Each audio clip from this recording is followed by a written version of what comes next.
The European Yoga Federation was founded 15 years ago. Since then, our motto is unity in diversity. Please listen to the main key points.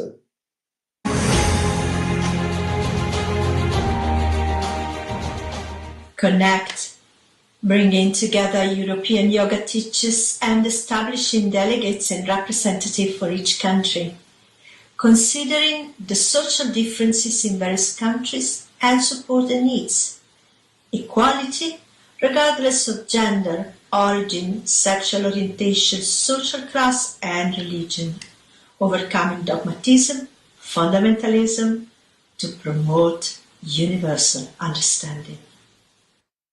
Promote, encouraging a yogic lifestyle and a holistic approach to life as a tool for physical and mental wellness, a more spiritually elevated, peaceful, happy and physically fit society.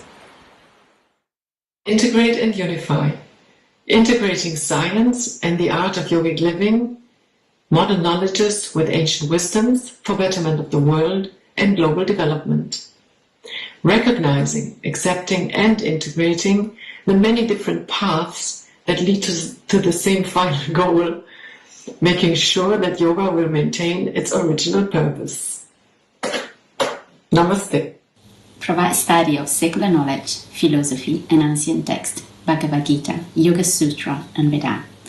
Study of techniques, modern developments in teaching techniques, incorporating scientific findings in medicine, psychology, etc.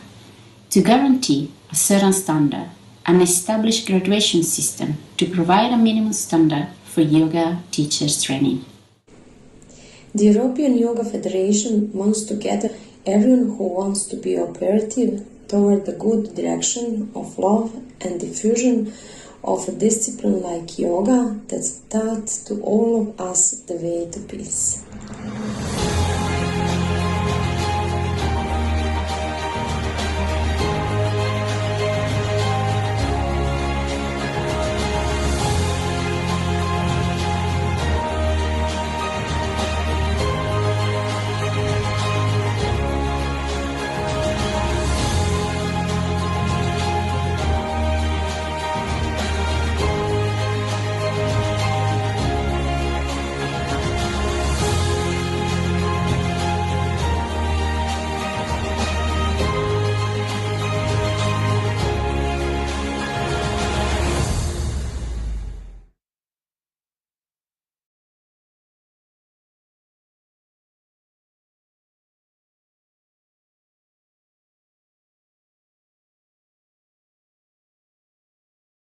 No me he venido mai a esa idea de tener a Roma fagre una gara.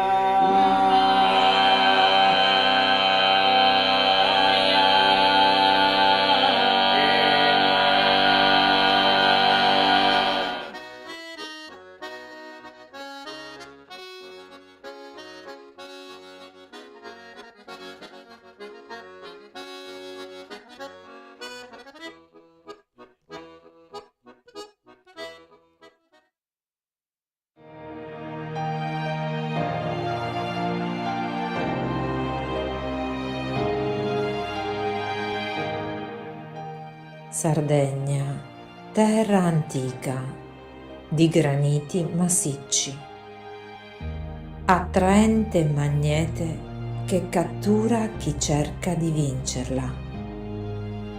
Donna e madre di eroi e guerrieri, avvolti da nebbie misteriose che ne hanno disperso le voci.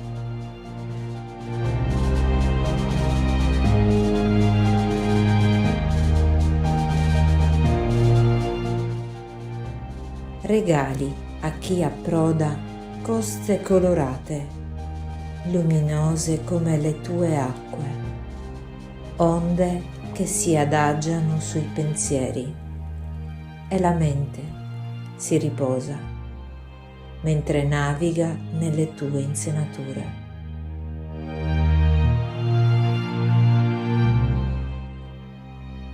Indomita ribelle, spogliata di foreste, sventrata da miniere, sveli nelle tue pieghe montane segreti di alberi millenari e di sentieri che conducono alla vita.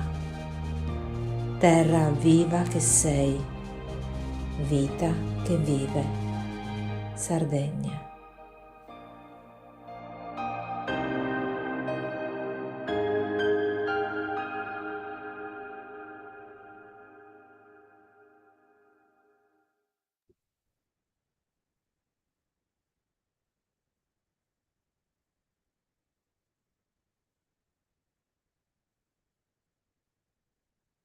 Elisabetta, Elisabetta. che gioia ritrovarsi qua. What a joy to meet us again here. Dopo un anno 1 year after. è una gioia immensa, veramente. It's a so great joy, really.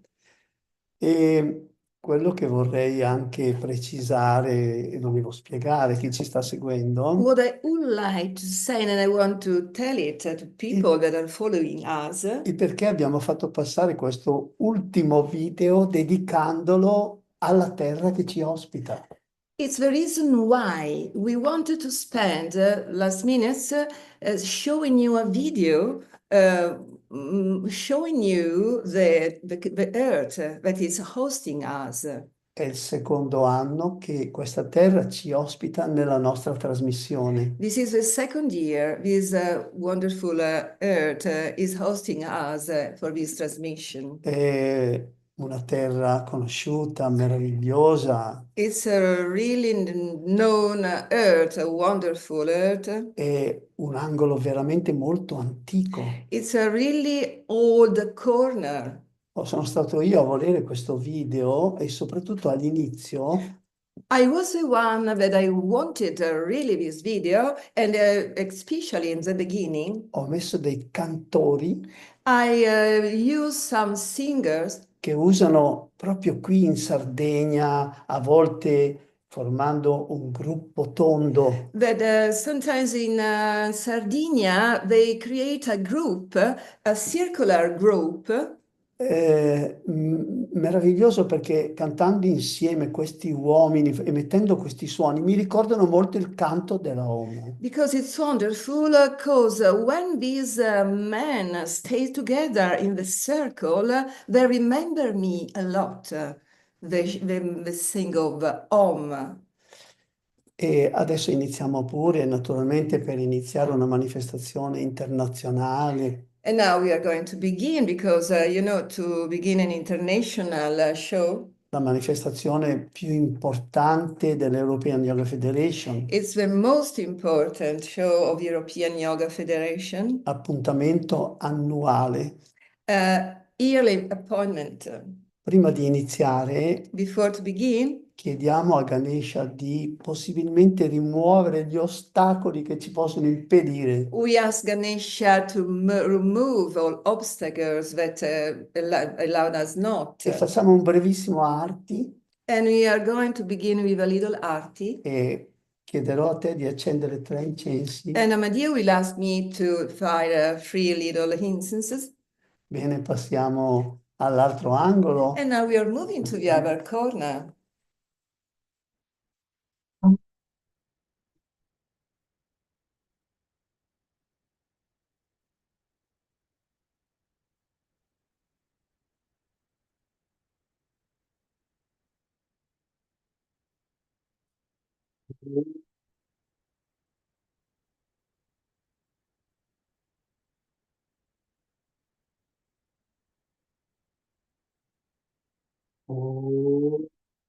Jaya Vidmahe Vakratundaya Dhimahi Tanno Danti Prachodayate Om Om Tat Ganeshaya Vidmahe Vakratundaya Dhimahi Tanno Danti Prachodayate Om Om Tat Ganeshaya Vidmahe Vakratundaya Dhimahi Tanno Danti Prachodayate Om.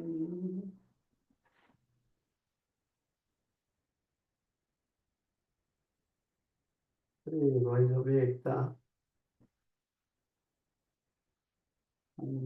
Così. Om Tat Ganeshaya Vidmahe Vakratundaya Dhimahi Tanno Danti Prachodayate Om. Om Tat Ganeshaya Vidmahe Vakratundaya Dhimahi Tanno Danti Prachodayate Om. Ancora una volta.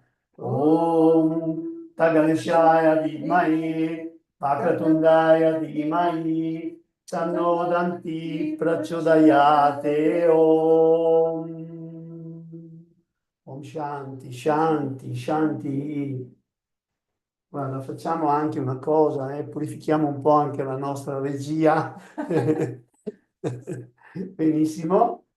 E adesso possiamo di nuovo sederci dalla nostra postazione e iniziamo con un primo ospite. And now we can start again, and we are going to begin with the first host, Un nostro ospite, un mio carissimo amico, a really dear friend of mine, Swami Brahmanistananda, Swami Brahmanistananda, a cui chiedo gentilmente di cantare qualche mantra benaugurante. and I kindly ask me to sing to chant some mantras. Benissimo.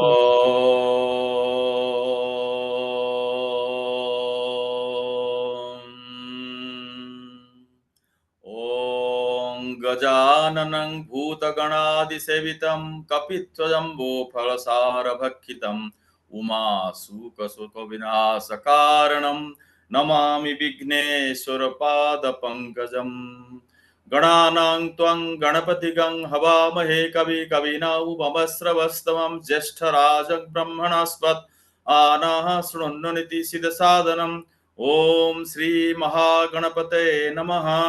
ॐ श्री वक्रतुण्डाय नमः। ॐ श्री लडुकहस्ताय नमः। ॐ श्री पार्वतीपुत्राय नमः। ॐ श्री विघ्नविनाशनाय नमः। ॐ श्री महागणाधिपतये नमः। सदाशिवसमारम्भं शङ्कराचार्यमध्यमाम् अस्मदाचार्यपर्यन्तां वन्दे गुरुपरम्परां नारायणं समारम्भाम् आचार्यत्रयमध्यमाम् अस्मदाचार्यपर्यन्तां वन्दे गुरुपरम्पराम्। ॐ नमः शिवाय। ॐ नमः शिवाय। ॐ नमः शिवाय। कर्पूरगौरं करुणावतारं संसारसारं भुजगेन्द्रहारं सदा वसन्तं हृदयारविन्दे भवं भवानी सहितं नमामि। ॐ सं नो मित्रः सं वरुणः सं नो भवत्वर्यमा शं नो इन्द्रोर्बृहस्पतिः शं नो विष्णुरुक्रमः। नमो ब्रह्मणे नमस्ते वायो त्वमेव प्रत्यक्षं ब्रह्मसि त्वमेव प्रत्यक्षं ब्रह्मसि त्वमेव प्रत्यक्षं ब्रह्म वदिष्यामि ऋतं वदिष्यामि सत्यं वदिष्यामि तन्माम् अवतु तद्भक्तारम् अवतु अवतु माम् अवतु भक्तारम्। ॐ शान्तिः शान्तिः शान्तिः। मंगलं भगवान् विष्णु मंगलं गरुडध्वज मंगलं पुंडरीकाक्ष मंगलायतनं हरिः। ओम शांतिः शांतिः शांतिः।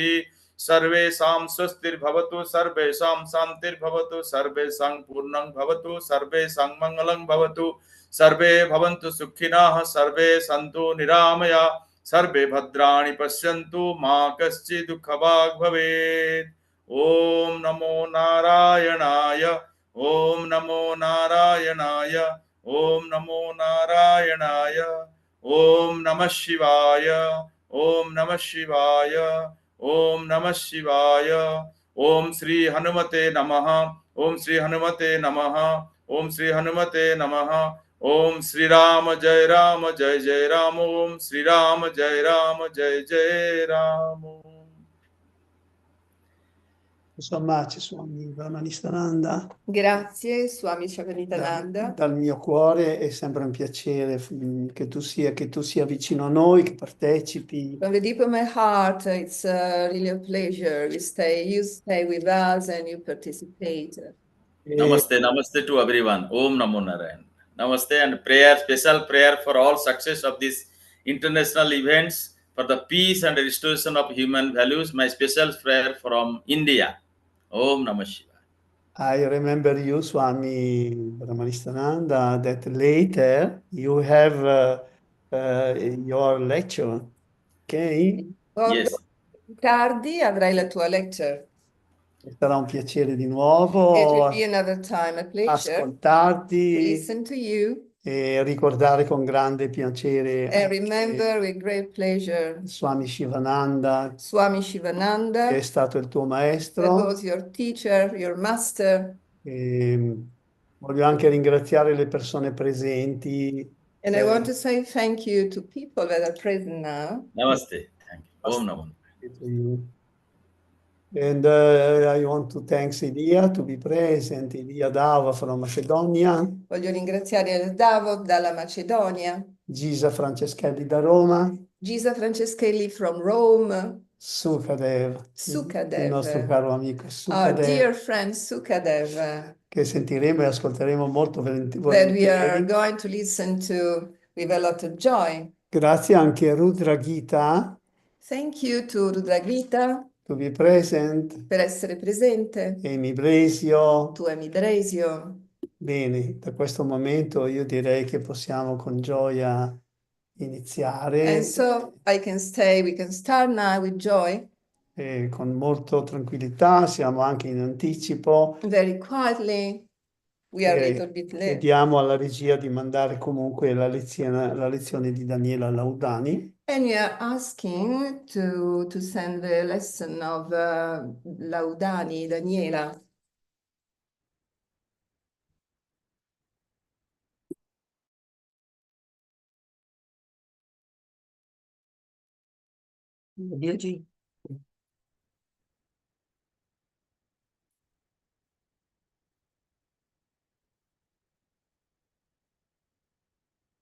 Leggici per favore, Gabriella, leggici prima un po' di notizie a riguardo a Daniela, chi è. So please, Gabriella, please read us something about Daniela, who she is, and something more news about her. Nell'esibizione la vedremo con suo marito, In the exhibition, we'll see her with the husband, il nostro caro Fulvio. our dear Fulvio. Bene, Gabri, leggici, dacci un po' di notizie di Daniela. So please, Daniela. Yes. Daniela Laudani and her partner Fulvio Colombi are both from Italy. Daniela G is a Hatha yoga teacher since 2008. She practiced with various teachers and experienced Iyengar, Yoga Darshana, and Doom Yogi. She studied Zen meditation with a Sri Lankan community. She spent a long period in India, mainly in Mysore, Yoga Darshana, to learn elements of Ashtanga Yoga, and in Mumbai for yoga therapy. She practiced with Philippa Ashley for Ashtanga, Jadranko Miklec for Vedic teachings, Janet Stone, Amy Landry, Antonio Nuzzo, Willie Van Lisbeth. She studied with Mark Stevens in Prague and with other famous teachers studying different styles of yoga. In December 2014, she spent a month in Kerala to study yoga and Ayurveda links. In December 2015, she was in Rishikesh and in Amritsar, India, to deepen her knowledge of traditional Hatha yoga and to study mantra chanting in Devi Ashram.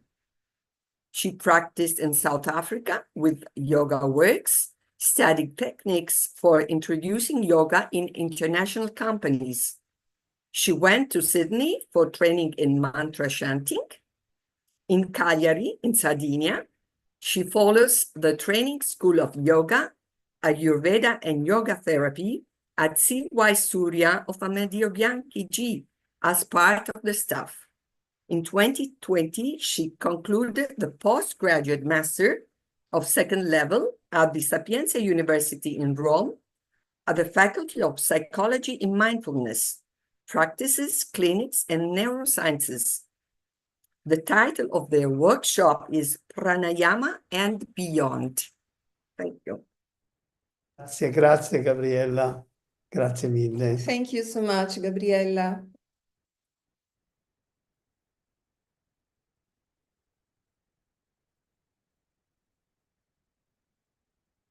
Hi, we are Daniela and Fulvio. We are connected from Sardinia in Italy, which is an island on the middle of Mediterranean Sea. And we lead a yoga community which is called Yoga Trekking. And this is the union of our two big passions, which are yoga and trekking. And very often we go in nature, we practice in the nature, which is the most beautiful shala that we can have in our life. And at the same time we practice in a shala in Cagliari, which is the main city of the island. The name of this workshop is Pranayama and Beyond. The idea to present you this work is because we see that our clients, our students, which are mostly working in public offices, in administrations, and are almost mature person, they are a little bit distracted from everyday life. Too many duties, too many works to be done. People struggle because they have a very, very confused life. And the idea to bring pranayama into everyday life is also the reason why we are sitting here. This is a studio where Fulvio designs interior, and at the same time is a place where everybody works. And pranayama is a gift that can be practiced also in our workspace. Of course, we cannot do it in front of our colleagues, but we can just sit in a room and just practice. So, Fulvio will start with the main guidelines of this session. He will explain what about pranayama and how to proceed. And after that, we will try to add this pranayama, this kind of pranayama, into yoga asanas. And we will see. This practice is open to everybody. It's suitable also for beginners. And we apologize to the other yoga teachers if this maybe looks very simple, but as everybody knows, in yoga, minimal is sometimes much more better than bigger buildings of asanas. So let's start. Hi to everybody, my name is Fulvio, and I'm not so able in English like Daniela, but I will try to explain. For sure could be much more easy for me to speak in Italian, but I will try. Anyway, in my life I start using my lung because for sure we are in a highland. Sardinia is a highland in the middle of Mediterranean, and I start making free diving. I was just 5 years old till when I was 40 years old. So about for 35 years I use my breath for go deep in the water. And I thought that this was pranayama, but I discovered that this is not pranayama. I make just exercise, good exercise for my lung, for my breath, but pranayama is another thing. And I discovered because when I met Daniela, she introduced me in yoga, and we start with Amandio Bianchi, our teacher, that he explained us many things. Well, so what is pranayama? Pranayama is the energy that we keep from the environment, and the prana is everywhere. Also the rocks, also the sea, everything is prana. We can, the rishi, understand this and teach that people can reach the prana and bring inside. And the most important things for keep the prana, so the energy, is to link the mind, the thinking. So we make, now we will make some exercise, but it is very important to be present. and to keep the mind in what I will try to tell you. And another thing very important is the environment, because if people practice pranayama in a closed place or in a city where there is traffic, foggy, and noise, is not the same quality if people practice pranayama in the nature. For sure, the nature, the water that go up and down, or the sun, are strongly recommended, because there our body can absorb much more power, much more energy.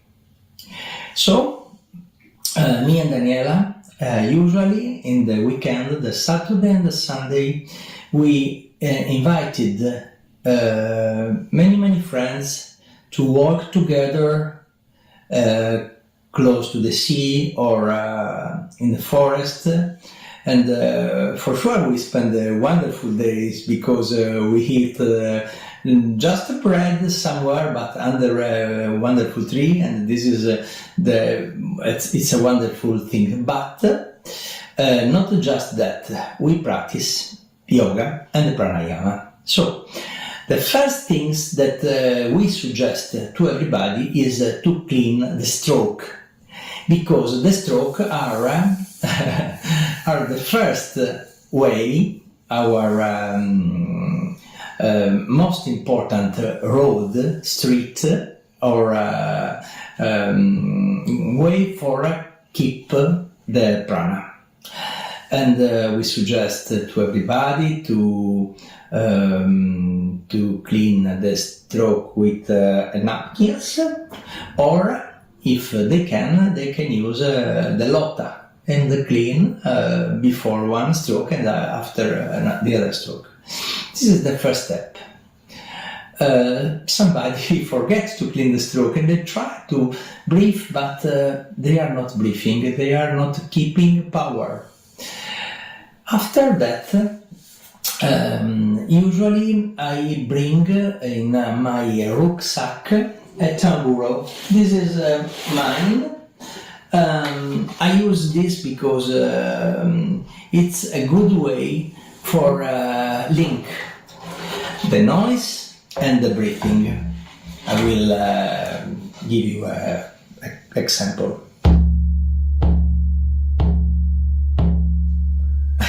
It is magic. Just think, just hear this noise. It is magic. Anyway, I try to suggest you one or two easy pranayama. The first pranayama that everybody can practice is Kapalabhati. Kapalabhati that is not just a breathing exercise, but you have to imagine that our brain, it is inside one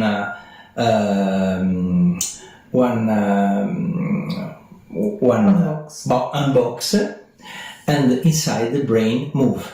When we breathe in, the brain grow. When we breathe out, the brain get little. So grow and get little, grow and get little. If we make much more breathing in a shortly time, our brain make inside the box, inside our box, our bones. And this is the first good way, because we make a strongly massage in our brain, and the cellular get renovation, and it's a really good training. How can we make Kapalabhati? The first things that we suggest to everybody is to keep contact with the breath. So Everybody close the eyes and get the spine straight, and image that in our bottom we have roots, and these roots are like a anchor in the ground, and the spine is straight, and the head go in the top of the sky. So everybody open the stroke and start to breathe. And the first things that we say to everybody is you have to think that you have to feel the smell of a smelling flower that is close to you. Like if this is this could be a rose, and you have a rose close to you. So you open well your stroke and inhale so deep with all the muscle of the stroke open. If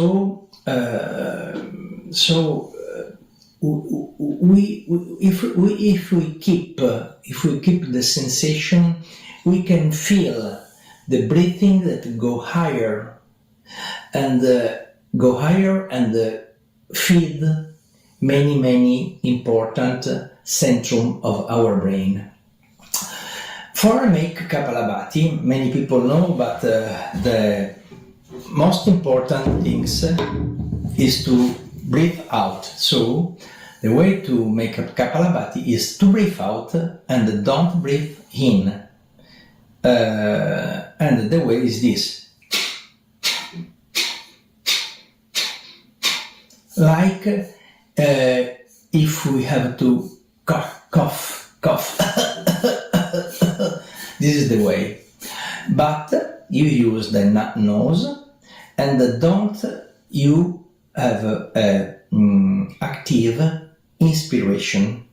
Is exactly the opposite way, because we have an active way in inspiration and a passive way during the expiration, the exhalation.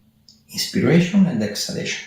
During the Kapalabhati, we have an active way to exhalation and a passive way to inhalation. So we are changing our way to breathing. Okay, we can start. And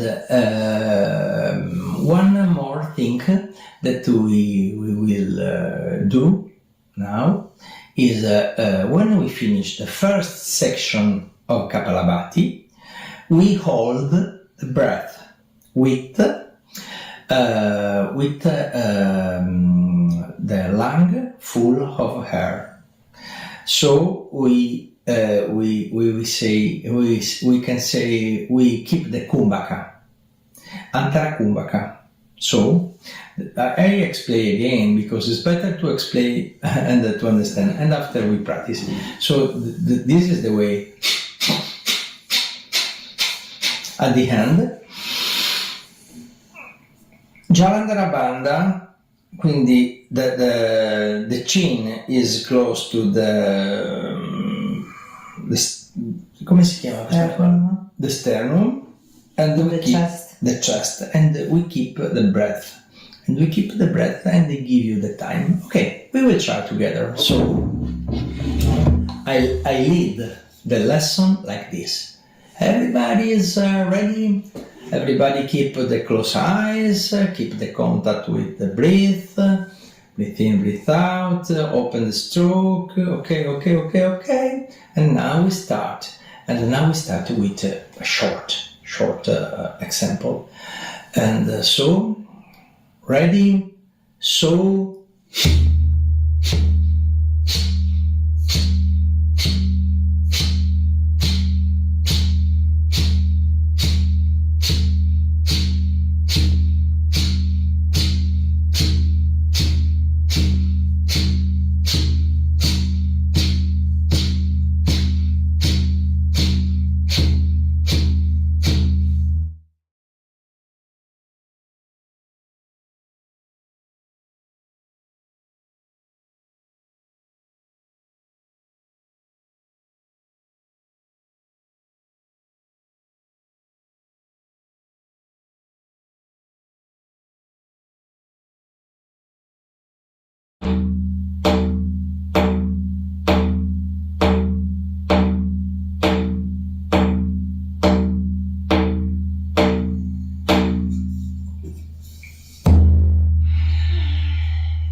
exhale. Well, now everybody keep contact with the breath and check the body and look inside if something has changed. Breathe in and breathe out and feel the relaxation that is coming slowly, slowly inside you. Because you have a broth inside your body, much prana, much oxygen through the channel, the most important channel of your body, through Shushuna and through all your organ. So keep the breath and leave your breath. Just put attention. And after this, I do the second and the third. And the people is very relaxed. Well, another kind of exercise that usually we do in the forest, in the shala, or close to the sea, is Viloma pranayama. Viloma pranayama is a pranayama very easy. Everybody can do without any problem. How can we explain and teach this kind of pranayama? This kind of pranayama, the first things you have to understand that with Viloma pranayama, you keep control of your diaphragm. The diaphragm is here, close this part, very close, very under the bond of come si chiama questa parte? I don't remember, the plexus. The solar plexus. The solar plexus.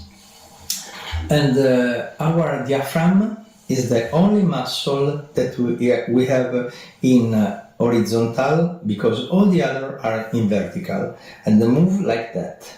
Okay, and if we make training of our diaphragm, we can easy keep padronanza. We can keep control. We can keep control of our breath. So, how can we do this exercise? We do like this. I can use the tamburo or not. I will teach without any tamburo. So, we have three kinds of Viloma pranayama. The first is to share the breathing in 4 parts. For example, I breathe and stop. I breathe and stop. I breathe and stop. I breathe and stop. So I will show you. I start and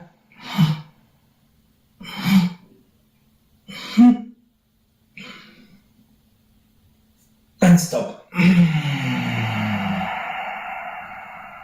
And exhale slowly.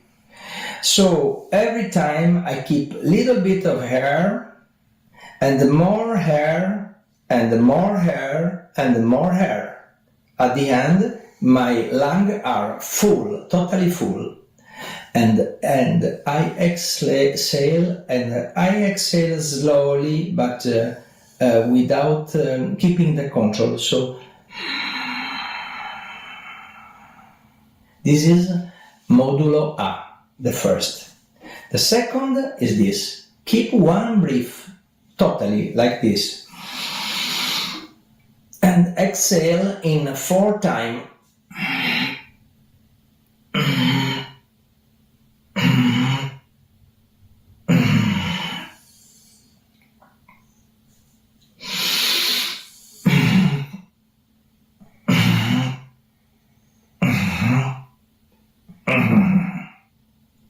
And this is the second modulo B.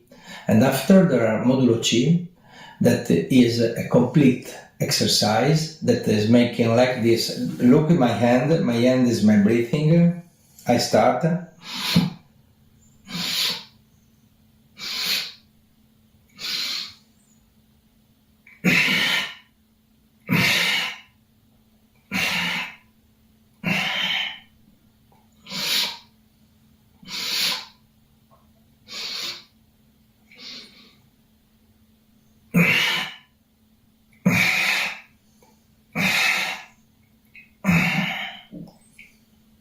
and more and more. This exercise helps to everybody to keep control of the diaphragm, that is the most important organ for the breathing.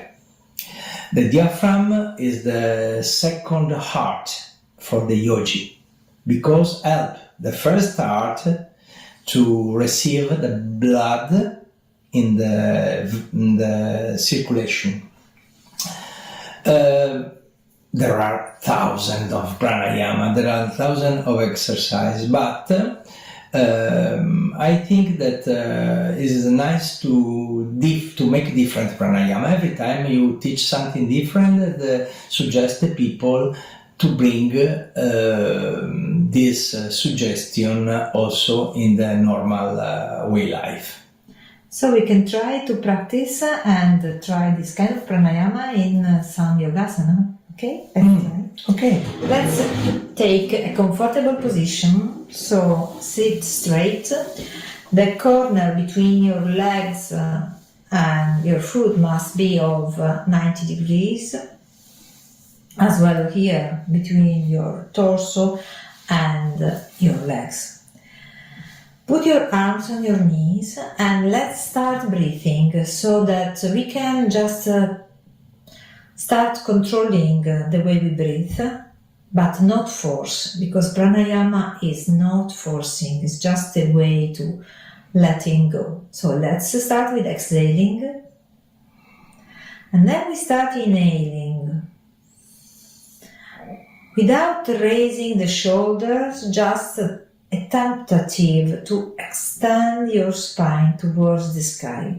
And then exhale, keep the distance, do not collapse, and simply stay sit. So, and let's move on. Inhale and exhale. This is something that everybody can do. Also when you are sitting in front of your computer at work, you are just breathing, but you know that you are breathing.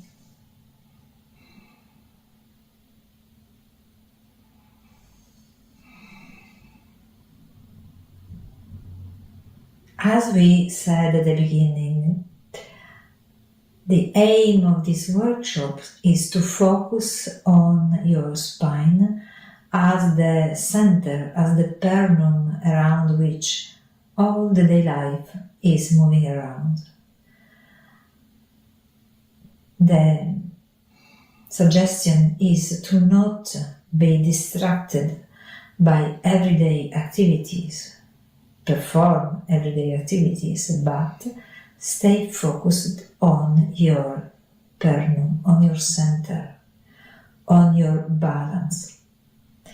Now let's try to do something more. Imagine that you have a chair that has some handle, like the one that we have. Do not stay in the same line with your colleague if you are at work, so your colleague will be a little bit in the front. And let's start moving up, raise your arm. Let's start simply breathing. Inhale up and exhale down, turn your hands and move as you are touching the air. And then again, turn your hands toward the sky and go up, touch all the fingers, turn your hands again and go down. Well, this is a very simple movement, but now we start adding the pranayama. So let's start breathing in 3 times. So 1 time breathing, inhale 2nd times, inhale 2nd, 3rd time, and then exhale. Again, inhale 1, inhale 2, inhale 3, touch all the fingers, turn your hands, and go back in 1 single exhalation. Let's do it another time. Inhale 1, inhale 2, inhale 3. Stay here. Keep your breath. Full lungs.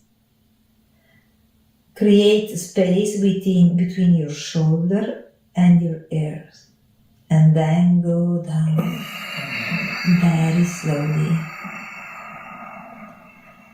Grab your chair, put your chin towards your chest, stay here without any breath. Again, raise your head, inhale 1, inhale 2, inhale 3, stay here, hold your breath, full lung, exhale. Grab your chair, chin towards your chest.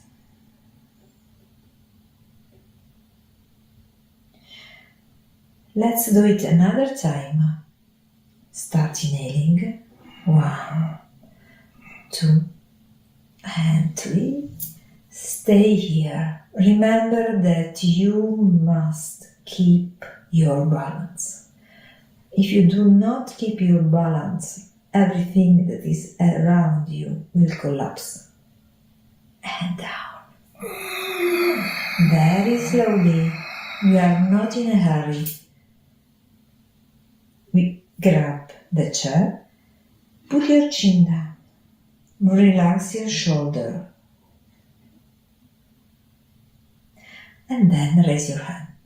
Now we do the opposite. So we start with the inhalation up, and we turn the hands and we go 1 exhalation, 2nd step exhalation, 3rd step exhalation. Let's do again. Inhale, touch your hands, turn your hands, and again 1, 2, and 3. Now we add the kumbhaka, as we have said, because pranayama is the addition of kumbhaka, the moment where you are not breathing and you are keeping what you are and the moment where you are. So let's start. Let's inhale, stay here. Shoulders and ears are very far. And then let's start exhalation. 1, 2, and 3. Grab your chair, chin towards the chest. The rest of the body is relaxed and very comfortable seated. And again, last time, inhale. Hold the breath here. Turn your hands and go down. 1, 2, and 3. Grab the chair, go down, relax your shoulder. And now we start the complete practice. We inhale 3. 1, 2, 3. Hold your breath. Stay here. Turn your hands. Down 1, down 2, and down 3. Grab the chair, neck down. Let's do it some more times. 1, 2, and 3. Hold the breath. You are the center. Around you, everybody is moving around. Everything is moving around. Stay centered. Stay focused. Go down 1, 2, and 3.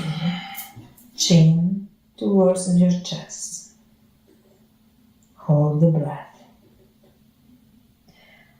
Again, last time, inhale.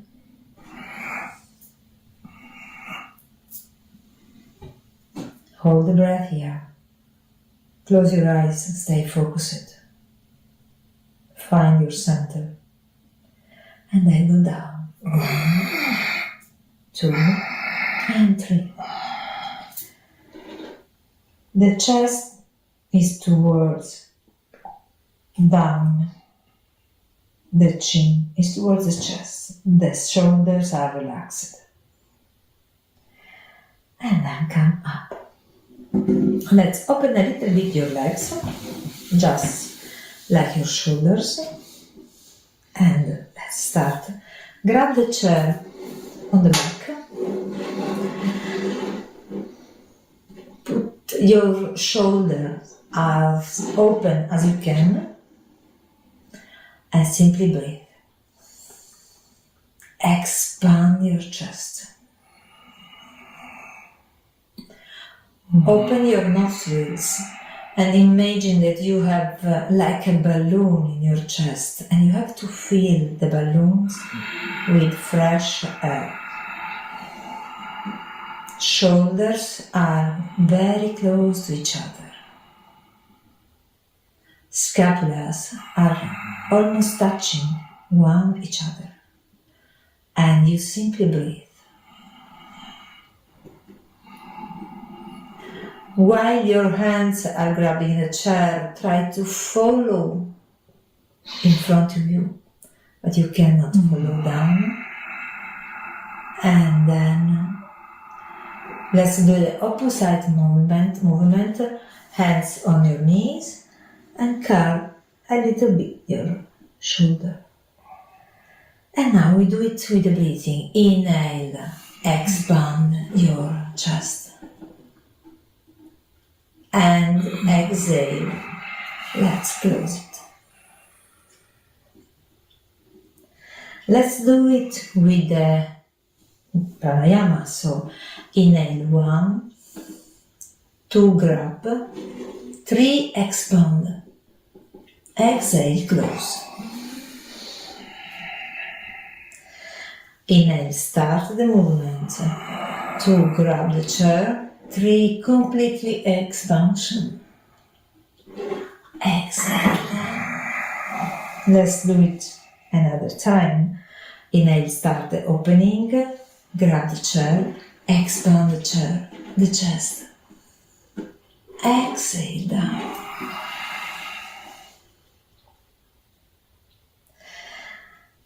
And come up. Of course, we can do the same with the other pranayamas. So in 3 times the exhalation, and then 3 times the inspiration, and 3 times the exhalation. And now let's do something more, which is a twist, which is very important to make the twist. And in the twist we can do the same pranayama. Let's show how we can practice. Your left hand is on the right knee, and your right hand grab the chair. Whenever you feel comfortable, do not try to force your body. Your body knows very well where is your limit. And now with your head, try to look back in the same direction as your right shoulder. Now in this position, inhale in 3 times. Hold your breath, exhale in 3 times. What's happening? While you are inhaling in 3 times, your spine is growing up. And when you exhale, you keep the extension on the spine, just relax a little bit. But let your spine be as much extended as you can.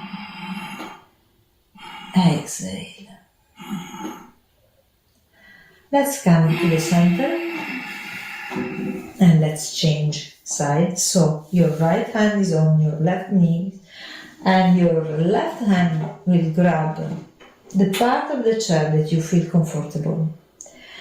If you are suffering of some hernia, disc, or some dysmorph of your spine, do not exceed in the twist. Just keep in a conservative mood with your body.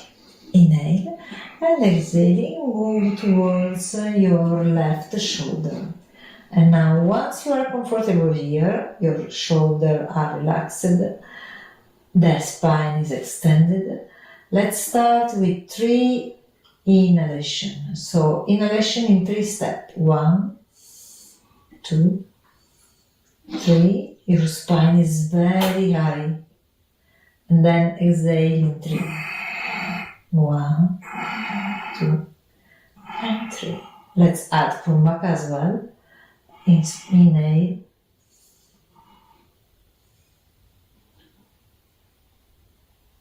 Exhale.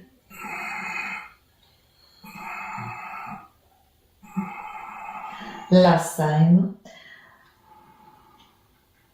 Inhaling 3 times. Please note that you must be aware of what you are doing. It's a simple respiration, simple breathing, but it's very important to be present. And then let's come toward the center. Inhale to the center. And now let's relax our back. Hold your hands with your finger inside your legs. Inhale up. Exhale, carve down, down, down, and relax it completely. There is no need for going too much down, but the point here is to extend the spine, and the spine is extended as is on your legs, so you can feel that you are supporting your spine. Inhale, come up. And you can do the same with the breathing. So again, you can inhale 1 and 2 and 3 and exhale down. And then inhale 1, slowly 2 and 3 and exhale down. Once more, inhale 1, 2 and 3. And exhale down.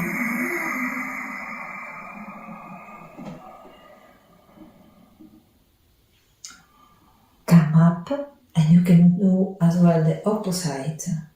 So you can play with your breathing. You can simply breathe comfortable and try all the scales that the nature has given us in very easy postures. What we have done now is an opening, stretching, opening, twisting, and bending forward with a very big respect for the condition of your spine. There is no need for making acrobacies in yoga. Yoga is pure presence. Is the simplicity of simply being. We are happy that you paid attention to our simple lesson. Hope to see you again or to meet you wherever in the world. And if you want to come to Sardinia, we will be very happy to welcome you. Absolutely. Thank you very much for your invitation. Ciao. Ciao, ciao, ciao. Namaste. Namaste. Proprio bello, bello, bello questo video. So beautiful this video. Thank you. Di giovinezza. This era of youngness. Sono 2 persone meravigliose. They are 2 wonderful people. Tra l'altro si vogliono anche molto bene, che oggi non è first of facile. all, they love them so much, and today it's not so easy, you know. Io che vedo qui è anche che abbiamo connesso con noi. Now I can see it's connected with Già us un po' in anticipo, a little bit earlier, e va giusto bene. and it's right.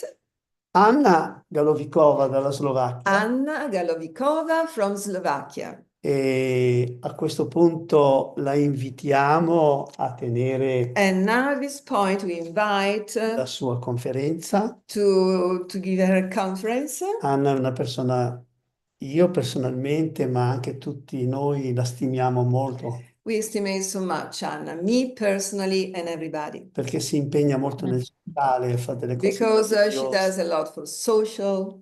Gabriella, per favore, ci racconti un po' di cose di Anna. Please, Gabriella, can you tell us some things about Anna, please? Così la conosciamo un po' di più. So we know her a little bit more. Prego. Please. Anna Galovičová is from Slovakia. She's the founder and chairman of Slovak Indian Friendship Society and executive coordinator of European Anti-Poverty Network and chairman of Slovak Anti-Poverty Network. Since 1985, she has been teaching and spreading yoga in the previous Czechoslovakia and Slovakia. She practiced yoga directly with doctors, patients, teachers, managers, children, youth, vulnerable and poor people, and with all age categories.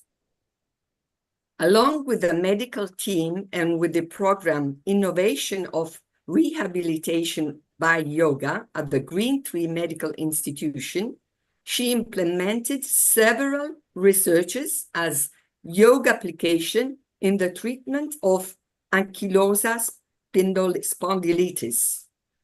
It is all about the impact of yoga exercising on physical, mental, social, and spiritual health.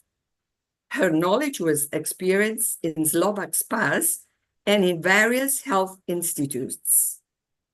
As a psychologist, she focused on Eastern psychologies and Western philosophy to bridge West and East, thus enriching modern psychology by yoga psychology and opposites. The title of her lecture is Yoga Compass of My Life. Please, Anna, floor is yours. Prego, Anna, a te ora. Namaste, dear brothers and sisters, yoga teachers, yoga disciples, yoga students, participants, and all friends. I am very thankful to share with you my long life experiences. Topic of my lecture is Compass, Yoga Compass of My Life. As you know, now we have title BeYoga Beyond. It means be yoga, especially beyond body. But we can focus on several levels, BeYoga Beyond. And one level I focused, and it is BeYoga Beyond subconsciousness, unconsciousness, that we use to speak our experiences on conscious level. I am very thankful to Daniela and her husband, her partner, that they showed us how we can breathe. We can breathe conscious level, not only subconscious level as majority people in the West. It has great effect on our all levels, not only physical body, but also mental health, social health, spiritual health. When we enlarge and spread our conscious level, also through breathing, but also through other approaches. In my life, when I met Swami Maheshwarananda, today Visva Guruji Mahamandalishwar Maheshwaranda, and I recognize Paramparam lineage of his masters. For example, Mahaprabhuji, Sri Mahaprabhuji, who died 1963 in Mahasamadhi at the age 135 years, and 1 year sooner he forecasted 5th of December, 5 o'clock morning, Mahasamadhi, and invited 1 year before his disciples to Katu Ashram.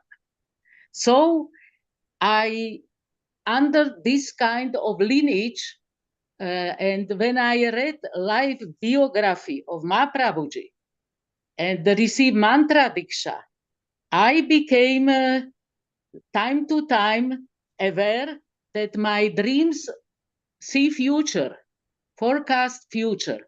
Of course, at the beginning, it was 1985. I didn't want to listen instructions from the dreams, and I did my way. But I recognized when I am egoistic and not listening my subconscious level. So I had problems at that time. So I began to listen. And for example, I was invited to Montreal, to Canada, 1988 for conference during hard totalitarian regime. I received plane tickets from my friends, Swami Shivananda School in Montreal, but I couldn't receive in time visa that time, totalitarian regime.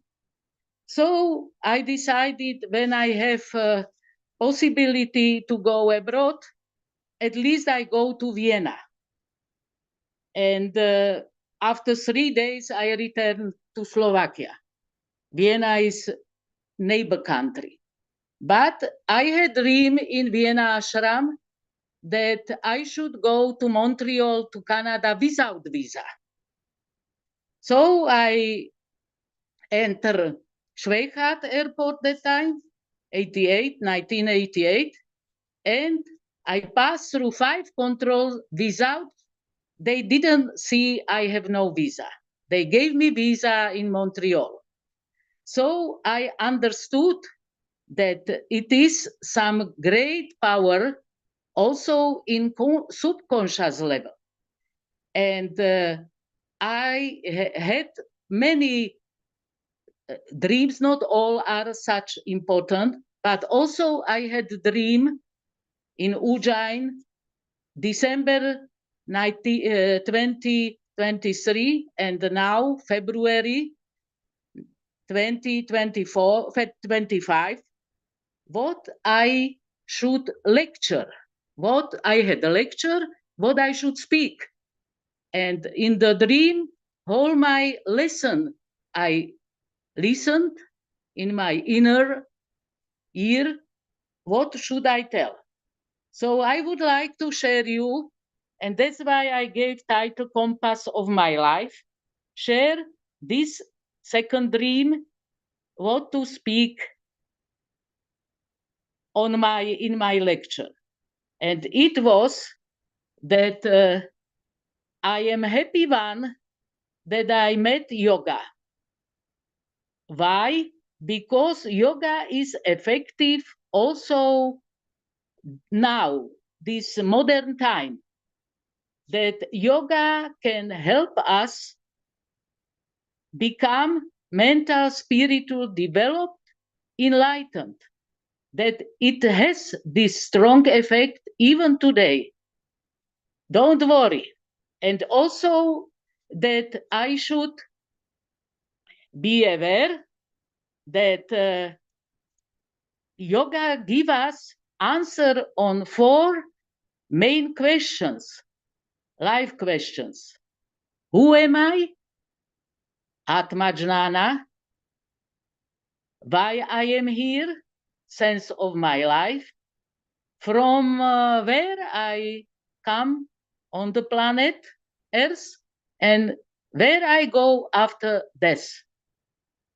So that's why I would like to tell that yoga often begin as some hobby, as other hobby we have. For example, some people fishing, and time to time they go fishing, or some people 1 weekly go for 1.5 hour, 2 hour yoga course. But we can, when we see beyond, we can understand that yoga is not only hobby, but can be psychohygiene. You will listen to the lecture of our French friend, yoga teacher, and he will explain yoga as psychohygiene. Yamas and Nyamas, who practice Yamas and Nyamas, moral, ethical values also, not only pranayama, not only asanas, not only relaxation. So then yoga became psychohygiene. And it is very important today because especially in the West, all of us from small childhood received physical hygiene. We wash ourselves daily and so on. But we now, especially after COVID pandemic, after war, during war on Ukraine, we need a terrible situation in the world, geopolitical tsunami. So we need also peace of mind, and we need really psychohygiene, that we can clean mind from various Maya delusions, conspirations, and half-truths and other influences.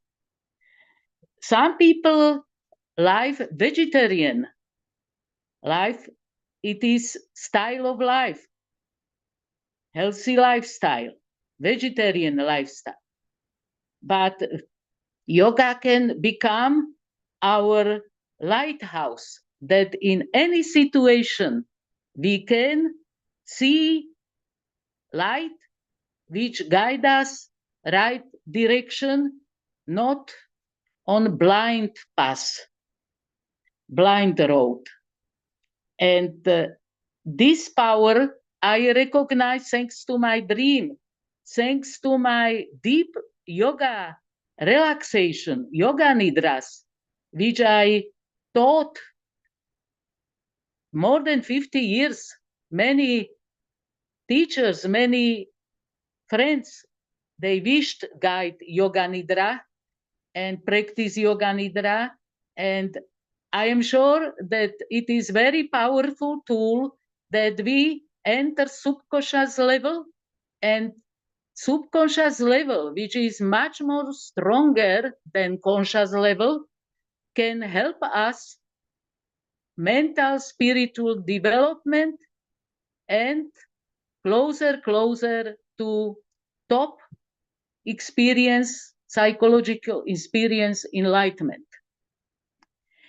When we see that there is Maya around and we are confused, we need this compass of our life.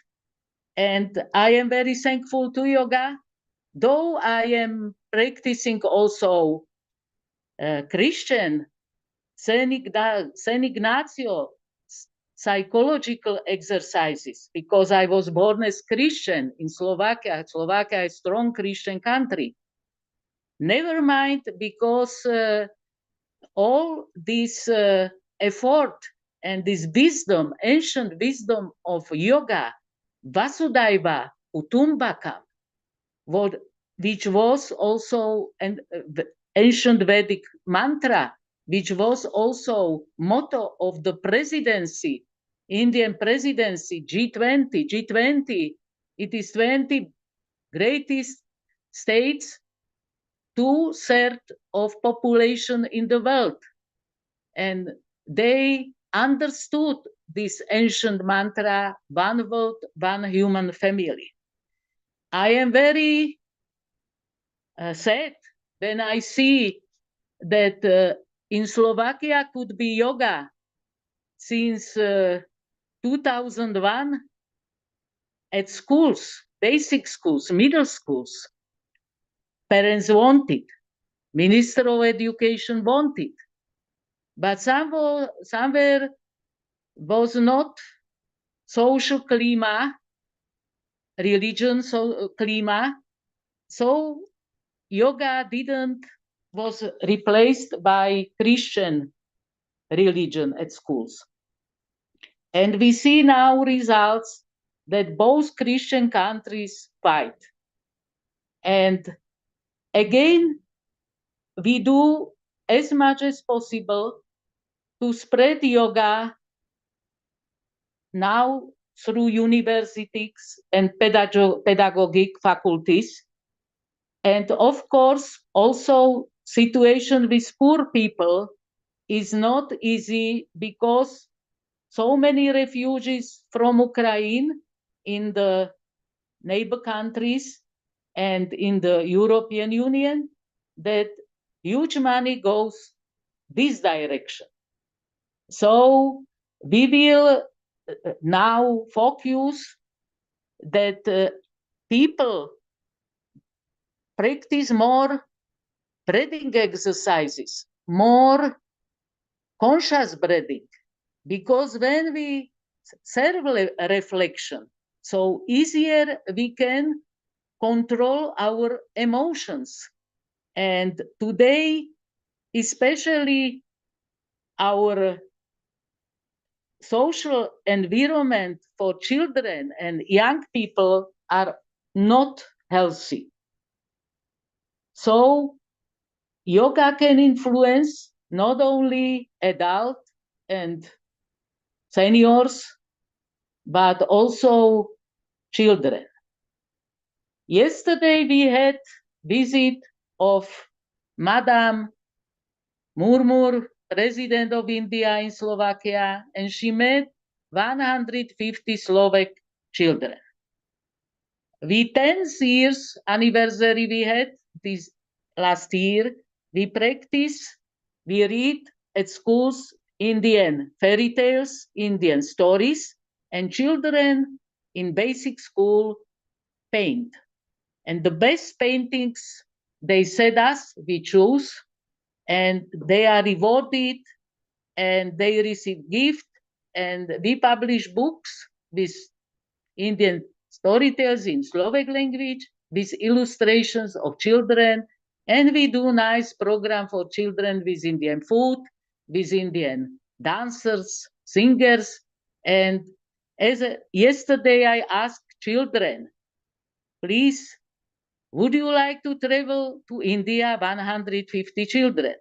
And it was energetic answer, yes, yes, and they were very happy. I asked them. So such way we prepare one world, one human family. So yoga influence not only our body, our breathing organ, not only support our health, physical health, but now is time to make step forward and prepare also great new renovation in yoga, begin to teach Yama Niyama, ethical principles, very close to 10 orders. Then we can teach also slowly gunas, stress management and gunas that children don't know now in democratic society. Everything is equal, and we should now discover also not only horizontal level, that we keep hands in the circle, all kind of people, Africa children, America, Australia, European, Indian, but also dimension vertical, not only horizontal, to go as Sanskrit utan, way up, mental spiritual development through yoga. This is already, it is not my idea, not my proposal. I'm postman. It was already approved by United Nations presidency, together with International Day of Yoga, 21st June, with resolution 69-131. And it is a resolution, law, right on health, that all people on this planet, they have right to reach top standard physical, mental, social, and spiritual health. So it is very important that we are not too passive and too manipulated. We should be aware the main doctor who keep our body, our mind healthy should be be ourselves, our higher self. And then other physicians, medicaments can help.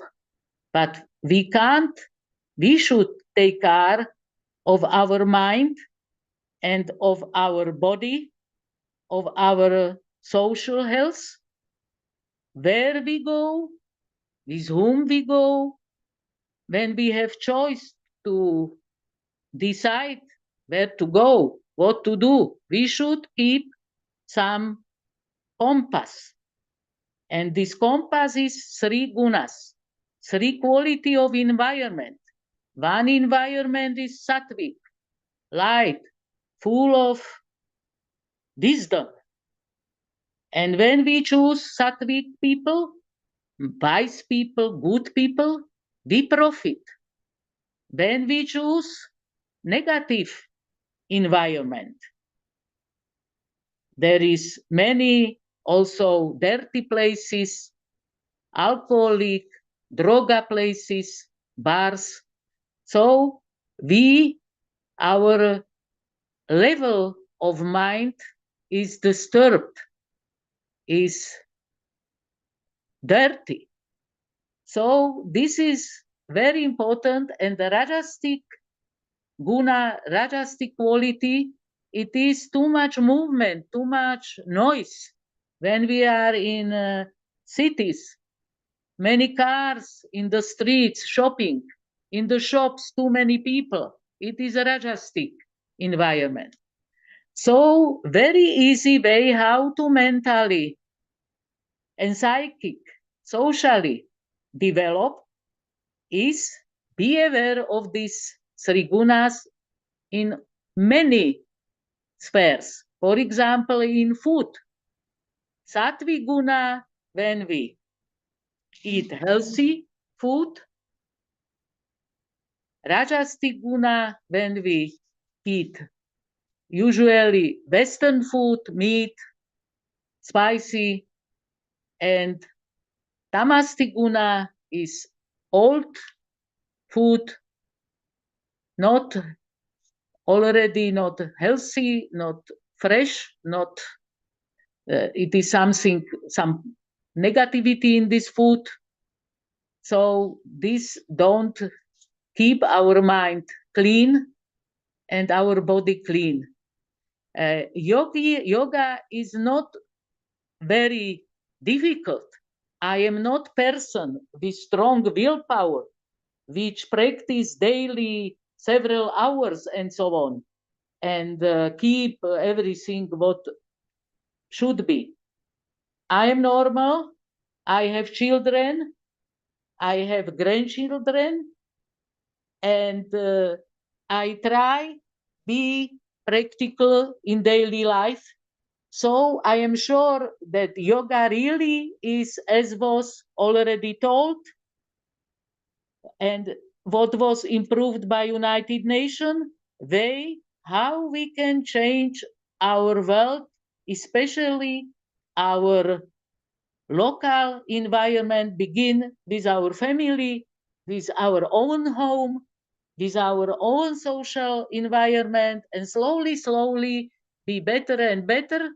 And don't forget children, not because I saw yesterday with the meeting with President Murmur, Indian president, that people had chance to see Ramayana and puppet theater. It was puppet theater Ramayana.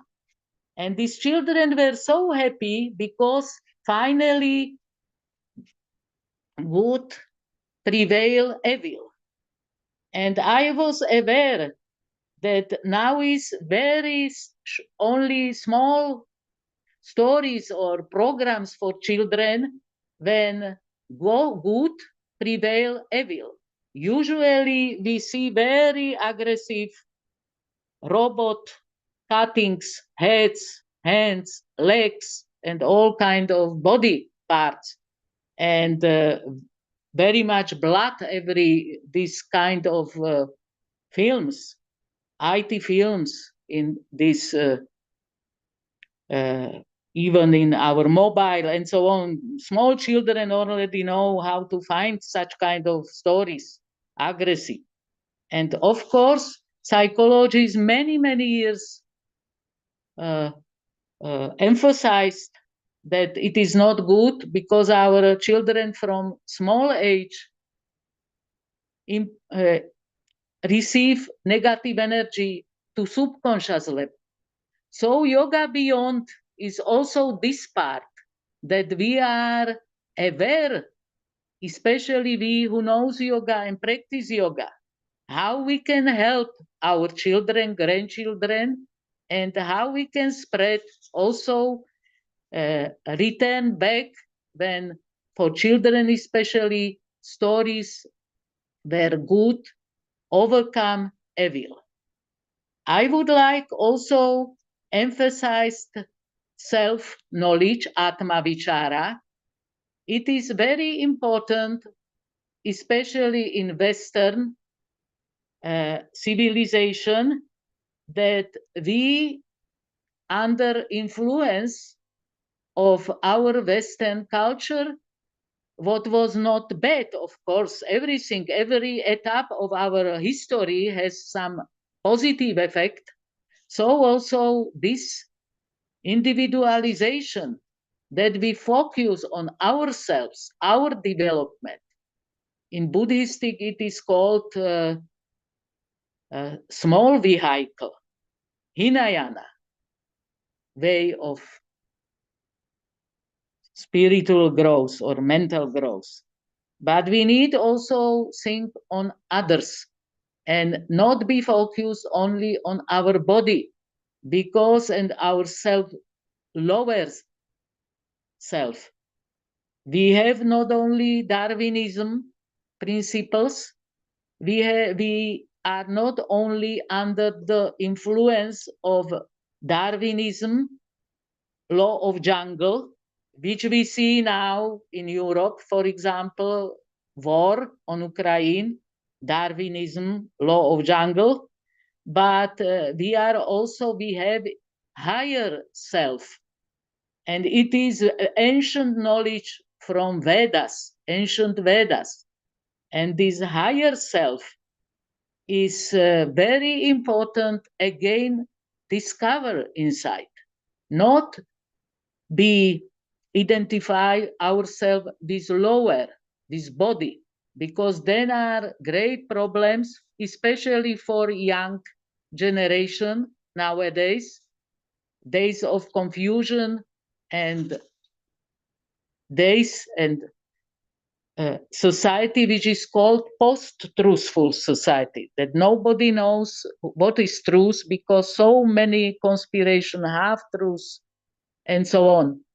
So it's important that our young people know, especially after puberty, adolescent, when they begin to become adult, that they are not only body, because when self-identity is body, then of course young people are not happy, because not innerly satisfied, no wellness, because they feel something is missing, and then easy can be influenced that they should change gender, etc.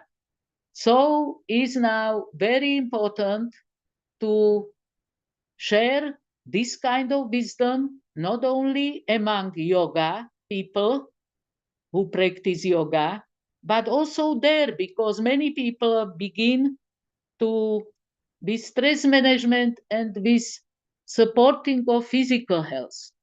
But we should now do step forward together.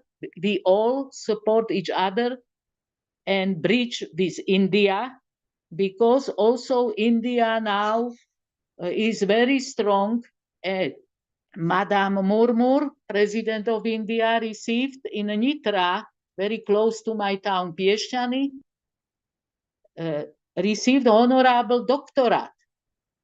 Why? Because she is one who finished Aurobindo School. Many of you knows Aurobindo from Pondicherry, founder of Auroville. Aurobindoville, it is near Pondicherry, few kilometers, place, big place, we can tell state, which doesn't belong to any country.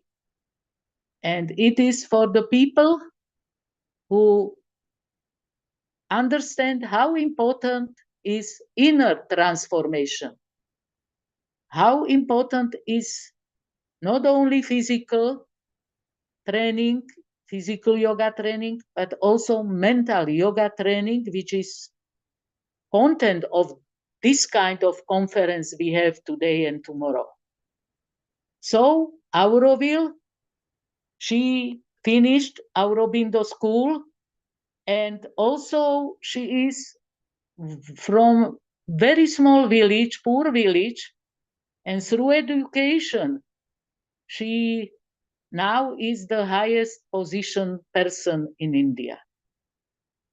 And we understood all rectors from other university participated in a Nitra University yesterday, and we understood now is time to bring yoga to our universities, especially pedagogic universities. And they can help young people also to find compass of their life.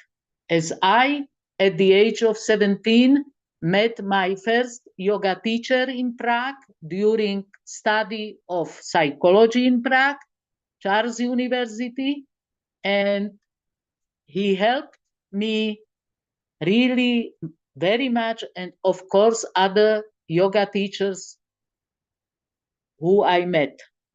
So I wish very much that we also will be very helpful to our children, our grandchildren, because my second dream, it was in the time first dream, December 23, when I had a lecture in Ujjain.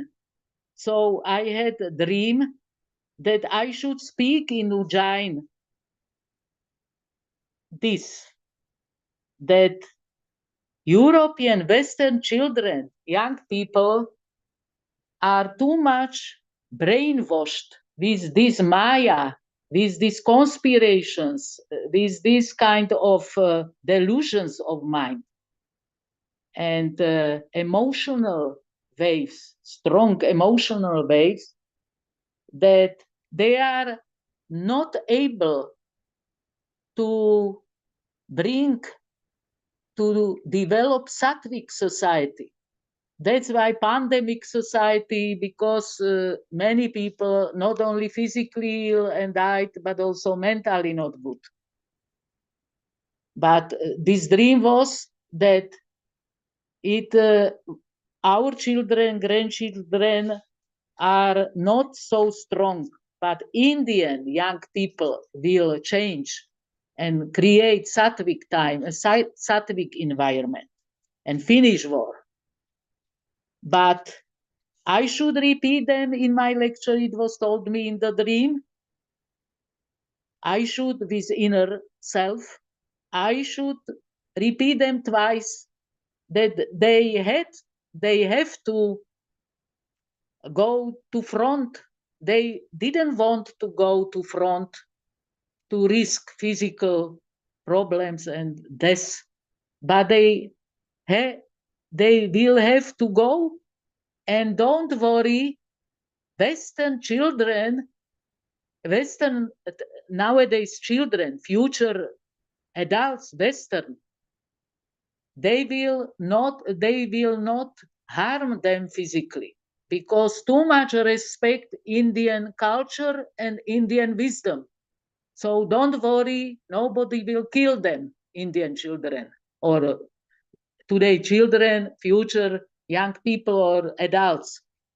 And yesterday, when we had program with Madame Murmur, and I recognize, so there is ten thousands of children from whole Slovakia who participated at this exhibition, India by the eye of Slovaks. So I am sure that will be these children very, very supportive to together with Indians bring peace. Thank you very much.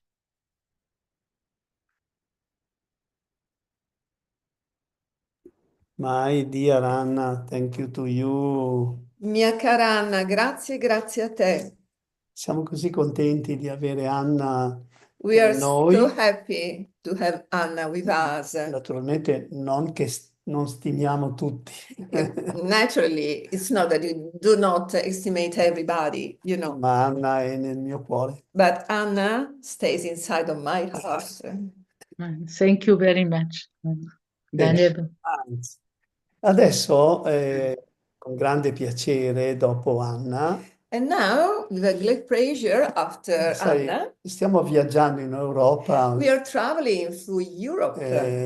Ogni tanto mi dimentico di dire da dove vengono le persone, Sometimes I forget to say where people come from. perché nella Federazione Europea ci sono 25 paesi. Because, you know, in European Federation, there are present 25 countries. Che qualche paese ci manca ancora. And some countries misses us. Sono in contatto, alcune persone mi stanno scrivendo. I'm in contact. Some people are writing to me. Stiamo valutando un po'. We are valuing something. Per poter, sai, è una famiglia così bella la nostra, così armonica. Our family is so beautiful and harmonic. E abbiamo questo meraviglioso slogan, uniti nella diversità. And we have this wonderful slogan, unit in the diversity. Tuttavia, per far entrare una persona bisogna che anche questa persona si trovi bene con noi. But you know, if a person wants to come here with us, the person has to find well with us. Sì, deve sentirsi bene con noi. Bene, He adesso, must feel well. adesso vedo presente Andrii, quindi dalla Slovacchia passiamo alla Francia. And now from Slovakia, we are going to France with Andrii. Per presentare una persona che nel corso degli anni To present you a person that during the years si è fatta davvero un nome. Has become really a great name. E mi fa molto piacere perché lo conosco io credo da più di 20 anni. And this enjoys me a lot because I think I know him since 20 years, more or less. Veniva quando noi organizzavamo qua in Italia. She came in Italy when we were organizing il Festival dell'India. Indian Festival. I primi festival dell'India, lui è con noi. First Indian festivals, he was present with us. Quindi vi sto parlando di Andrii Riehl. I'm speaking with you of Andrii Riehl, sorry. E chiediamo anche a una volta in più a Gabriella di darci qualche notizia su Andrii. And now we are asking one more time to Gabriella to say something about Andrii Riehl. Andrii Riehl is from France. He practices yoga since the age of 11. By the age of 24, he first stayed in a monastery in the Himalayas before wandering along the roads of India, meeting many traditional masters, studying very specific teachings from classical as well as tantric yoga practices. He met with Kashmiri Bapu, a wandering ascetic from the Shaiva tradition, when he underwent a deep study retreat into the spiritual quest.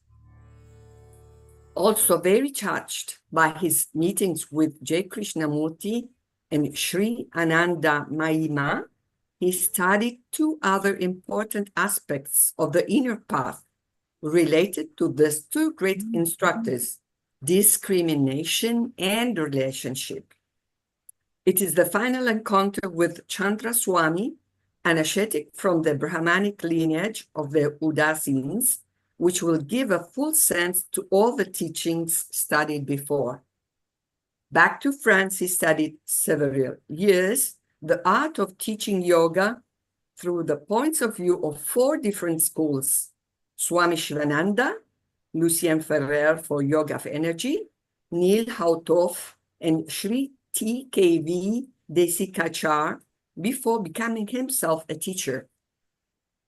He's currently in charge of a number of yoga centers as Somapa, a yoga study center in south of France, Prana Bindu, a yoga retreat center for long-time study sessions in Ujjain, Madhya Pradesh, Central India, and 7 Nidra yoga training schools in Luxembourg, Germany, Holland, Finland, Morocco, Switzerland, Romania, and France.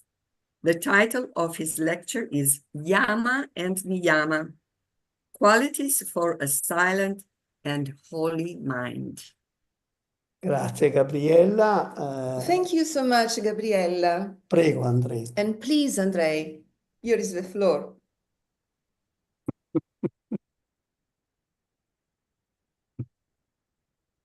Good morning, everyone, and welcome to our online meeting with the European Yoga Federation. This short talk is about one of the things that people don't like very much to hear.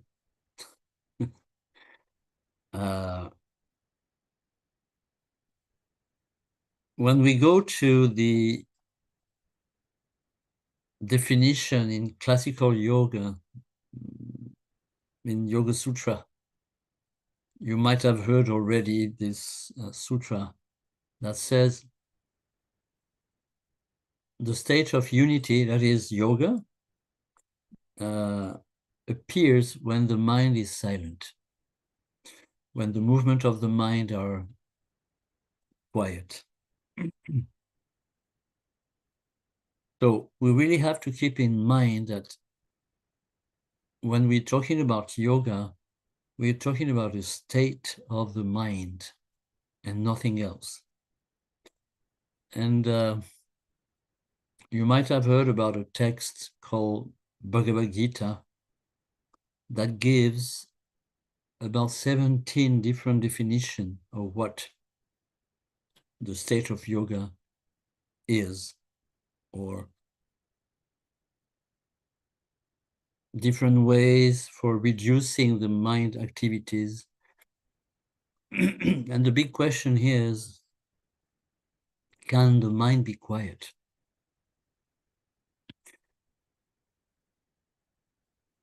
And it's the main point. I mean, yoga could be really finally be defined as this. It's just when the mind is quiet and nothing else. Going back to Patanjali, but it is the same with tantric traditions. The Patanjali, or at least Yoga Sutras, because we don't know if Patanjali really existed or if it was a group of people. It seems when we study the grammar and vocabulary of Yoga Sutra that they have been written among several centuries. Anyway, so this text talks about 8 different, we could call them way in to the state of silent or quiet mind. 8 doorways, 8 possibilities. Sometimes some commenters have explained that it was a gradual process. It's a point of view. It can also be understood that each point is a way or a doorway into the state of silent mind. So the very first that are described in the Yoga Sutras are called Yamas and Nyamas. And it's already a shortcut from the Yoga Sutra, because there is a text called Jabala Darshan Upanishad, where there are 20 Yamas and Nyamas, where Patanjali or Yoga Sutras are talking only of 10 of them. Anyway, some people have understood Yamas and Nyamas as a personal ethical way of life. Some have translated as a social moral, kind of morality. Some also have translated as virtues to acquire.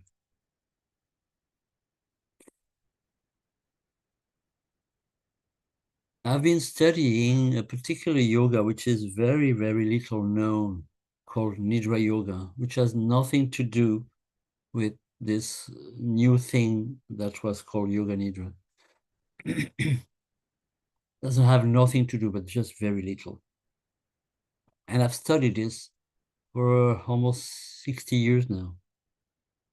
And in Nidra, we consider those Yama and Niyamas as natural qualities to rediscover, so to prevent the thought, to reduce the thinking process, so that the mind goes into a deep state of silence. So it is not so much an ethical code or a morality to follow. It is to understand that there are some qualities within us that, if they are not cultivated, will bring turmoil and trouble and into the thinking generally. And unless the thinking is quiet, is tranquil, the mind cannot be tranquil. So we make a difference in between the logical thinking and the whole process of the mind, which includes what we in the West call waking state or conscious, sleeping state, unconscious, or deep sleep.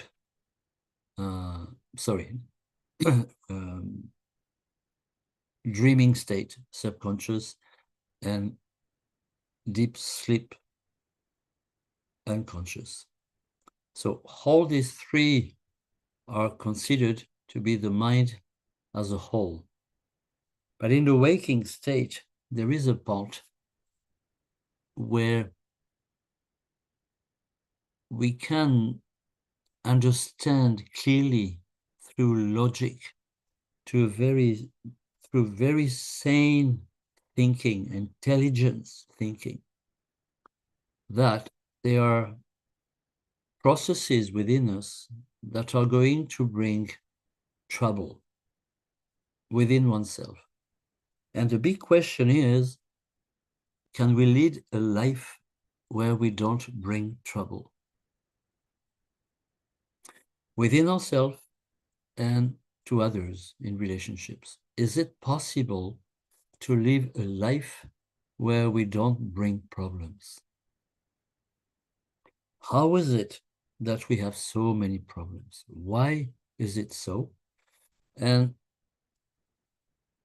the answer to why is not so important. The main question is, are we interested, really deeply interested into living a life where there is tranquility in the mind, tranquility in the relationships, and as an extension, tranquility into the world? Are you really wanting this? Not as an idea, but as a fact, as a reality, as a real way of life. And unless we put this question very seriously, there won't be any possibility to inquire into the different processes of the mind if we are not interested to find out a completely quiet mind.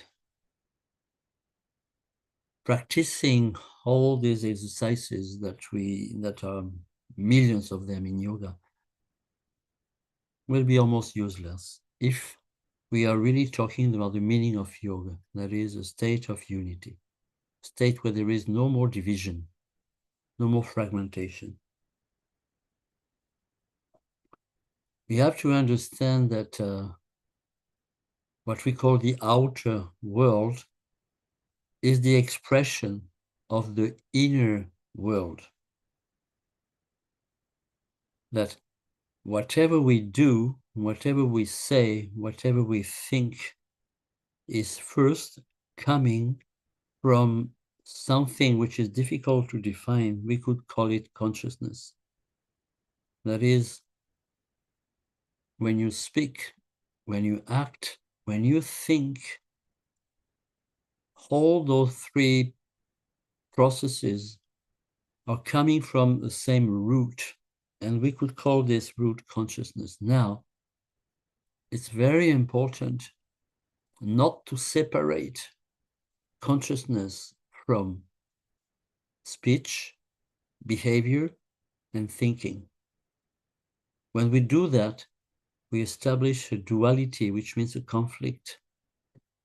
We are cut in two. We consider that there is something which is kind of separated from action, from speech, from behavior. So this is the very first point to integrate very clearly. We are what we do, we are what we say, we are what we think. And the question comes again, are we happy with what we are? Which means, are we happy with what we do, what we say, what we think? If it is so, it's okay. So you don't have to listen. And it's needless to do anything. But when you inquire deeply within, we immediately see that we are not satisfied in the way we live. The world has become a jail. And we are the keeper of the jail. We are the prisoner. We are also the walls. We are the cells. So when this question came, is it possible to live a life into which there will be a quiet mind? There are several little points to be understood, and these are called Yamas and Nyamas.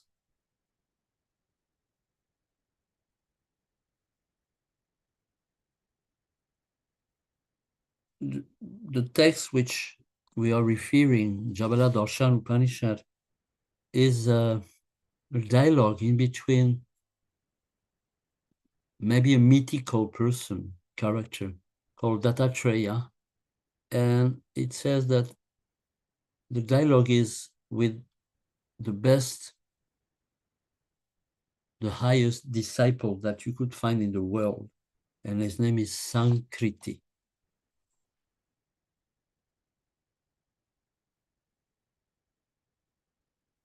We shouldn't be too much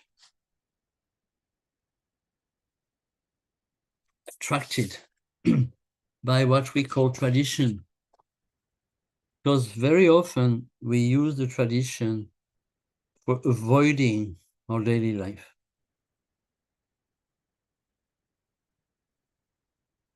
with a kind of dream that we could become something different. The question is not to become something or somebody different. The question is to be and to come to what we are, which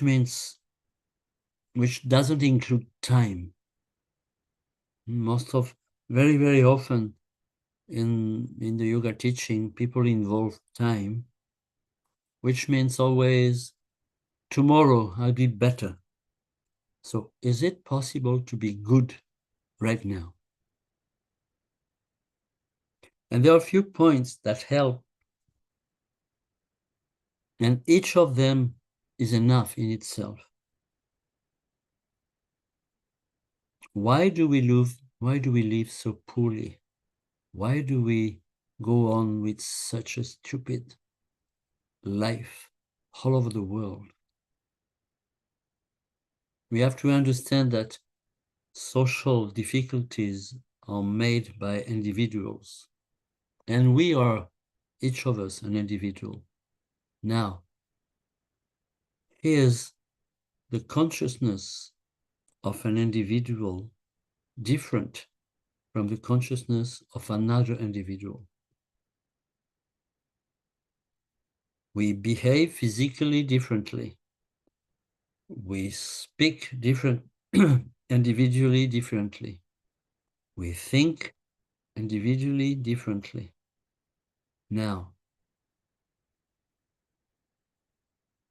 what we are as a human being,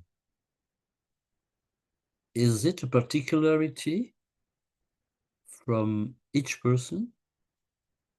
Or is the fact of being a human being, is that global to all mankind?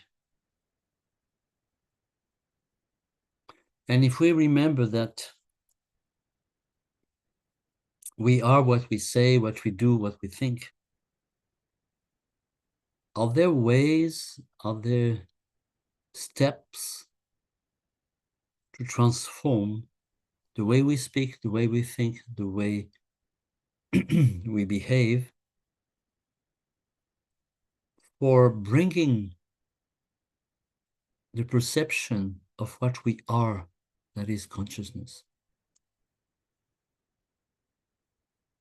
Those yamas and niyamas, I can give you a list of these 20 yamas and niyamas. But we have to remember they mean the way we live, not as an idea, but as a practical way of living. So to give you a small list, the first one, I'm talking about a text called Jabala Darshan Upanishad. I'm not talking about a Yoga Sutra. First one is called Ahimsa, which is translated to bring peace to the listener. Bringing peace to the listener. We're not talking about non-violence. Nobody knows what non-violence is. There's violence everywhere. Now, it is about bringing peace to the listener. There are two listeners.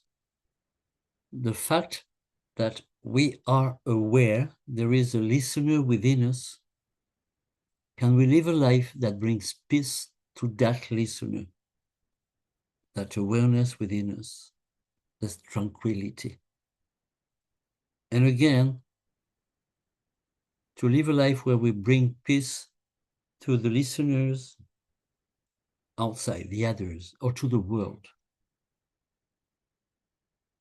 To bring peace to the world, to bring peace to the others, to bring peace to our awareness. And don't ask how, just do it. You know, if we inquire deeply into this inquiry, this listening, this listener appears. But it is not coming from an explanation from somebody else.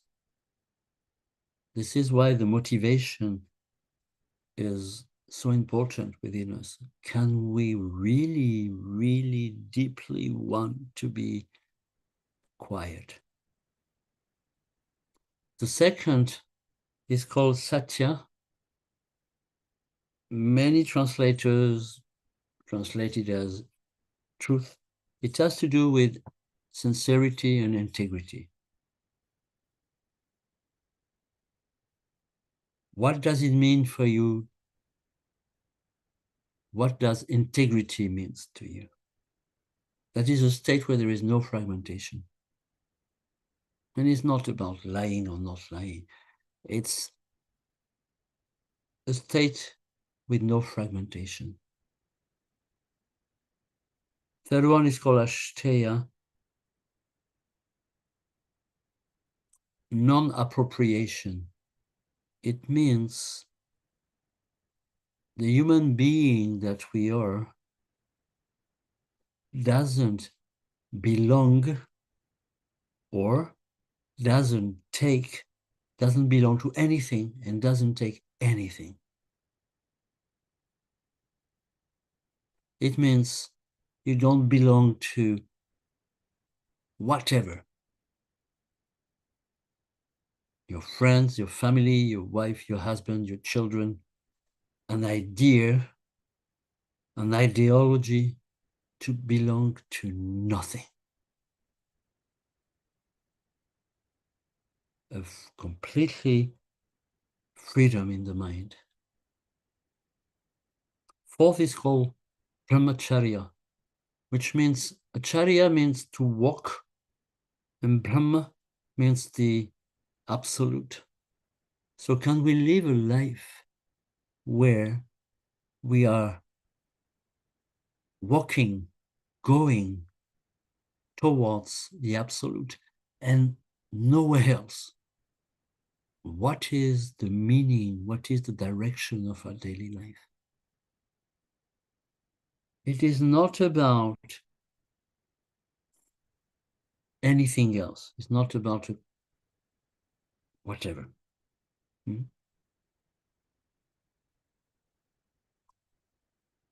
Next one is called Kshama. Kshama means caring, to take care.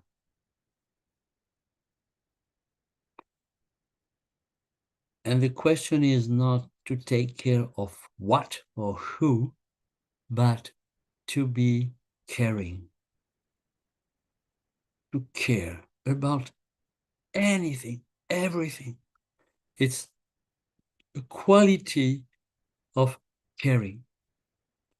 It is not about the object. Next one is Arjava, which means straight enough, to be clean, clean mind. Other one is Karuna, which means compassion. Compassion means passion for everything.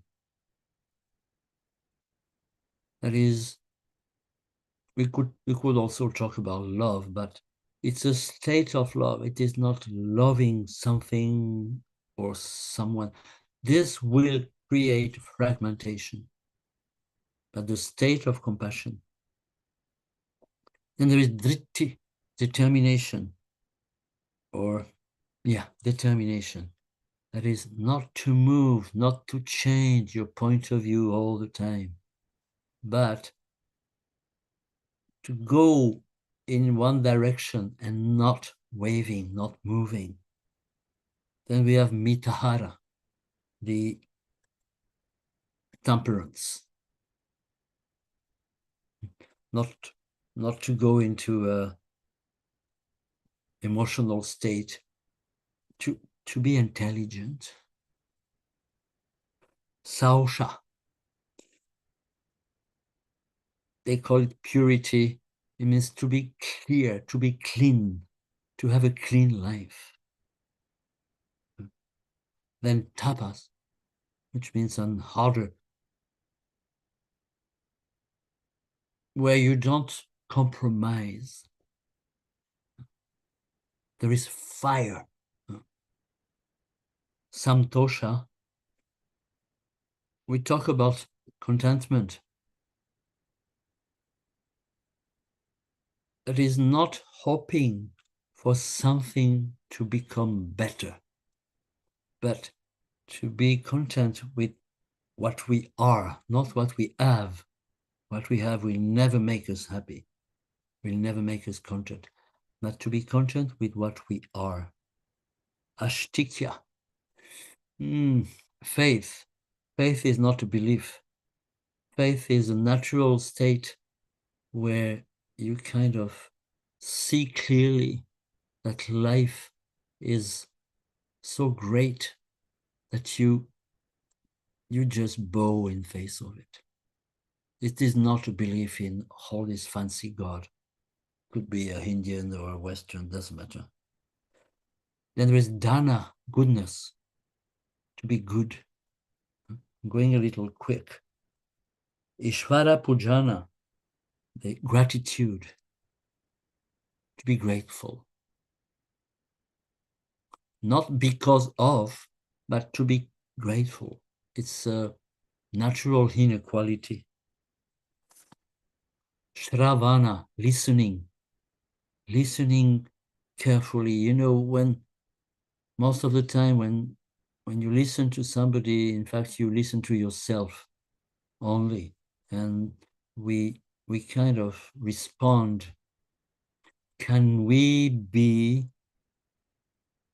just listening without commenting, within oneself or outside, not commenting, listening? Then there is a chi, which means modesty, not to claim, not to show off, just to be modest. And mati, clarity, just to be clear. Then japa, which means recitation.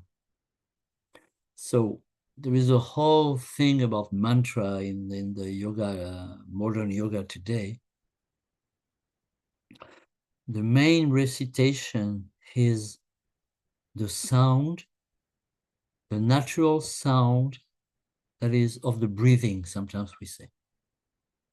And just to listen to this movement coming in and out. I suppose many will push you to chant Om or whatever. It's not about this.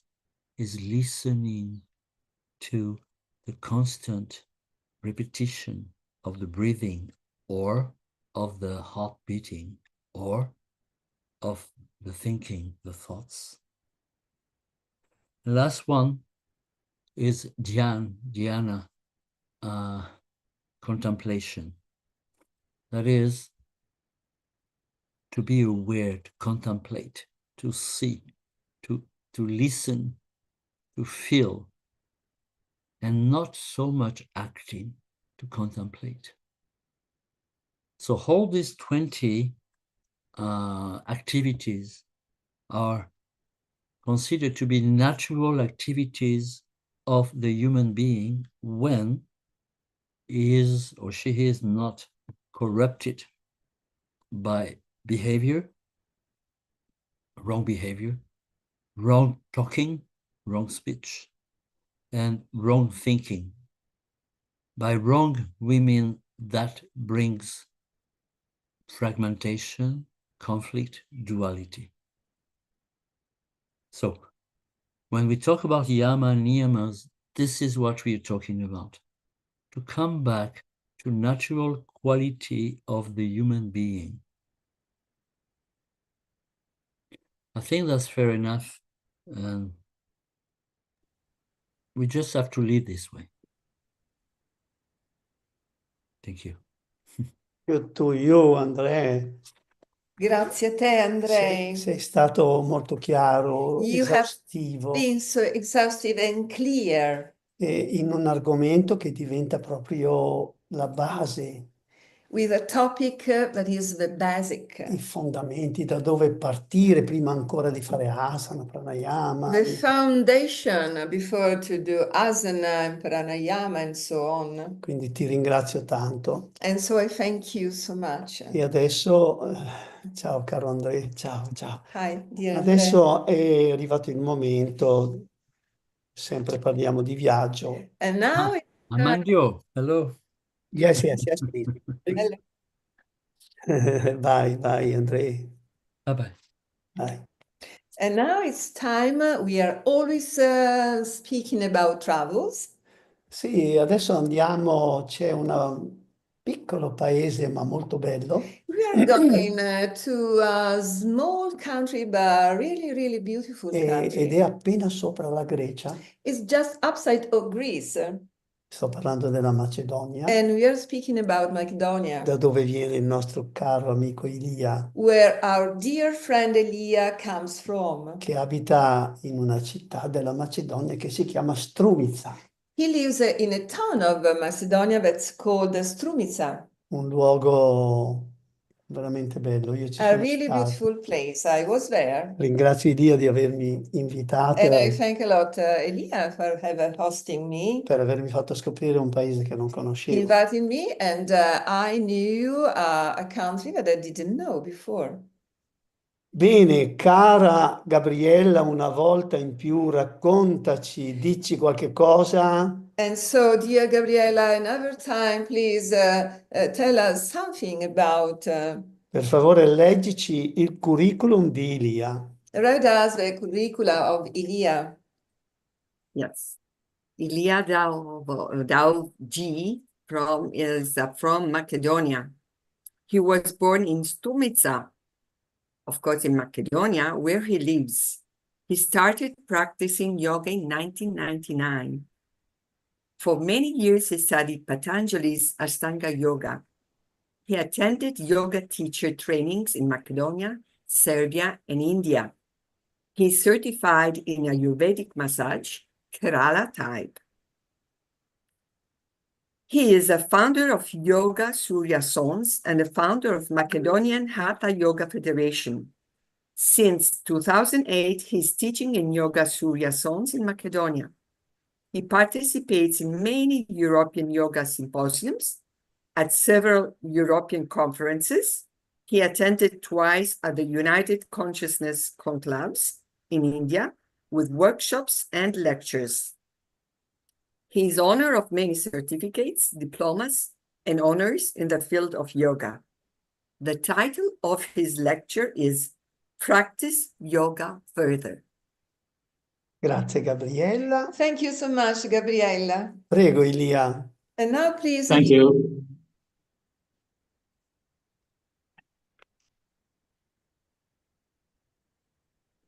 Do yoga further or practice yoga beyond, or as the European Yoga Federation's motto is, BeYoga beyond. This term is intended for people, both those with yoga experience and those who are new to yoga. In my research, I found a lot of interesting data, which I arranged in this order. Introduction, in which I will talk about the benefits of yoga, introduced adolescents to yoga, adults who are new to yoga, convalescents and yoga for 65 and plus, which led me to choose this topic. The human body is designed for physical activity, but in the modern age, the static position of the body, whether sitting or standing during professional duties for 9 or 10 hours during the day, puts a strain on the body. With constant uniform movements, the body stiffens, and this leads to a blockage of energy. Let's take a look at the benefits of yoga. First of all, physical exercises called asanas. Then the benefits of pranayama breathing techniques, the benefits of meditative techniques, First of all, in introduction, what is yoga and what are the scientifically proven positive health benefits of continuous practice? Yoga is an ancient Indian method of practice with many beneficial effects of both physical and mental health. The word yoga means unity. It is an exercise that connects the body, mind, and spirit through different body postures, accompanied by controlled breathing and meditation, thus promoting relaxation and reducing stress. When you achieve this harmony, your journey through life will be calmer and more fulfilling. Benefits of continuous yoga practice, there are many. Here are a few of them. If you are trying to reduce weight gain, you will find to build a strong, agile, and elastic body, which will make your tendons and ligaments stronger and more flexible. If you want to have beautiful and glowing skin, yoga will help you achieve this.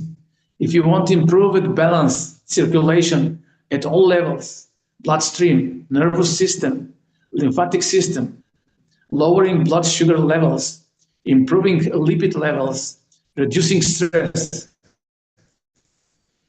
increased energy of physical and mental state, toning all muscles, calming the mind, increasing concentration, speeding up metabolism, learning to breathe properly, improving quality of life and mood, etc., etc. Among all other forms of exercise, the art of yoga is by far the best choice that promotes healthy heart function. Daily yoga practice has a long range of positive effects on the functioning of the human heart. During the day, people spend time hunched over a desk, driving a car, using tools, etc. This posture leads to back pain and causes curvature of the spine and various other problems associated with improper posture. Yoga is a powerful solution for overcoming back and neck pain, strengthening the muscles and allowing for better posture. Pranayama techniques regulate breathing and increase strength through deep breathing. Breathing exercises increase lung capacity, reduce breathing rate, improve respiratory efficiency, and extend human lifespan. It has been scientifically proven that yoga breathing techniques such as Kapalabhati, Anulom Vilom, or Ujjayi alleviate asthma symptoms. In addition, pranayama techniques enhance brain activity and improve the autonomic function of the brain. The lymphatic system plays an important role in our body's defense against bacteria and viruses, and is responsible for eliminating waste produced from the body, which is a prerequisite for strengthening immunity. Then the reverse positions promote lymphatic circulation, but also allow for toning and venous blood vessels. Headaches, migraines, arthritis, and other joint pains are reduced or completely eliminated. It activates the digestive tract, which affects improved digestion of food. Balanced asanas increase self-esteem.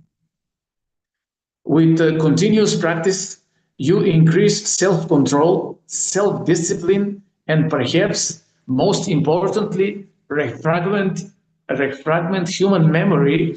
And with all these benefits, no matter your profession is, yoga will make the best version of you.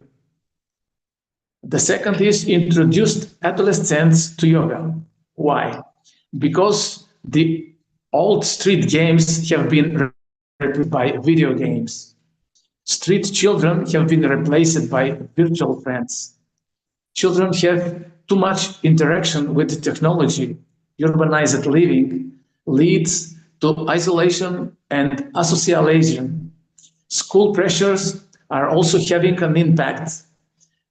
Consuming inappropriate food and drink, and insufficient sleep and improper rest, among other factors, have created historically low rates of physical activity ever among young people. The consequences of physical inactivity manifests themselves at different levels and in different forms. Poor posture, spinal deformities, kyphosis, scoliosis, and the like are pronounced. The physical symptoms that most commonly occur in children are back pain, carpal tunnel syndrome, insomnia, neck pain, headache, weight gain or decrease, fatigue, poor personal hygiene, bad behavior. Emotional or behavioral symptoms of internet addiction include inability to set priorities or maintain a schedule, job avoidance and negative effects on grades in school, faculty or work performance, isolation and reduced connection with family and friends, mood swings or feelings of anxiety, depression, nervousness, anxiety or guilt, sleep loss and apathy, preoccupation with being online, hiding or lying about time spent online. From personal experience, I will say, since I have been working on projects in municipality in Strumica, Macedonia for 2 years, for free yoga classes for all students, that it is not an easy path for yoga to reach children. You need to develop a solid handbook that should be delivered to all relevant stakeholders, which are parents, family and school, doctors, teachers and school principals, mayors, to familiarize themselves with the entire course of the project. The children were divided in 2 groups. The first group consisted of children aged 6 to 12, and the second group consisted of students aged 13 to 18. In the first group, we worked on familiar asanas, but modified according to age in the form of child's play. In the second group, we did the same asanas as for adults. For those who want to do such a noble yoga education with children, you first need to build a team of yoga instructors. Then with the team, to strategies how to introduce the public and parents and prepare a methodology for the classes. You need a few appearances in local television, a few meetings with interested parents who are always on the lookout for something.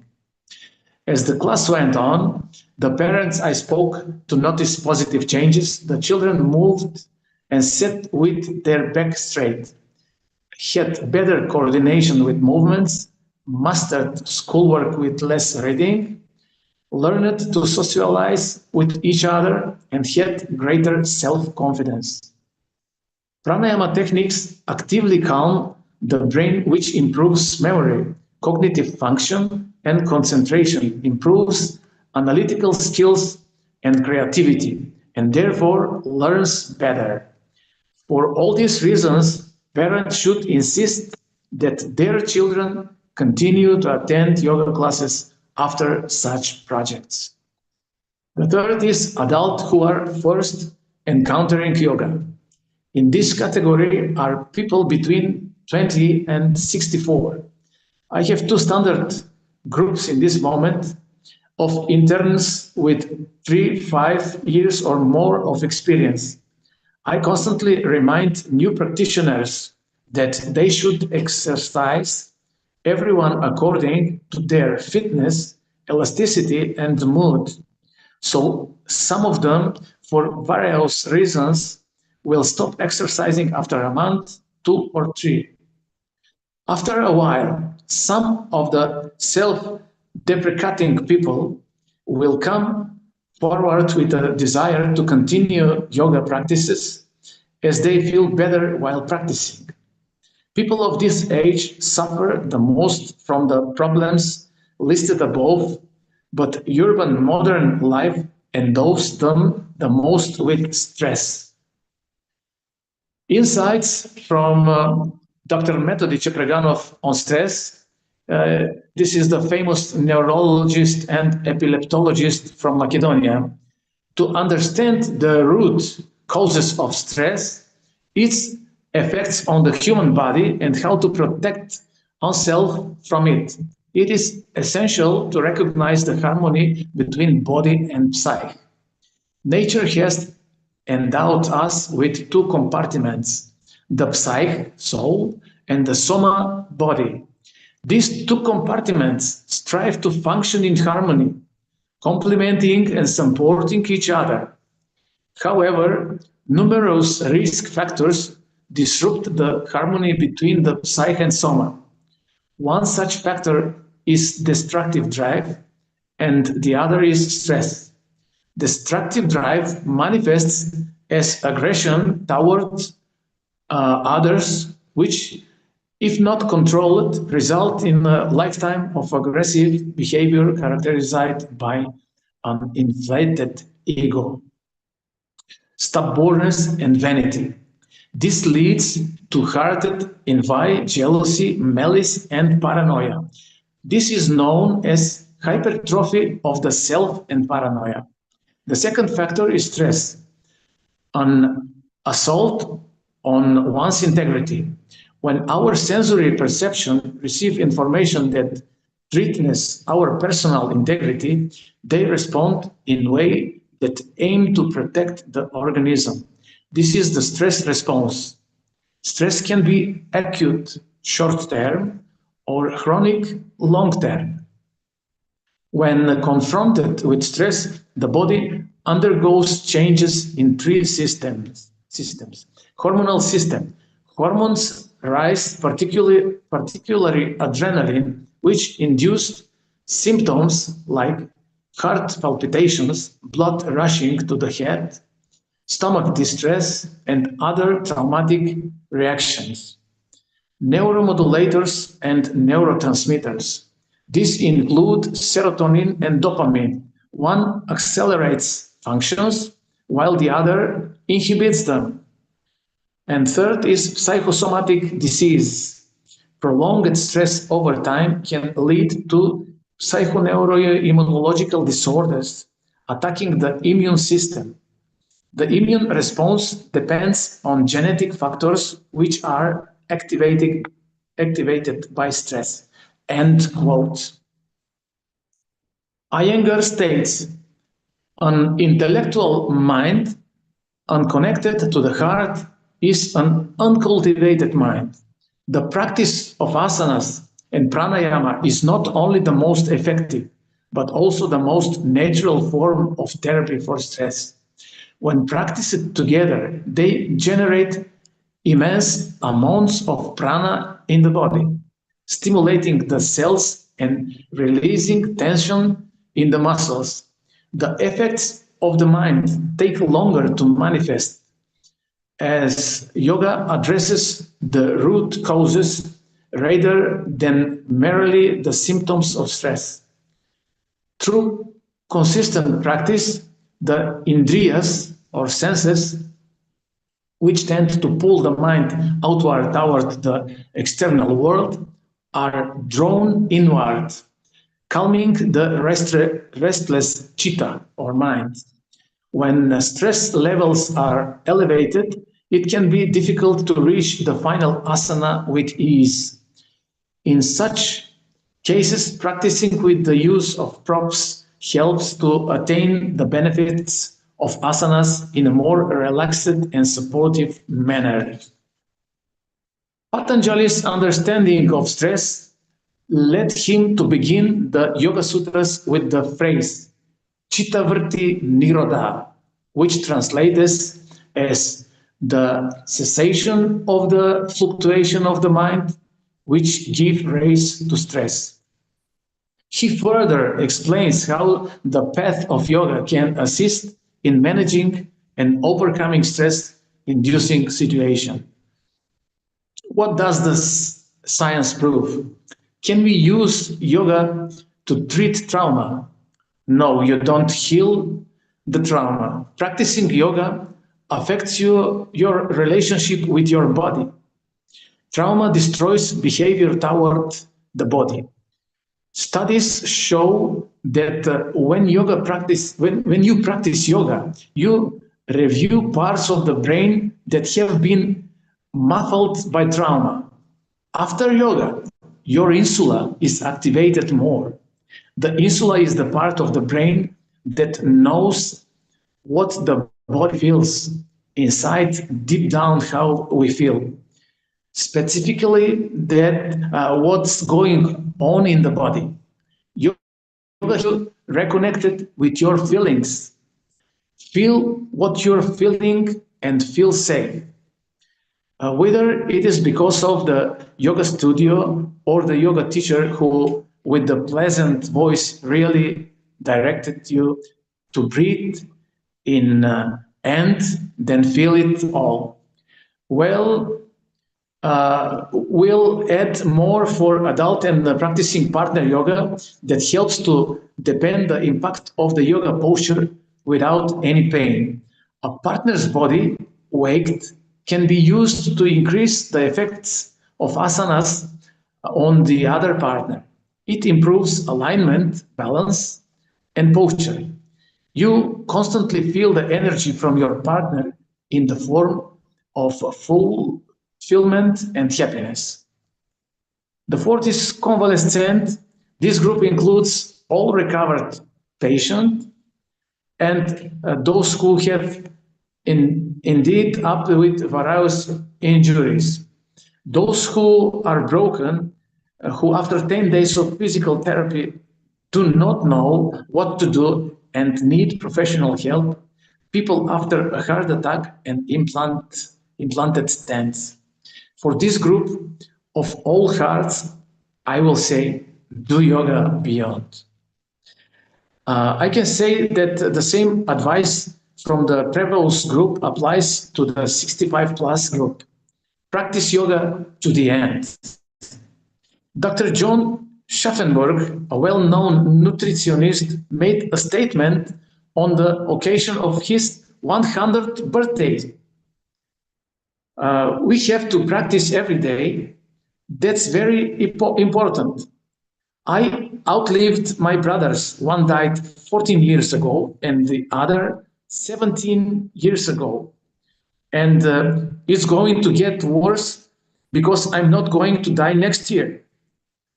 I will give you an example of a woman who helped me with the PowerPoint lectures, a real graphic artist, but the woman was excessively obese, the big one.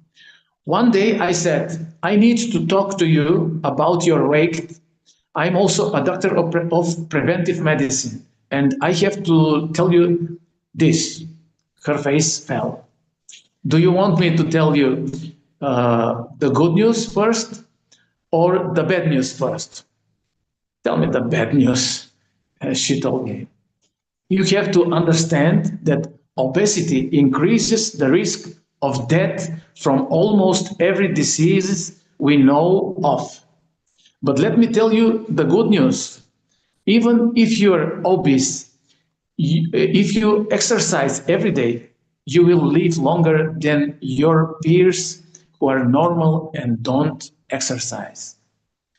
To improve the quality of our lives, I recommend you read the first 2 levels of Patanjali's Ashtanga Yoga, Yama and Niyama, more often. When you achieve this harmony, your journey through life will be calmer and more fulfilling. Thank you. Namaste.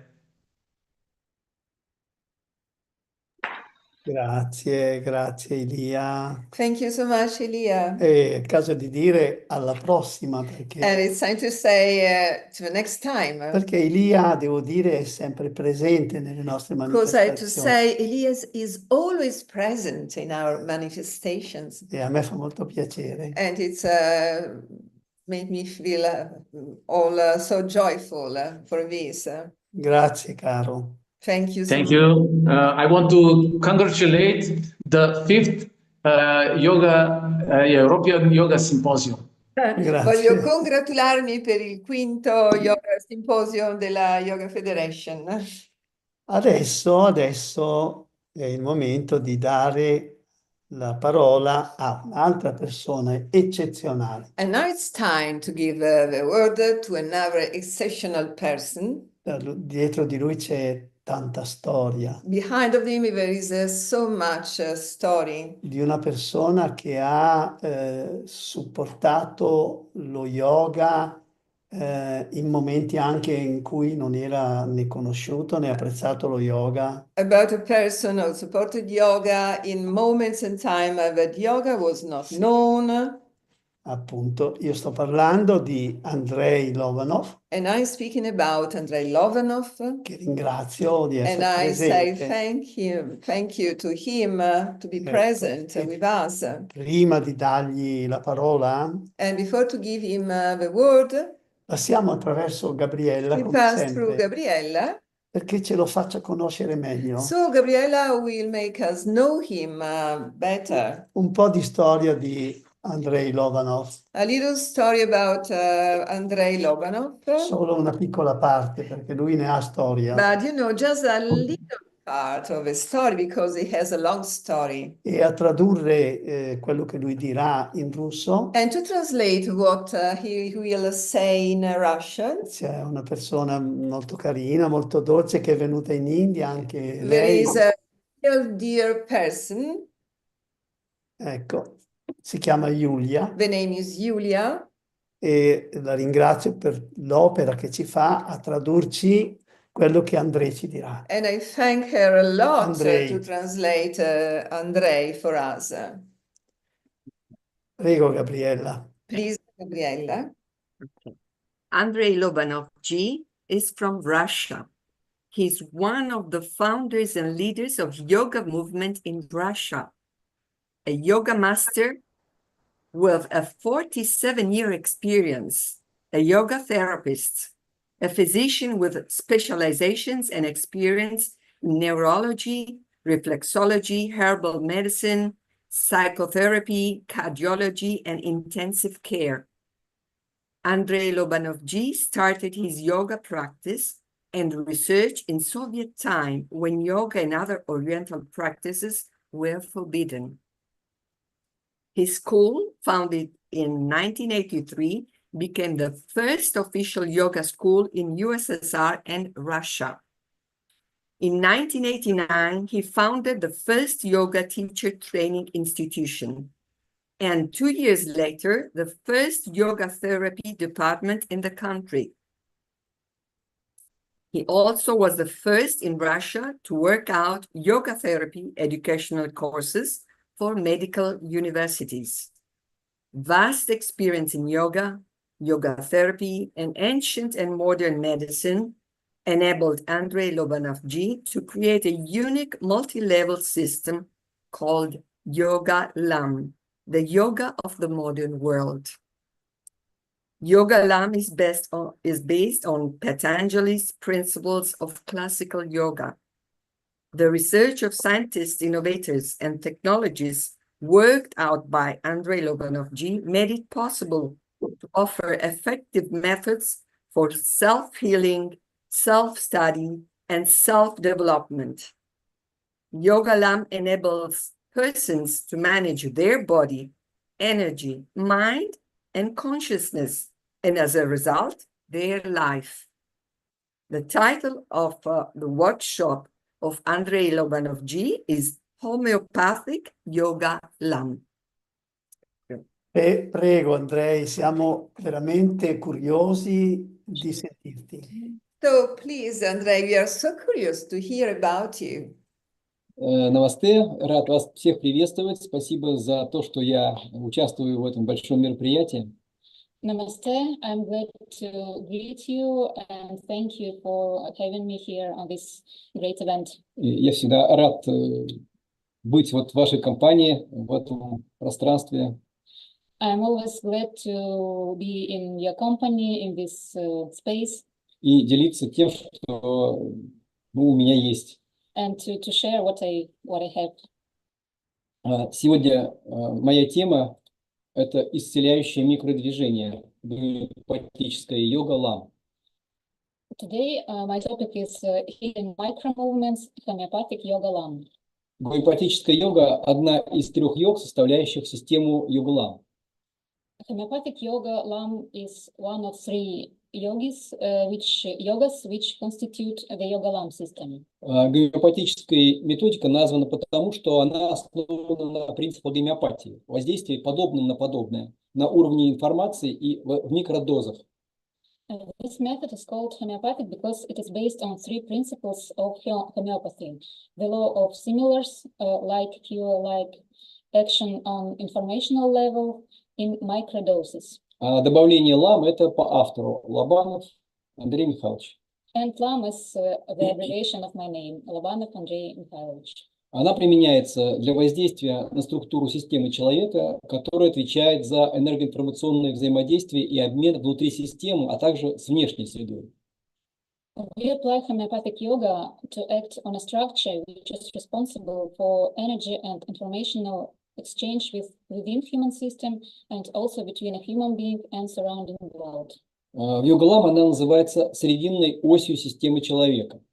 Это канал связи, который соединяет все измерения системы человека: физическое, праническое, ментальное и каузальное. In yoga lam we call this structure median axis of the human system. It's a channel connecting all dimensions of human system: physical, pranic, mental and social. На физическом уровне она представлена позвоночником, на праническом и ментальном – центральным энергоинформационным каналом. On physical level, this median axis is represented by spinal column, on pranic and mental by central energy informational channel. Гомеопатическая йога-лам – это объемная методика, которую мы применяем для самовосстановления и для саморазвития. Homeopathic yoga lam is a comprehensive method which we apply both for self-restoration and self-development.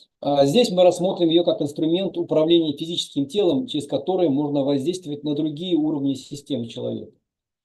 Today I'm going to tell you how we can use homeopathic yoga for managing our physical body, through which we can impact other levels of our system.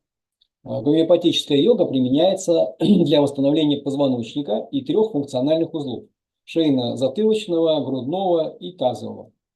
Mainly, homeopathic yoga is applied for restoration of the spine and its 3 functional nodes: cervical, occipital, thoracic and pelvic. На этих узлах размещены голова, руки и ноги, органы действия физического тела, с помощью которых мы непосредственно совершаем действия в материальном мире. Our head, hands and legs, which are organs of action of the physical body, by means of which we act in the material world, are placed on these functional nodes.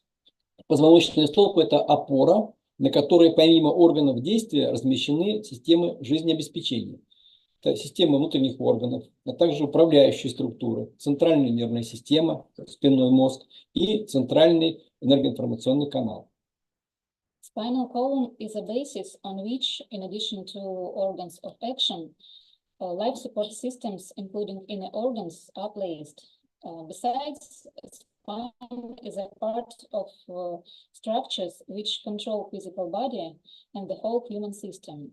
These structures are central nervous system and central energy informational channel. От состояния позвоночника и функциональных узлов зависит жизнеспособность человека и полноценность его жизни, а также его развитие и возможности продвижения в практике йоги.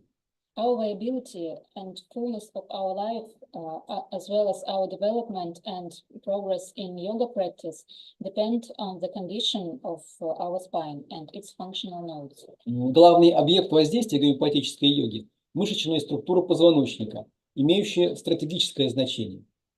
Spine muscle structures which have a strategic importance are the main object which homeopathic yoga is applied to. Это глубокие мышцы, прилегающие непосредственно к позвонкам и поддерживающие вертикальное сообразное положение позвоночного столба. Из-за этой их функции я назвал эти мышцы опорными.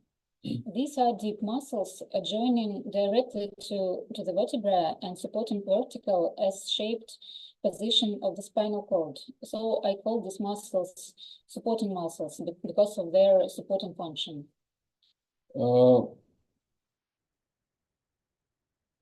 Значит, в анатомии называются тоническими, поскольку они постоянно находятся в состоянии тонуса, который определяется сигналами, идущими из центра тонуса, который расположен в центральной нервной системе. In anatomy, these muscles are called tonic muscles because they constantly maintain a certain tone, which is controlled by signals coming from nervous system. Эти мышцы составляют третий и четвертый слои, мышечные слои позвоночного столба. These muscles constitute third and fourth layers of the muscles of the spine. Это короткие мышцы, которые связывают между собой отдельные позвонки, сегменты позвоночника. They are short and they connect adjoining vertebrae. Крепятся эти мышцы костистым и поперечным отростком, образуя структуру с опорной функцией сухожильно-мышечного канала позвоночника. These muscles are attached to spinous and transverse processes, forming a structure which with a supporting function. And the structure is called tendon muscular channels of the spine. Правый и левый каналы проходят по сегментам поперечных отростков позвоночника, а срединные по остистам. The right and left tendon muscle channels go through segments of the transverse processes of the spine, and central channel goes through spinous ones. Правый, левый и центральные сухожильно-мышечные каналы являются проекцией энергетических каналов пранического носителя Ида, Пингала и Сушумна.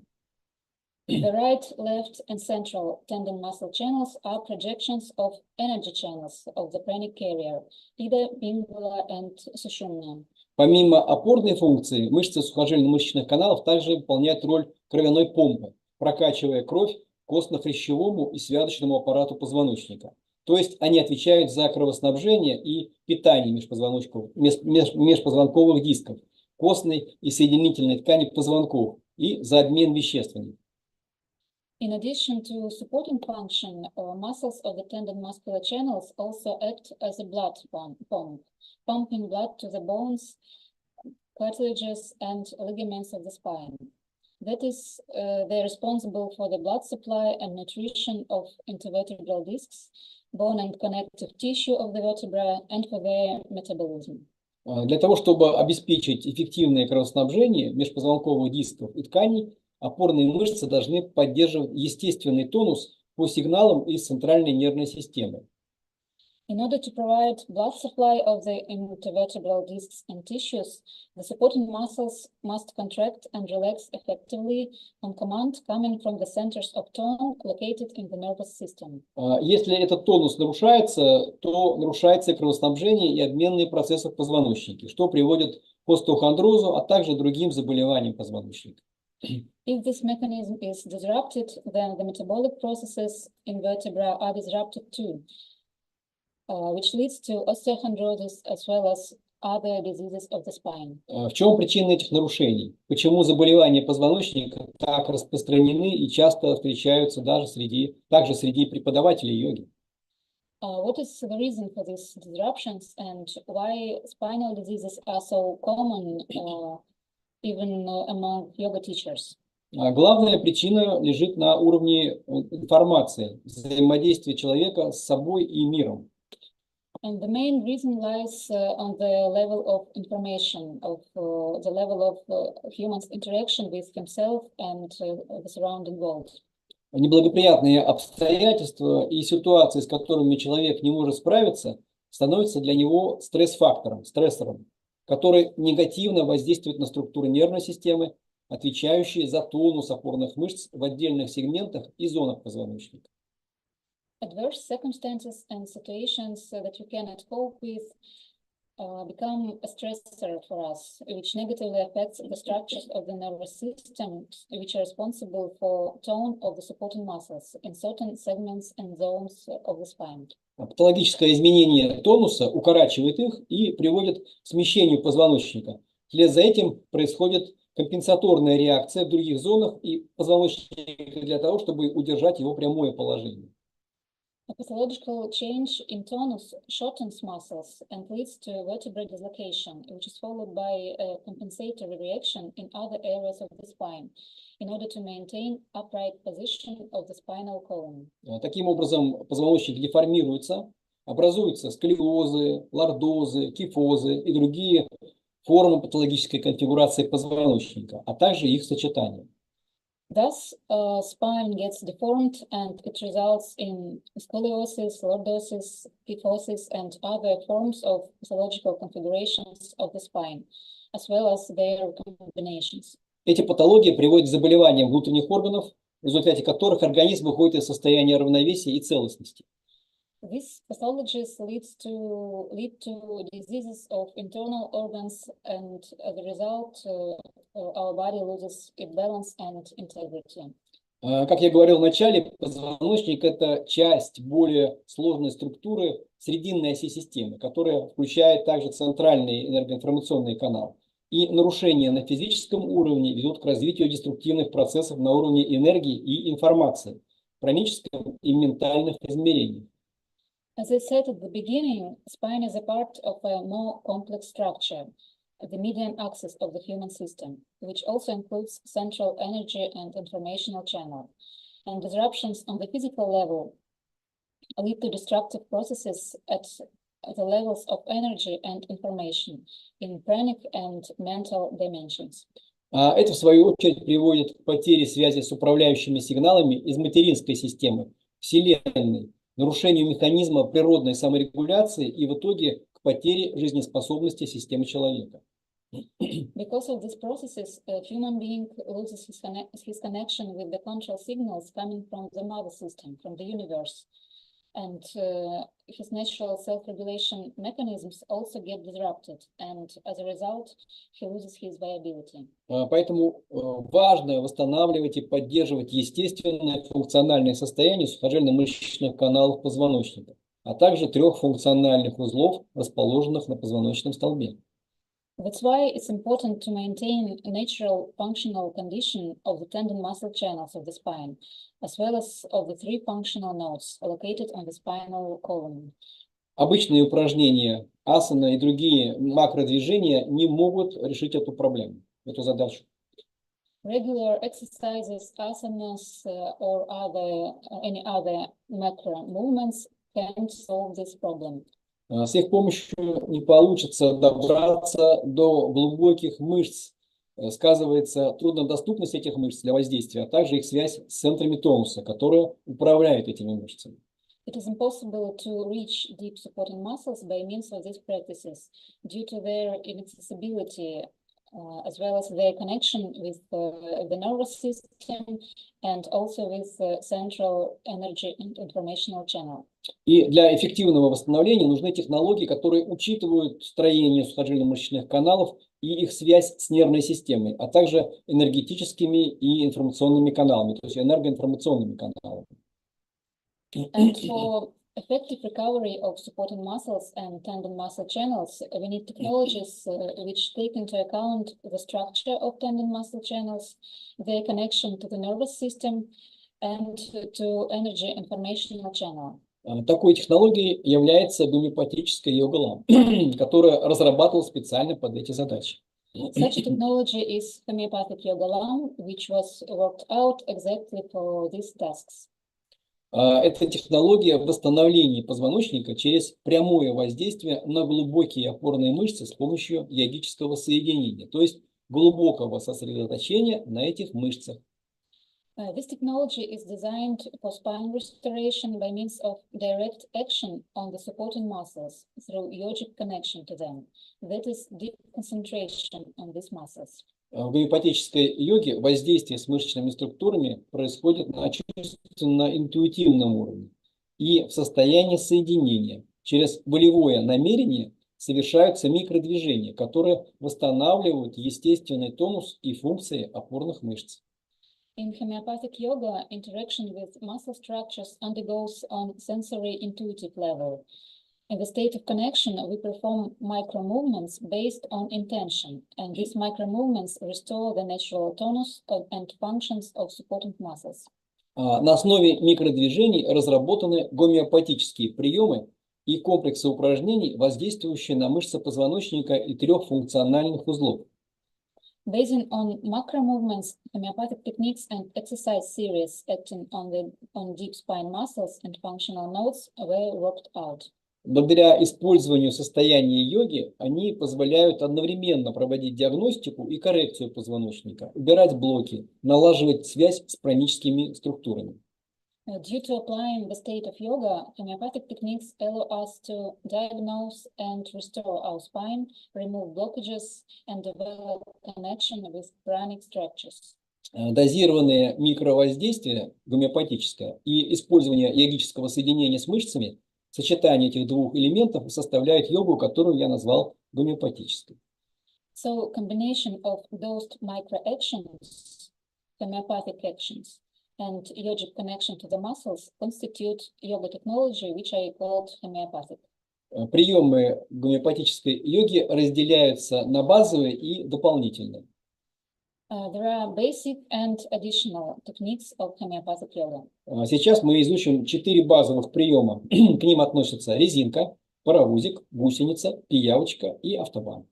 Now we are going to learn 4 basic techniques, which are rubber band, steam train, caterpillar, leech, and autobahn.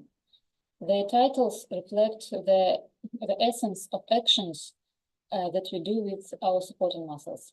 Их названия отражают суть действий, которые мы производим с опорными мышцами позвоночника. Сейчас я их кратко опишу, а затем мы их вместе выполним. First, I'll describe them shortly, and then we will perform them together. Прием резинка. The rubber band technique. В этом приеме мы выбираем 2 опорные точки, например, затылок и крестец, и создаем намерение движения этих точек в противоположных направлениях. In this technique, we choose 2 supporting points of our attention, for example, the bed of the head and sacrum, and we create an intention to move these 2 points in opposite directions. Это намерение постепенно переходит в микродвижение, и мы начинаем растягивать сухожильно-мышечные каналы между этими точками наподобие резинки. This intention gradually grows into micro-movement, and we extend our tendon muscle channels between these 2 points like a rubber band or elastic. И удерживаем эту мышечную резинку в течение 3-5 минут, стараясь равномерно распределить мышечный тонус, не делая чрезмерных усилий или рывков. And we hold this muscle rubber band for 3 or 5 minutes without any excessive efforts, without any pulling them too hard, trying to distribute muscular tone evenly. Прием резинка помогает пробудить чувственность в позвоночнике, убирает компрессию позвонковых дисков, снимает мышечные блоки.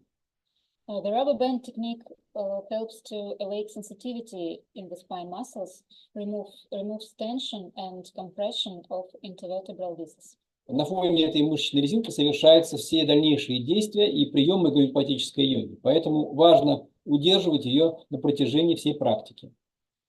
We perform all the actions and techniques on the background of this muscle rubber band.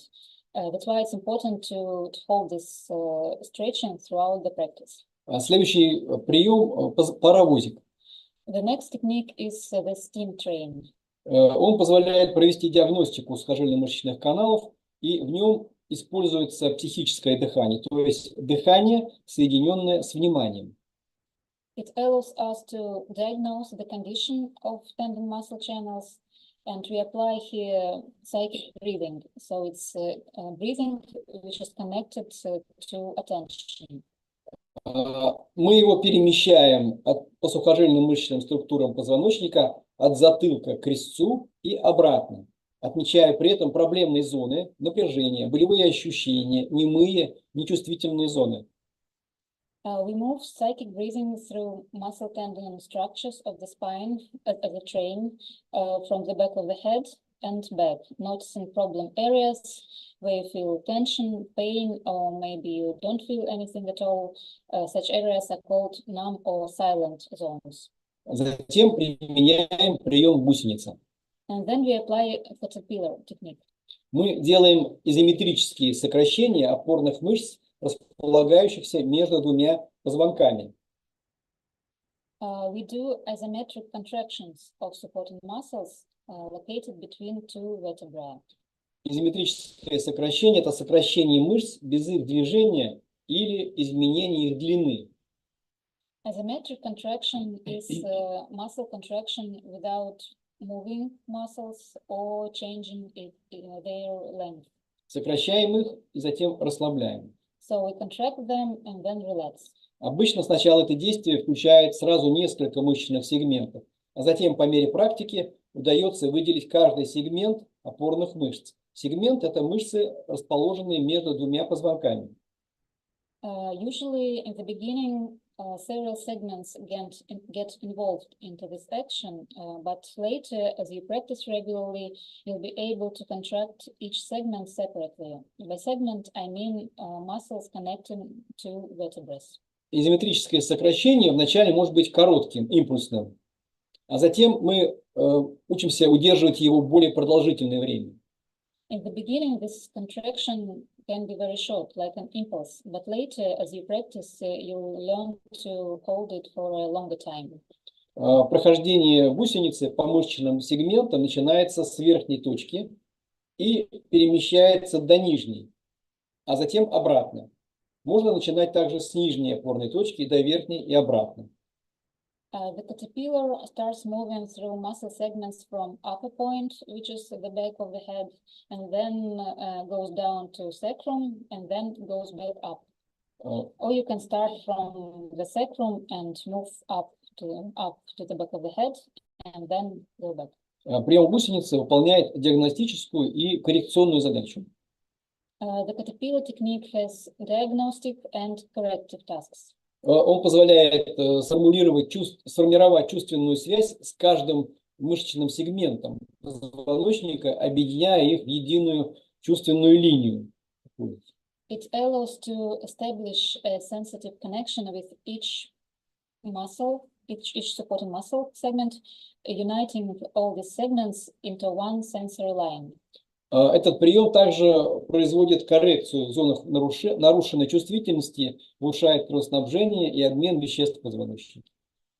These techniques also correct areas of impaired sensitivity, improves blood supply and metabolism in the spine. Следующий прием – пиявочка. The next technique is called leech. Он заключается в растяжении опорной мышцы отдельного сегмента, которая удерживается несколько минут или дольше. In this technique, we stretch supporting muscle of one segment and hold this stretching for a few minutes or longer. Это действие с опорной мышцы напоминает пиявку, которая передвигается в воде, вытягиваясь и сокращаясь по всей своей длине. This action of supporting muscles reminds how a leech moves in the water, stretching and contracting its entire body.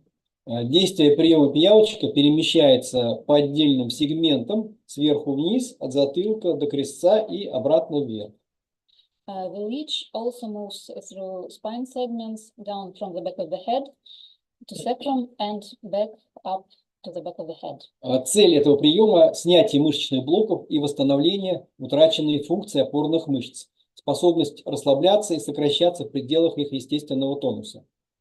The purpose of this technique is to remove muscle blocks and to restore lost functions of the supporting muscles, their ability to relax and contract within their natural tone. Цель этого снятие мышечного блока в опорных мышцах может сопровождаться акустическим эффектом, щелчком, похрустыванием. The removal of a muscle block can be accompanied by an acoustic effect, like clicking or crunching. И последний базовый прием – это автобан. And the last basic technique is autoban. В этом приеме мы одновременно вытягиваем правый и левый сухожильно-мышечные каналы позвоночного столба в противоположных направлениях. In this technique, we simultaneously stretch the right and left tendon muscle channels of the spine in opposite directions. Это напоминает движение по автобану, которое осуществляется с одинаковой скоростью, но в разных направлениях. It reminds traffic on the autobahn, which goes with the same speed in opposite directions. Этот прием служит для уравновешивания мышечного тонуса и синхронизации активности двух сухожильно-мышечных каналов. This technique helps to balance muscle tone and synchronize activity in the right and left tendon muscle channels. Уравновешивание означает равномерное распределение тонуса по сухожильно-мышечному каналу и баланс между каналами, выравнивание в них тонуса. To balance means to distribute tone evenly in each tendon muscle channel and also to achieve the state of equilibrium between these two channels. Давайте сейчас выполним эти приемы, чтобы вы получили опыт управления опорными мышцами и состоянием своего позвоночника. Let's perform these techniques so that you get experience of managing your supporting muscles and the condition of your spine. Чтобы управлять этими мышцами, нам нужно войти с ними в контакт, соединиться с ними на чувственном уровне, что и есть йога. In order to manage these muscles, we need to establish a sensitive connection with them, to connect to them on sensory intuitive level. That is yoga. Для этого мы принимаем положение лежа на полу, поза шавасаны, чтобы тело было расслаблено, были расслаблены двигательные, тактические мышцы, тогда нам будет проще получить доступ к глубоким опорным мышцам. For this, lie down in Shavasana pose so that your body is relaxed and big superficial muscles are relaxed. Then it will be easier for you to get access to deep supporting muscles. Почувствуйте точки, в которых ваше тело соприкасается с полом. Это зона пяток, крестца, лопаток и затылка. Feel the contact points where your body touches the mat. These points are heels, sacrum, shoulder blades, and the back of your head. Эти области будут опорными точками для вашего внимания, которые создают несколько рабочих зон в позвоночнике. These areas will serve us as supporting points for our attention, sort of anchor points, which help us to create several working areas in the spine. Можно работать с отдельными зонами, а потом объединить их в одно целое. Целое пространство позвоночника от крестца до затылка. We can work with separate areas and then to unite them in one whole space from the back of the head to sacrum. И начинаем прием резинка, выполняя 3 действия с опорными точками. And we start the rubber band technique, which includes 3 actions with supporting points. Первая точка – крестец. Фиксируем свое внимание на полу. А во второй точке, в затылке, мы создаем намерение движения вверх к макушке. The first supporting point is sacrum, so fix it with your attention. And in the second point, which is the back of the head, create an intention to move it towards the top of your head. И таким образом растягивается сухожильно-мышечные каналы в области затылка, шейно-грудной отдел. Удерживаем это растянутое состояние на намерении, наблюдая за ощущениями в этой области. And feel how tendon muscle channels extend in the neck area in cervical thoracic region. Hold this extended state, which is based on your intention.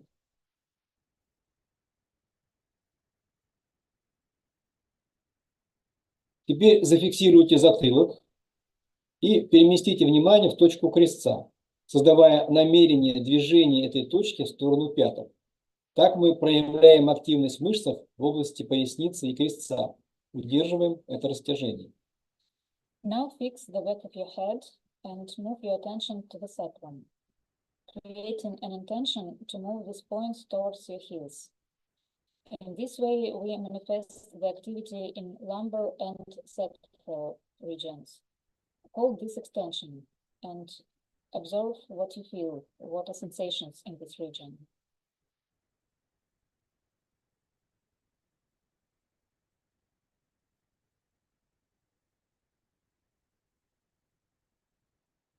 А затем мы делаем третье действие с опорными точками. And then we perform the third action with supporting points. Направляем в них внимание и создаем два противоположных вектора движения. Крестец направляем к пяткам, а затылок к макушке. Direct attention in them and create an intention to move them in opposite directions. Sacrum moves towards heels and the back of the head moves towards the top of the head.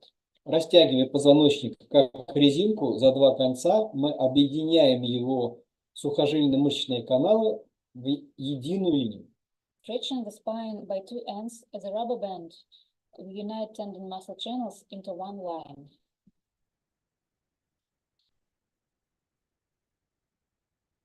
Растягиваем его равномерно. Extend it evenly.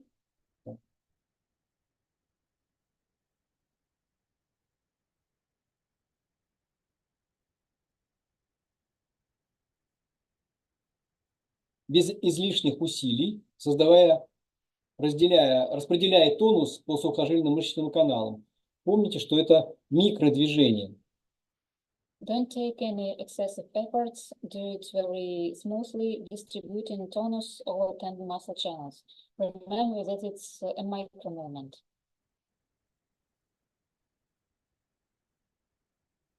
Удерживаем растяжение. Hold this extension. На фоне этого приема растяжения мы будем выполнять следующие приемы. On the background of the stretching, we will perform next techniques. Первым делом нам нужно провести диагностику. Для этого используется прием паровозик. First of all, we need to diagnose the condition of our spine, and for this we use the steam train technique. Направьте свое дыхание и внимание по позвоночнику, по сухожильным мышечным каналам, сверху вниз, а затем снизу вверх. Direct your breathing and attention through the spine, along the tendon muscle channels, from the top to bottom and then back.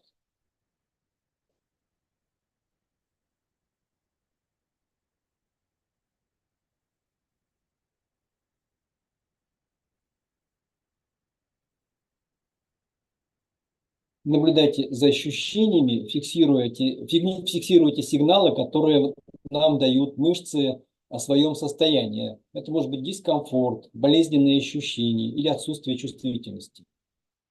Observe what you feel. Notice the signals coming from your muscles about the state of them, of these muscles. It may be discomfort, pain, or insensitivity.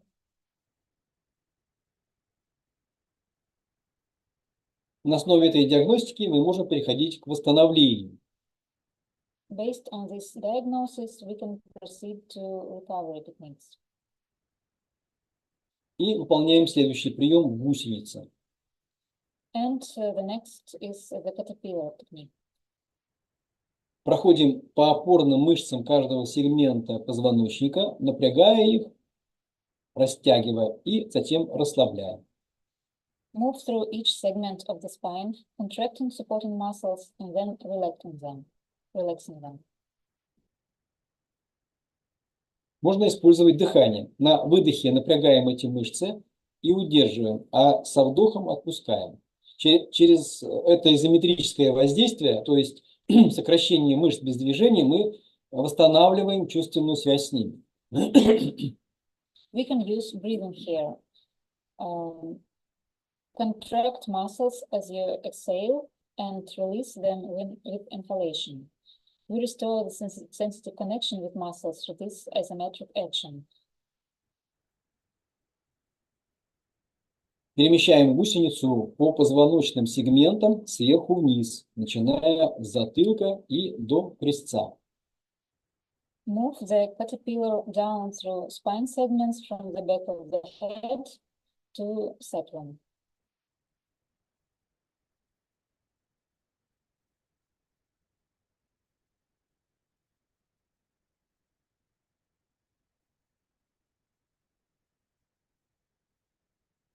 И от крестца обратно возвращаемся к затылку. And from sacrum we go back to the back of the head. Таким образом мы пересчитываем свои позвонки. So we kind of calculating our vertebrae. Вы заметите, что мышцы, которые напрягались, начинают лучше ощущаться. You'll notice that the muscles which have just been contracted started to feel better. You feel them better. Одновременно мы создаем более четкую связь с сухожильно-мышечными каналами и нормализуем их состояние. At the same time, we create clearer connections to tendon muscle channels and we normalize their condition.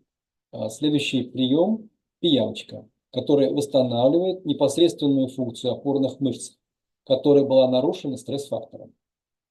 The next technique is the leech, which restores the function of supporting muscles, which was disrupted by the stressor. Мышцы, которые подвержены патологическому воздействию, теряют свою способность сокращаться и расслабляться. И нам нужно вернуть им эту способность.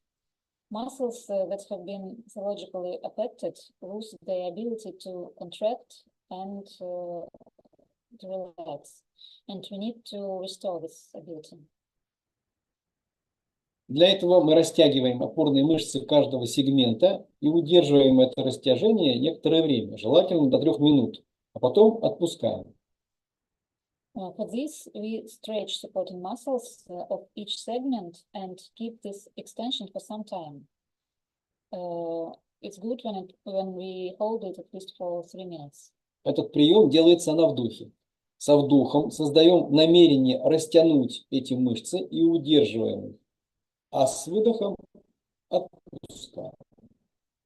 With an inhalation, we create an intention to stretch these muscles, then we hold it, and with an exhalation, we release them.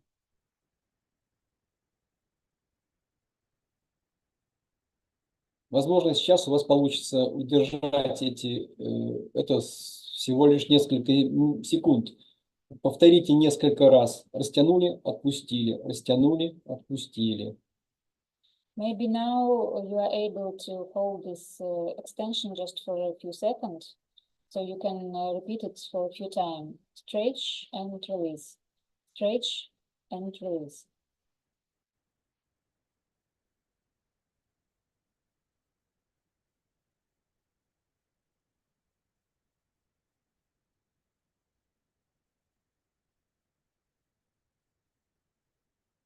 Пиявочка, так же, как и гусеница, перемещается по позвоночнику сверху вниз, проходя каждый сегмент, стараясь почувствовать и оживить каждую отдельную опорную мышцу. Leech, as well as a caterpillar, moves through the spine from top to bottom, involving every segment, trying to feel and revitalize each supporting muscle.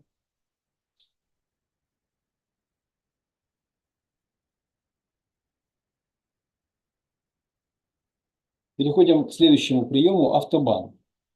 Направляем внимание в правый и левый сухожильно-мышечные каналы. И правый канал тянем от крестца к затылку, а левый в противоположном направлении, от затылка к крестцу.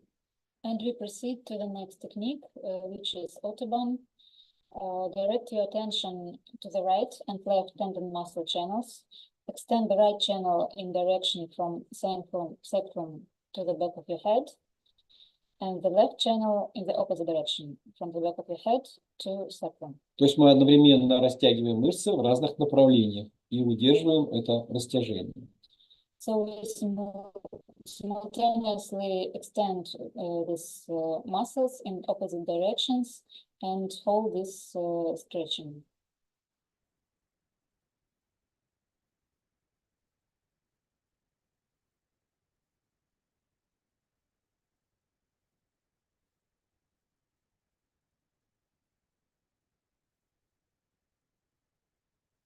И меняем направление. Правый канал растягиваем от затылка к крестцу, а левый от крестца к затылку. И удерживаем.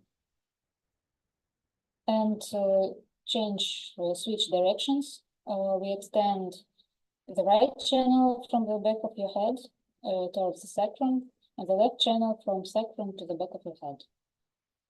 And hold it. Something.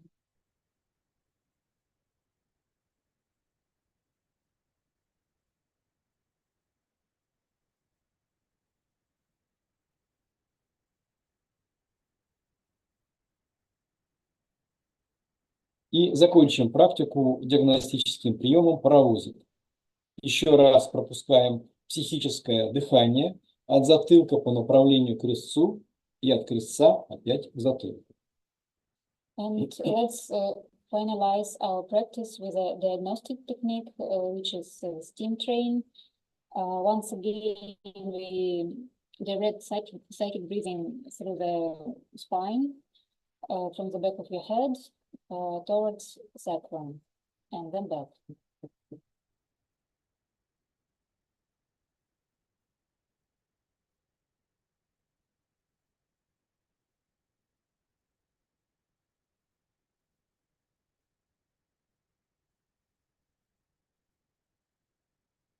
Наблюдайте, как изменилось состояние вашего позвоночника. Observe how the condition of your spine has changed. И расслабьте все тело, отпустите все. And relax the entire body, release all the tension.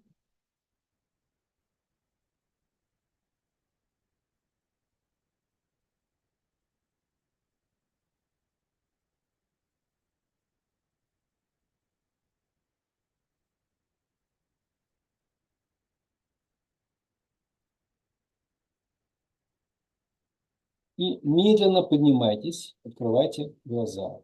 And get up slowly, open your eyes.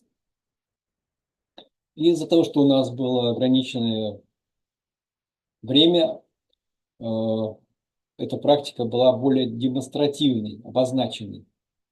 And today we have not so much time, so this practice was a kind of demonstration. Минимально удерживать каждый сегмент с напряжением, с каждым приемом, это от 3 до 5 минут, потому что это физиологическая норма. And the best time to hold each technique, to perform each technique, from 3 to 5 minutes, because it's physiological normal. В это время мышца через 3-5 минут она естественно рефлекторно расслабляется. If we hold a muscle extended for 3-5 minutes, it relaxes reflexively. Вот такая практика гомеопатической йоги. Спасибо за внимание. Поделитесь своими ощущениями в чате, что получилось, какие были трудности. Нам ваша обратная связь очень важна. So that is the practice of homeopathic yoga. Thank you for your attention. Share your experience in chat. Have you succeeded or there were some difficulties? We really appreciate your feedback. На мастер-классе, который сейчас начнется, Андрей Mischenko продолжит эту тему, и вы можете научиться применять эти приемы в асане. And on the next workshop, which is starting in a few minutes, Andrii Mischenko will continue this topic, and you can learn how to apply these techniques in asana practice. Спасибо за внимание. Grazie. Grazie Giulia. Thank you so much, Andrei. Thank you so much, Giulia. Sempre molto ben scientifici, preparati. You're always so scientific and so prepared. e ci fa molto piacere sempre di vedervi It's really a pleasure to see you e di ascoltarvi and listen to you e imparare qualcosa and sempre learn something about da di you. noi. Grazie. Adesso passiamo a Andrii, Mischenko. And now we're going to Andrii Mischenko. Andiamo in Ucraina We are adesso. going to Ukraine now. E vedo che Andrii è già pronto, I see Andrei is just ready now. ma come al solito voglio che le persone che ci seguono But as usually, I want people that are following us voglio che sappiano chi sono le persone che sono qui presenti. I want to tell them who the person that are present here are. E un po' di storia che sta dietro di loro. A little story that is behind them. E quindi come al solito chiedo a Gabriella, che è così And gentile, so as usually I ask Gabriella, that's always so kind, che ci porti qualche notizia a riguardo di Andrii to give us Mischenko. some news about Andrii Mischenko. Yes. As said, Andrii Mischenko-ji comes from Ukraine. He has been practicing yoga for about 15 years. He faced various health issues that the classical allopathic medicine could not resolve. As a result, a deep study of the human body's natural self-regulation systems and their practical application became the main focus of his life. In 2010, he began teaching in his hometown in Vinnytsia in Ukraine. Later, he taught in Moscow for several years. After that, he taught in Poland. Throughout this time, he had a persistent feeling that his practice was incomplete. Flexibility can be developed endlessly, and one can create sets of gymnastic exercises to achieve desired effects on the body, energy, mind, or inner states. However, the more he progressed, the more he realized that this was not yoga. At that time, he was intensely studying and practicing Hatha Yoga. Although these practices were incredibly successful and beneficial for students, they remained purely physical. In 2016, to avoid misleading people, he returned from Poland, stopped teaching, and began deeply studying Eastern practices such as Qigong and Taoism. He realized there was a vast difference between studying theory and applying it in practice. He was fortunate to meet Andrii Lobanov-ji, who demonstrated how these practices work in real life and helped him find, see, and feel the answers, understanding how everything manifests through personal experience. Now he practices Lam Yoga, that is Raja Yoga, integrating practical experience into everyday life. His understanding, worldview, and interaction with the world and himself within it have changed significantly. He has gained insight into what a human being truly is, what structures make up a person, and how to interact with and manage these structures effectively. His workshop is titled Asana in Homeopathic Yoga Lam. Thank you. Prego, Thank you. Andrii, ora tocca a te. Please, Andrei, now it's time for you. Здравствуйте. Я рад вас всех приветствовать. Good afternoon. I'm happy to greet you. Меня слышно, видно? Do you hear me well?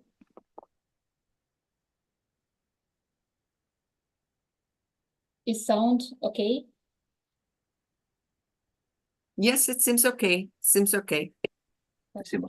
Я рад всех приветствовать участников, зрителей. Для меня большая честь, большая радость присутствовать среди вас. И начало нынешнего Yoga Beyond сегодня, в день рождения моего сына. Так что у меня сегодня двойной праздник. I'm happy to greet everyone, masters and spectators, and I'm always happy to participate in this conference. And today, it's my son's birthday, so today I have a double celebration. Happy birthday, happy birthday. Happy birthday. Happy birthday to your son. Спасибо большое. Thank you. Итак, добрый день, меня зовут Андрей Мищенко. Good afternoon, my name is Andrii Mischenko. Прежде чем мы с вами начнем, хочу поделиться своим небольшим опытом. Before we start practice, I'd like to share my experience. Я пришел к йоге благодаря появившимся проблемам со здоровьем. I started yoga practice because of health problems. В 2007 году я попал в автомобильную аварию. У меня пострадал позвоночник. In 2007, I got into a car crash and my spine was hurt.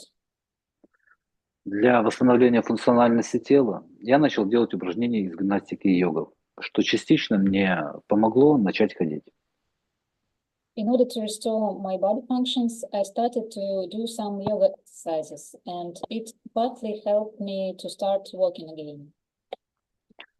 В течение некоторого времени у меня появилась еще одна болезнь – неспецифический язвенный колит. After some time, I was diagnosed another disease, non-specific ulcerative colitis. С этой болезнью дела обстояли намного сложнее, так как привычная аллопатическая медицина против этой болезни ничего противопоставить не может. Things were much more complicated with this disease, as classical allopathic medicine has nothing to offer against it. А причины болезни находились намного глубже, чем многие предполагают.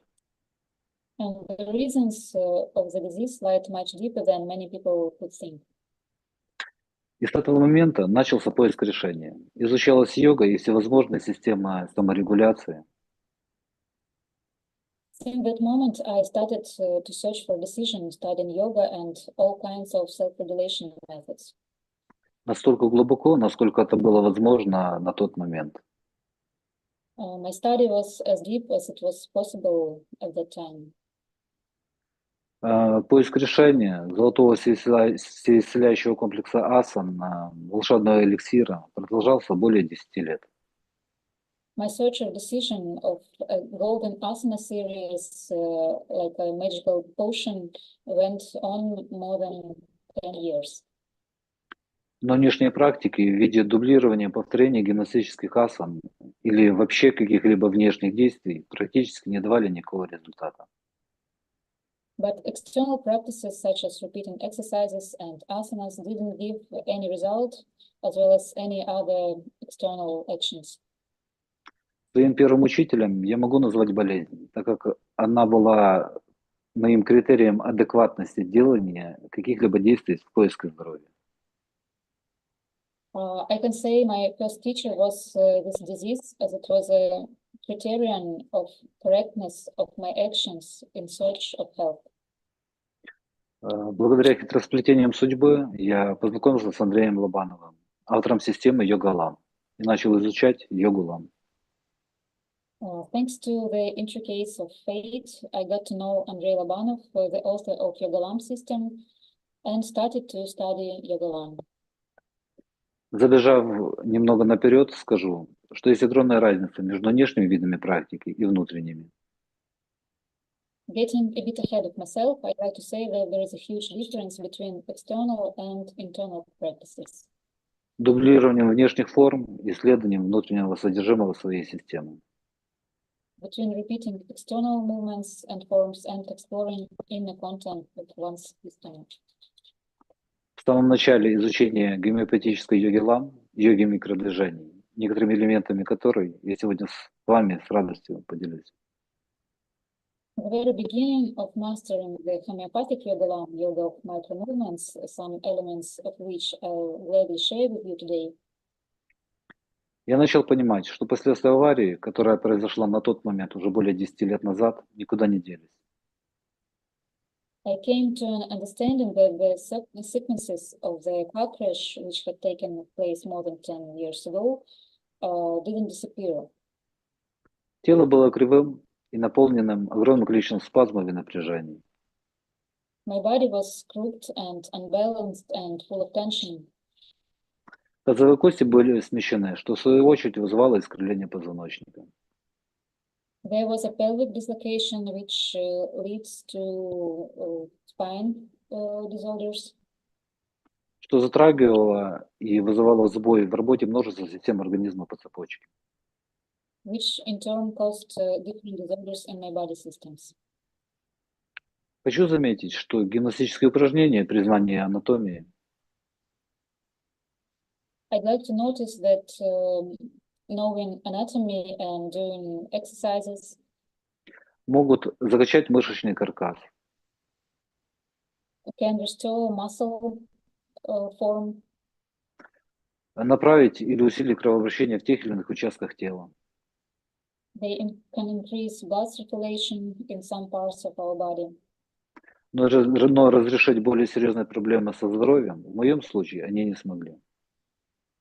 But to solve serious health problem, in my case, they failed to solve these problems.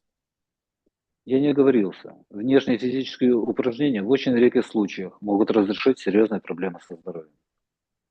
I haven't misspoken. External physical exercises can hardly solve serious health problems. Здоровье, целостность, прошу прощения. Здоровье, целостность создается, нормализуется вами. Health and integrity can be created by you. Через осознание процессов, происходящих в вашей системе, и нормализации их через непосредственное соединение вашего внимания с ними, это и является методом йоги. When you comprehend all processes taking place in the system and normalize them through direct connection of your attention with them, this is the method of yoga. Гомеопатическая йога Илам позволяет освоить этот метод в кратчайшие сроки и привести свою систему в равновесное состояние. Homeopathic yoga lam allows to master this method of yoga and to balance one system in a very short time. Итак, давайте с вами начнем. So let's start our practice. Упражнение называется веточка. The exercise is called a branch. Ложимся с вами на спину и расслабляемся. Lie down on your spine and relax. Осознайте, почувствуйте, как ваше тело лежит на полу. Perceive and feel how your body lies on the floor. Почувствуйте соприкосновение вашего тела с полом. Feel how your body touches the floor. Почувствуйте, как ваши пятки лежат на полу. Feel how your heels are placed on the floor. Почувствуйте, как ваши икры соприкасаются с полом. Feel how your calves touch the floor. Почувствуйте, как ваши ягодичные мышцы соприкасаются с полом. Feel how your gluteal muscles touch the floor. Как они вдавливаются в пол. How they press in the floor. Почувствуйте область лопаток. Feel the shoulder blade region. Как она вжимается в пол. How it press in the floor. Почувствуйте, как область затылка вдавливается в пол. Feel how the back of your head presses the floor. Осознайте, почувствуйте все точки соприкосновения вашего тела с полом одновременно. Perceive and feel all these points where your body touches the floor at the same time, simultaneously.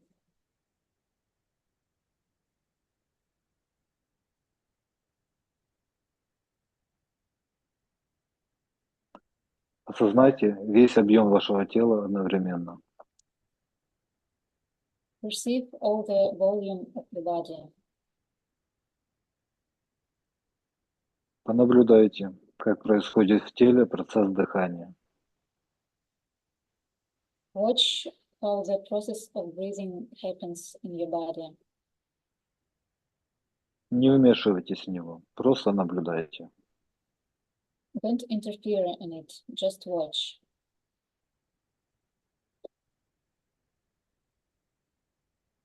От кончика носа, как по дыхательным путям, проходит воздух. Feel how from the tip of your nose the air goes through respiratory tract. Как опускается диафрагма, How your diaphragm moves down. как расширяется грудная клетка на вдохе, How your rib cage extends as you inhale. как поднимается, расслабляется диафрагма, опустошается грудная клетка.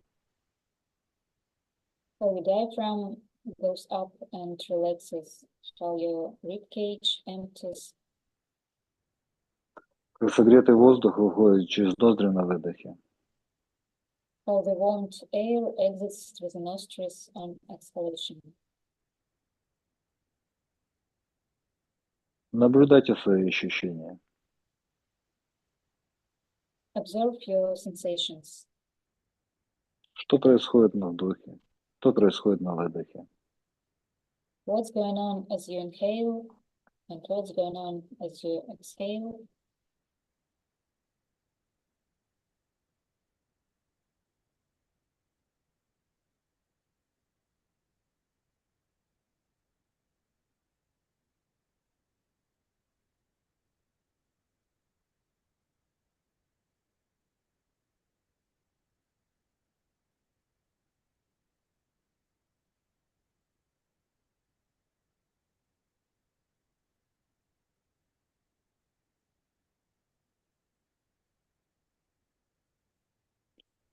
Сейчас мы с вами будем производить работу с левым сухожильно-мышечным каналом. Now we are going to work with the left tendon muscle channel. Давайте с вами согнем правую ногу и поставим ее возле левого бедра, как можно ближе к тазу. Bend your right leg, place it near the left hip, as close to the pelvis as you can. Руки лежат вдоль туловища. Place your arms by your sides. Откорректируйте положение шеи, чтобы создавалось небольшое вытяжение шейного отдела позвоночника. Adjust the position of the neck to create a slight stretch of the cervical spine. Осознайте, почувствуйте левую часть тела. Perceive and feel the left part of your body. Почувствуйте левую пятку, как она лежит на полу. Feel the left heel, how it's placed on the floor. Левую ягодицу, как она вдавливается в пол. Left buttock, how it presses the floor. Левую лопатку и ее взаимодействие с полом. Left shoulder blade and how it interacts with the floor.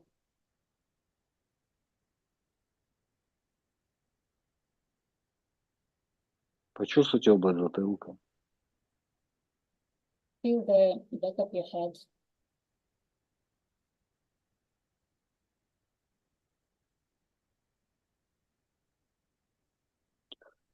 Сейчас мы с вами выполним действие с двумя опорными точками.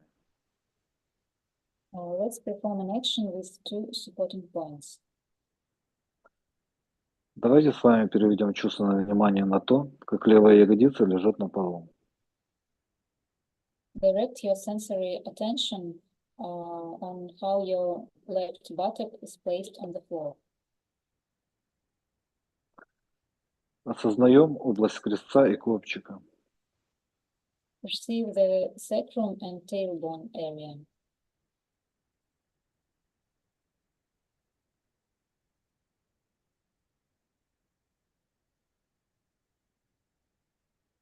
Теперь переведем ваше внимание на область затылка. Почувствуйте, как затылок лежит на полу. And now move your attention to the area of the back of your head. Feel how it lies on the floor.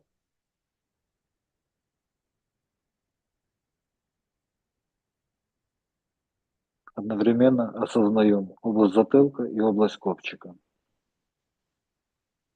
Feel simultaneously the area of the back of your head and of the tailbone.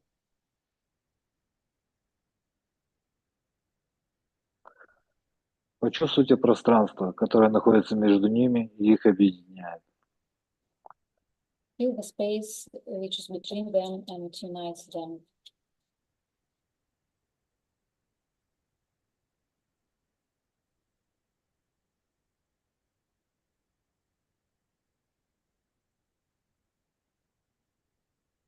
Теперь выполним с вами упражнение, которое называется резинка. And now let's do the technique which is called rubber band. Стараемся при помощи намерения Try to use your intention, растянуть между собой область крестца и область затылка в разные стороны. Словно растягиваем резинку. in order to stretch the space between the sacrum and the back of your head in opposite directions, as if you are stretching a rubber band. Область копчика направляется в сторону пяток. Direct the tailbone towards heels. Область затылка направляется в сторону макушки. And the back of your head is directed towards the top of your head with a slight movement. Создается желание, намерение растянуть их в разные стороны. Create an intention to stretch them in opposite directions. То, в свою очередь, рефлекторно включает мышцы, находящиеся в левом сухожильно-мышечном канале позвоночника. And this intention reflectively involves muscles of the left tendon muscle channel of the spine.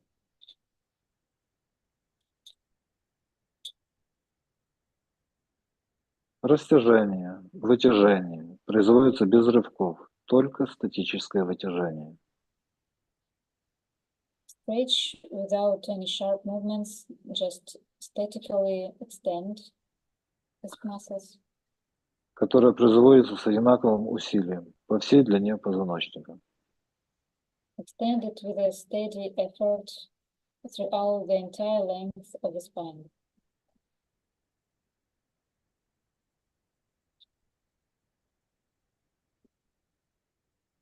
Чувствуем, осознаем, воспринимаем весь сухожильно-мышечный канал. Feel, perceive the entire left tendon muscle channel.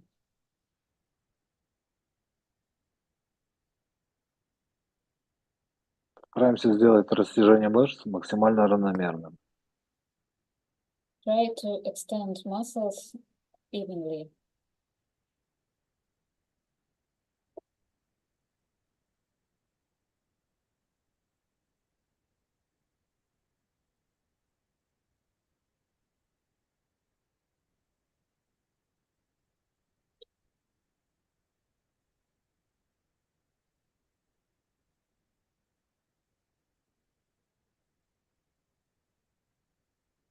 Выполняем прием паровозик. And we perform the steam train technique. Это психическое дыхание от затылка к копчику, а затем от копчика к затылку. This is psychic breathing, which moves from the back of your head to the sacrum, and then back from the sacrum to the back of your head.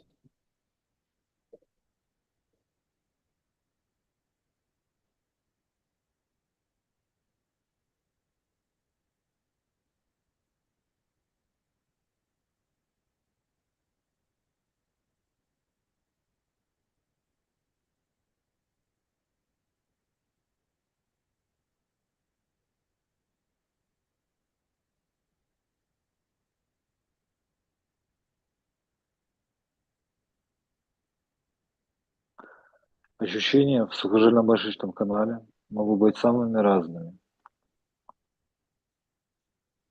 The sensations in your tendon muscle channels can be very different. От хорошей чувствительности до боли, а не менее. Какие-то участки могут выпадать из области восприятия, так называемые зоны сенсорной амнезии. You may have good sensitivity, or you feel pain or numbness, and some areas can drop out of your area which you perceive, so-called sensory amnesia areas.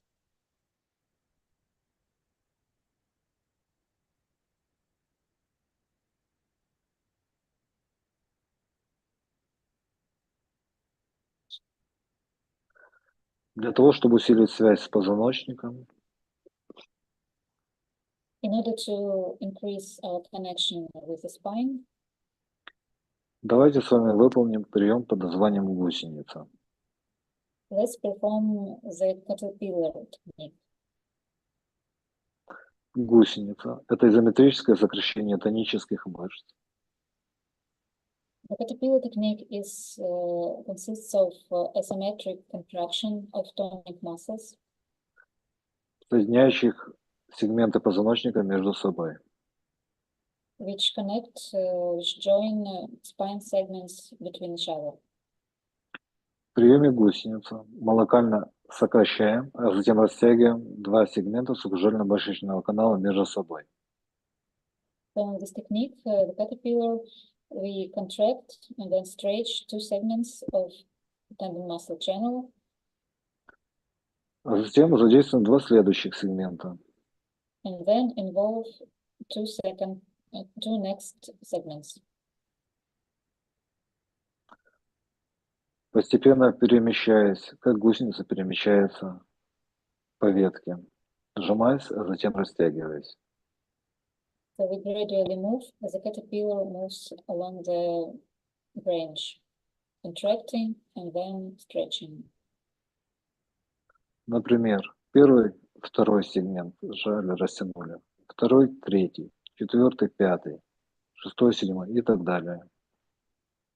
For example, the first and the second segments, we contract them and stretch. Then the second and third, we contract and stretch. Then third and fourth, contract and stretch, and so on. Постепенно перемещаемся по сегментам левого сухожильно-мышечного канала, как гусеницу. От затылка до копчика, а затем от копчика до затылка. And in this way, we gradually move through segments of the left tendon muscle channel of the caterpillar, from the back of your head to sacrum, and from sacrum to the back of your head. Важно почувствовать, получить обратную связь от глубинных мышц позвоночника.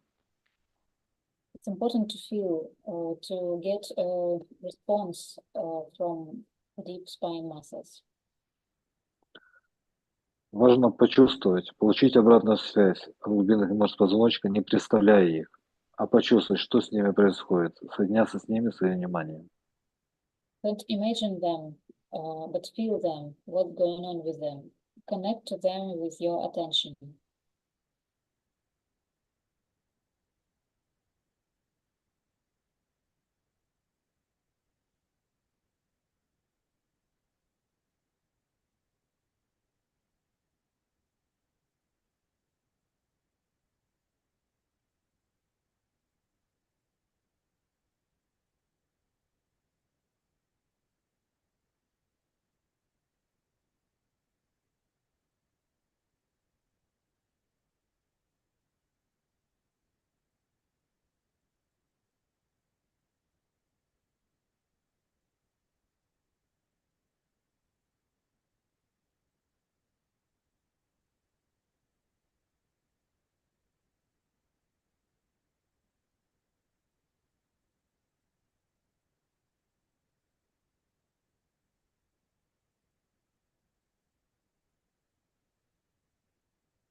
По окончанию упражнения делаем упражнение «Волна». As we finish this technique, let's perform the wave technique. Это тоже паровозик, только немного быстрее. It's same like the steam train, but we do it a bit quicker. Дыхание, объединенное с вниманием, которое мы волной пропускаем через левый сухожильно-мышечный канал. We unite breathing with attention, and it goes quickly through the left tendon muscle channel as a wave. Которое со вдохом проходит от макушки до копчика, а с выдохом от копчика до макушки. With inhalation, it goes from the back of our head to the sacrum, and with exhalation from sacrum back to the back of the head.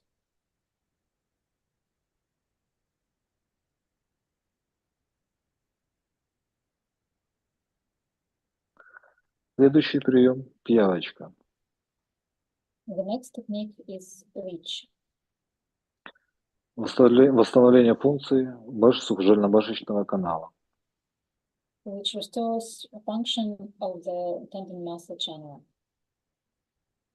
Вытягивание, растяжение, а затем сокращение мышц, соединяющих сегменты позвоночника между собой.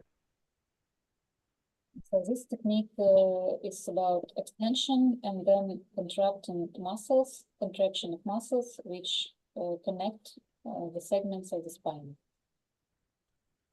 Пиявочка перемещается сверху вниз, от затылка до копчика, а затем от копчика до затылка. The reach moves from top to bottom, from the back of the head to sacrum, and then from sacrum to the back of the head.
Затем делаем прием волна. And then we perform the wave technique. И прием автобан. And proceed to the autobahn technique. Правую руку заводим за голову. Bring your right hand up over your head. И растягиваем левую половину от затылка к пятке. And stretch the left side of your body from the back of your head towards heel. А правую половину от копчика к затылку и к пальцам руки. And the right side of your body from sacrum towards the back of your head and tips of your fingers. Выравнивая и уравновешивая активность правой и левой стороны. Balance the activity on the left and right sides.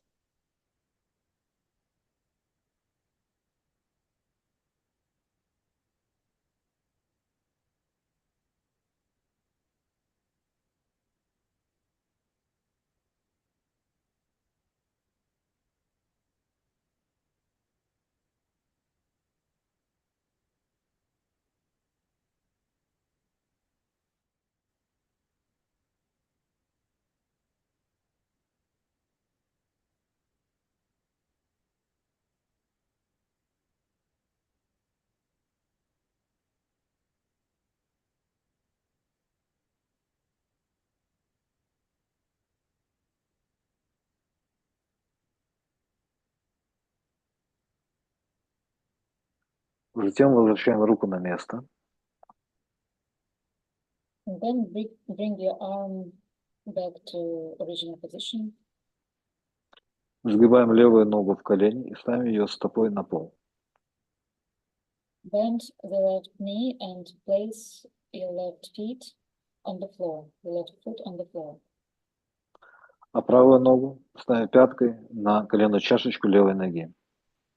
And place the right foot on with the heel on the kneecap of the left foot, of the left leg.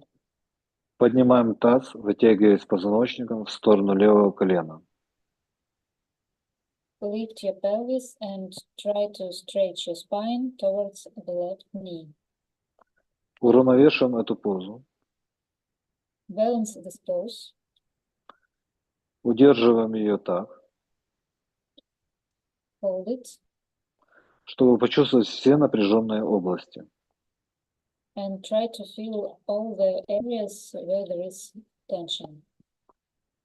Стараясь расслабить и убрать все мышцы, которые не нужны и не участвуют в удержании этой позы. Try to relax all muscles which don't participate in holding this pose. Обнаруживая дисбалансные зоны и участки, начинаем работать с ними. As you find some unbalanced zones, work with them. Используя приемы гомеопатической йоги, которые мы использовали в работе с отдельными сегментами позвоночника. Use homeopathic techniques which we applied when we worked with separate areas of the spine. Гусеница, пиявочка, паровозик. Caterpillar, leech, steam train. Для того, чтобы восстановить нарушенную целостность. In order to restore the impaired integrity.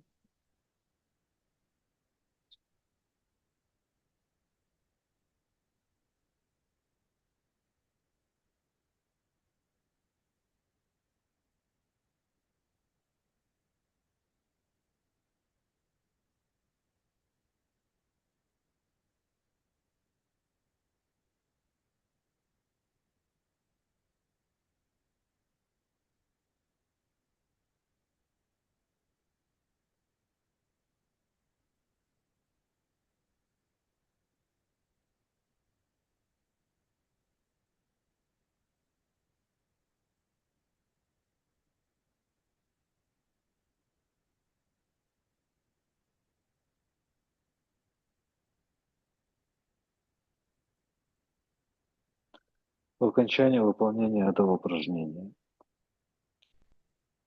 As you finish performing this technique, опускаем таз, lower your pelvis, ногу ставим на пол, place your leg on the floor, выпрямляем ноги и выполняем расслабление. straighten both legs and relax.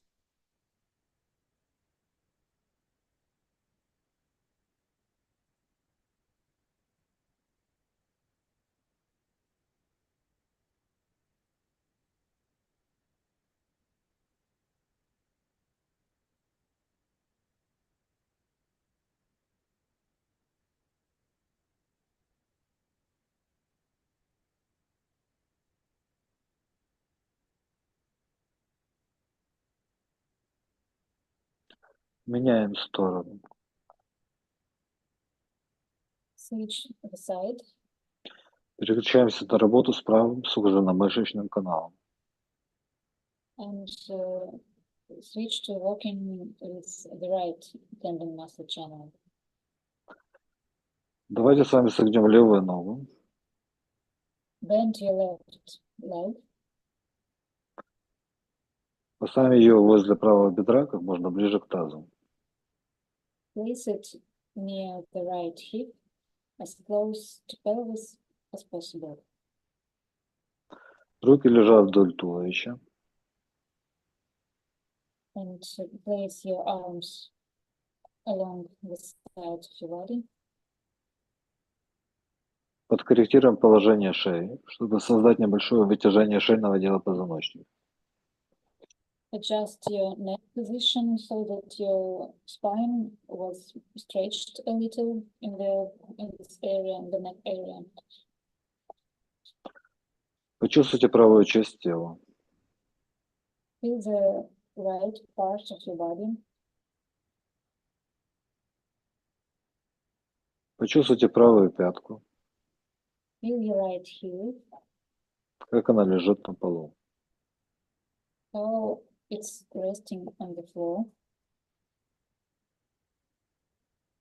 Правую ягодицу, как она вдавливается в пол.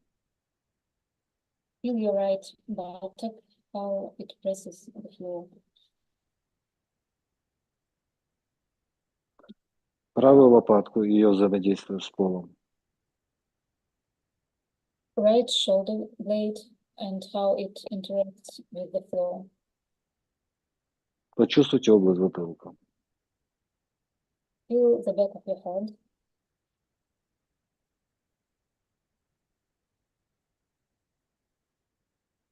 Повторим взаимодействие с двумя опорными точками. And let's perform the action with two supporting points. Давайте с вами переведем чувственное внимание на то, как правая ягодица лежит на полу. Transfer your sensitive attention on your right buttock, how it's placed on the floor. Осознаем область крестца и копчика. Perceive the sacrum and tailbone area.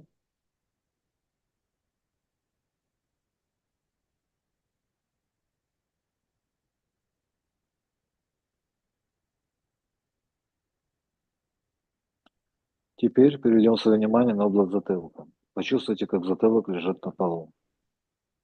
Now move your attention to the back of the head. Feel how the back of your head is placed on the floor.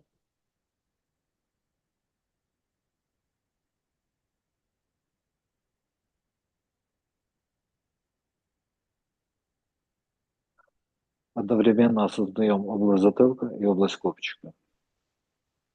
Perceive simultaneously the area of the back of your head and sacrum area.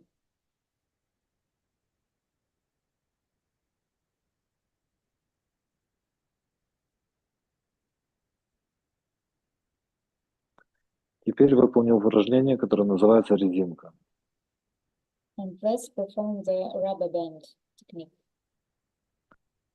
Область копчика направляется в сторону пяток. Direct the sacrum towards heels. Область затылка направляется в сторону макушки. And the back of your head towards the top of your head. Создаем намерение и растягиваем правый сухожильно-мышечный канал. Create an intention to stretch right tendon muscle channel.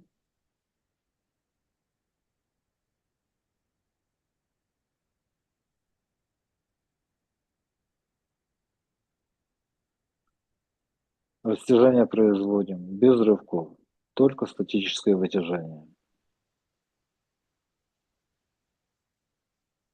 Do this stretching very smoothly without any sharp movements. Которое производится с одинаковым усилием по всей длине позвоночника. This is an extension with a steady effort, which is same along the spine.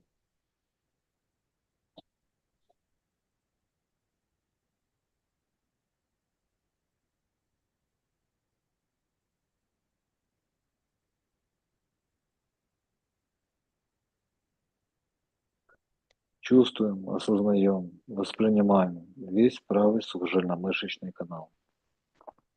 Feel the whole right muscle tendon channel.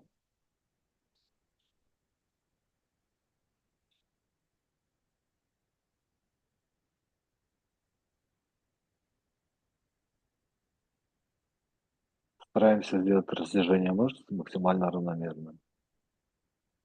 Try to extend muscles evenly.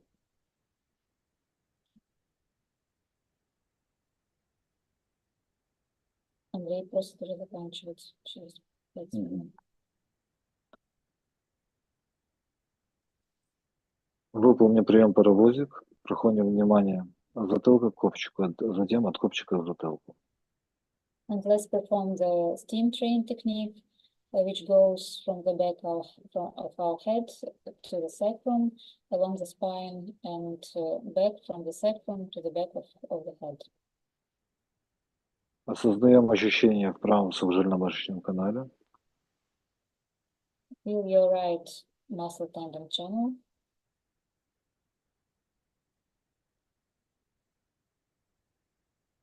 Воспринимаем отклик, обратную связь от глубинных мышц позвоночника.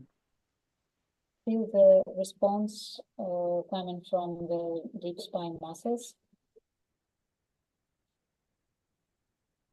Так как мы ограничены во времени, давайте пробежим приемом гусеница. We have not so much time left, so let's perform the caterpillar technique quickly.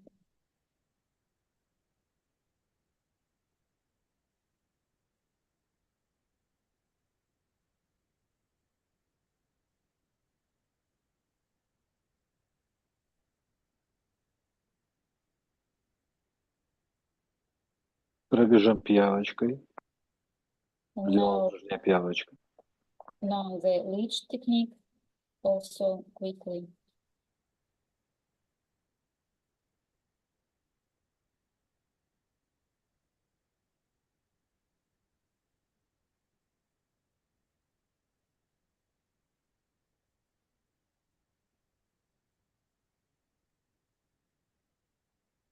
Сделаем автобан.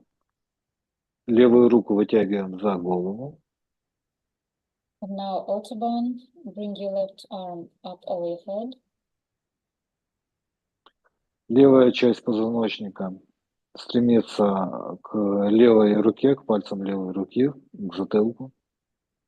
The left part of your spine extends towards the left hand. Up. Правый сухожильно-мышечный канал, правая часть позвоночника стремится к правой пятке. And the right tendon muscle channel extends towards heels.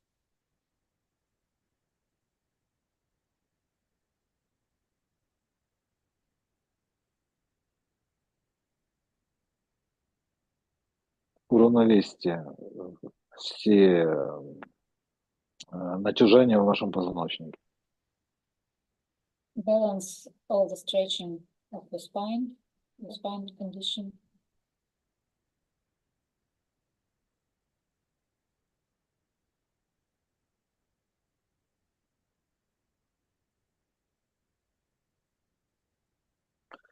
Возвращаем левую руку на место. Return your left hand to its starting position. Сгибаем правую ногу. Bend the right leg. Ставим левую пятку на правое колено. Place your right heel on the left kneecap. И поднимаем таз. Тазом стремимся к правому колену. And lift your pelvis, stretching your spine towards the right knee. Уравновесьте эту позу. Balance this pose. Расслабьте все мышцы, которые не участвуют в удержании этой позы. Relax all the muscles which are not involved in this pose. Вы чувствуете напряженные участки дисбаланса, которые появляются в теле. Feel all the tension, all disbalanced, unbalanced zones in your body. Их можно убрать, исследовать с помощью упражнений гомеопатической йоги, которые мы с вами изучили. You can remove them and study them with homeopathic techniques we learned today. Пиявочка, резинка, паровозик. Reach, rubber band, steam train.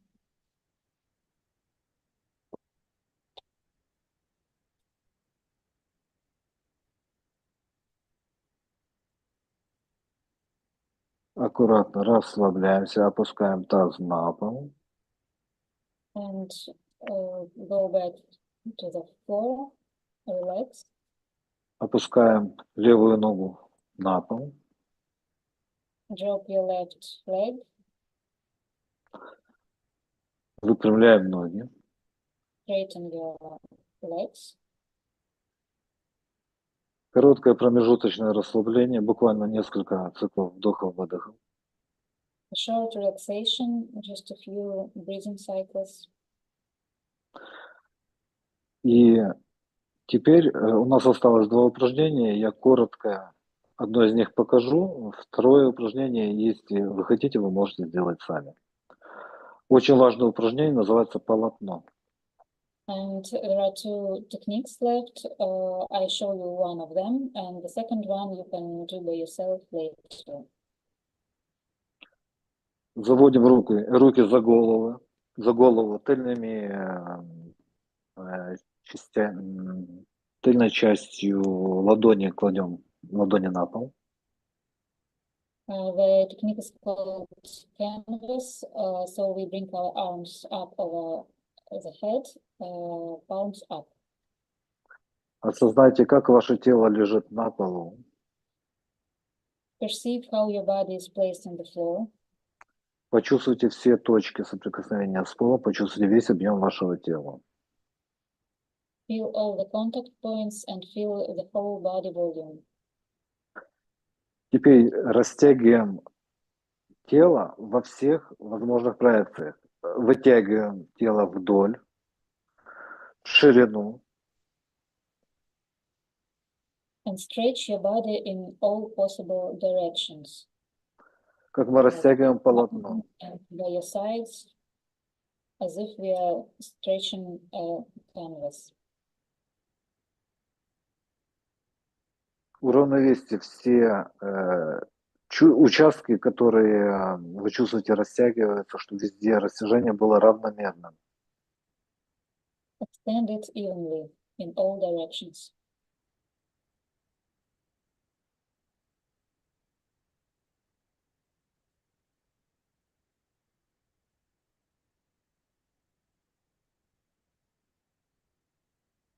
И затем аккуратно расслабляемся, возвращаем руки на место.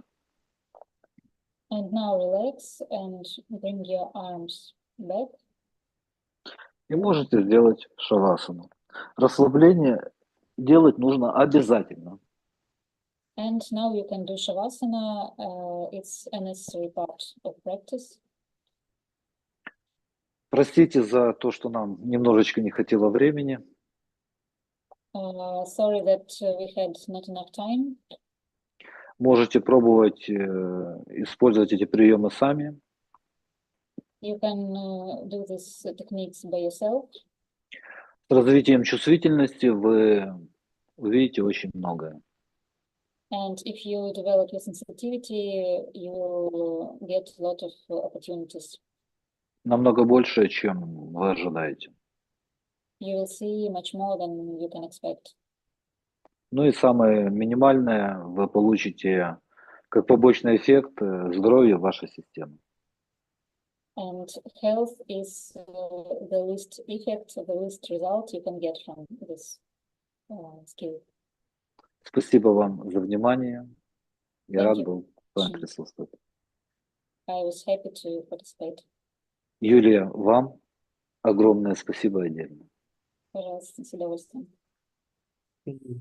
Effettivamente, grazie per la seconda volta alla nostra Giulia. And so thank you another time, for twice, the second time to Julia. Per aver tradotto for having translated Andrii e Mischenko. Grazie a Mischenko per la sua bella proposta. And thank you so much to Mischenko for the nice proposal. Спасибо вам большое.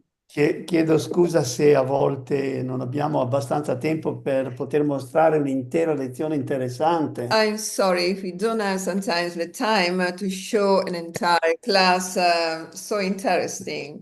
Bene, e io direi a Mischenko arrivederci alla prossima riunione che So avremo. I would say to Mischenko, see you to the next meeting. Sì, e speriamo presto. And we hope it will be very soon. E ora possiamo anche tirare le conclusioni di questa mattinata. And now we can conclude our morning. Dobbiamo chiedere scusa di qualche piccolo inconveniente iniziale. We would have to ask sorry for some initial problems we had. Sono inconvenienti che capitano You know, spesso. there's things that sometimes can happen during the transmissions. È un po' come quando si scalda la macchina. It's like when we want to warm the machine. C'è bisogno un po' di tempo. And we need a little time. Tutto il resto è andato benissimo. Everything has gone fluently. Abbiamo ascoltato bellissimi interventi. We have listened to so beautiful speeches. E proposto persone meravigliose. And proposed so wonderful persons. Veramente, quindi diamo un grazie a queste And persone. so we want to say thank you to these persons. Iniziamo col ringraziare Swami Brahmanistananda. Beginning to say thank you to Swami Brahmanistananda. Grazie Daniela Laudani. Thank you Daniela Laudani. Dall'Italia, From grazie Italy. Anna Galovičová dalla Slovacchia. And Anna Galovičová from Slovakia. Andrii Riehl dalla Francia. Andrii Riehl from France. Iliadova dalla Macedonia. Iliada from Macedonia. Dulcis in fundo. And Dulcis in the fundus. Andrei Lobanov. Andrei Lobanov from Russia. E Andrii Mischenko from Ucraina. And Andrii Mischenko from Ucraina. Però un grazie speciale. But a special thank you va anche goes alla nostra regia. To our director. Prego il regista di inquadrare. Siamo 3 persone qui al lavoro, compiendo il nostro Karma Yoga. So the director can show you we are 3 persons here. Siamo qui raccolti, our Karma Yoga.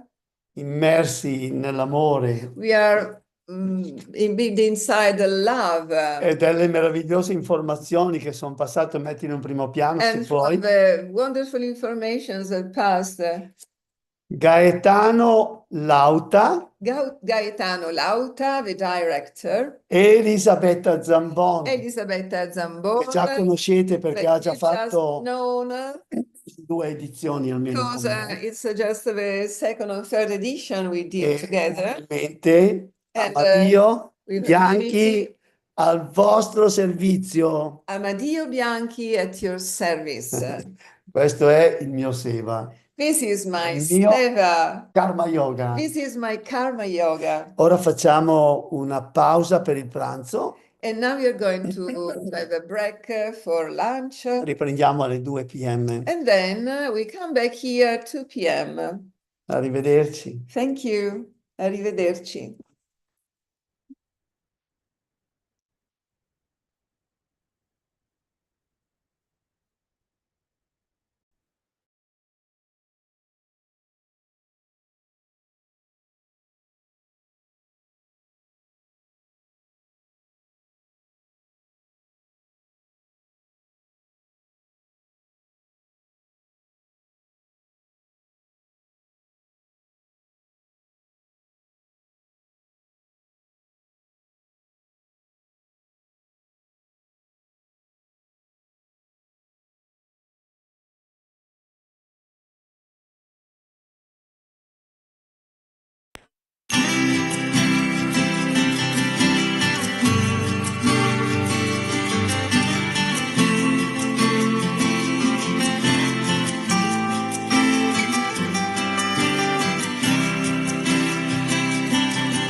Guru Sakshat Param Brahma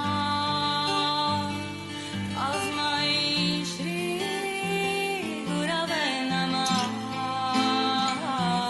Guru Brahma Guru Vishnu Guru Devo Maheshwara Guru Sakshat Param Brahma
Vishnu, Guru Devo Maheshwara, Guru Sakshat Param Brahma, Tasmai Shri Gurave Namah.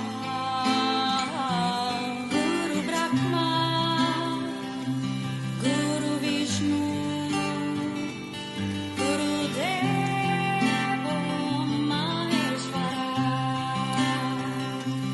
Guru Sakshat Param Brahma,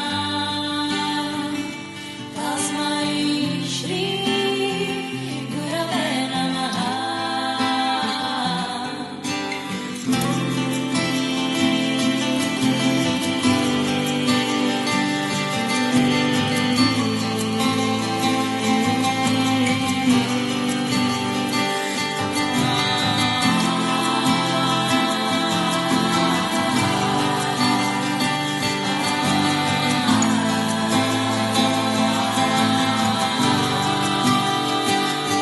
Guru Brahma, Guru Vishnu, Guru Devo Maheshwara, Guru Sakshat Param Brahma, Tasmai Shri Gurave Namah. Guru Brahma, Guru Vishnu, Guru Devo Maheshwara, Guru Sakshat Param Brahma,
Maheshvara Guru Sakshat Param Brahma Tasmai Shri Gurave Namah Guru Brahma Guru Vishnu Guru Devo Maheshvara Guru Sakshat Param Brahma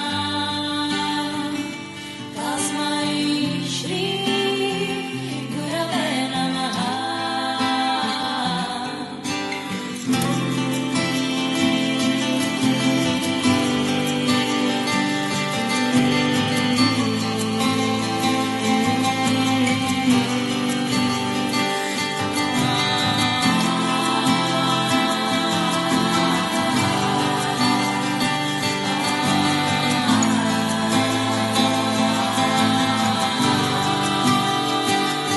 Guru Brahma Guru Vishnu Guru Devo Maheshvara Guru Sakshat Param Brahma Tasmai Shri Gurave Namah Guru Brahma Guru Vishnu Guru Devo Maheshvara Guru Sakshat Param Brahma Tasmai Shri Gurave Namah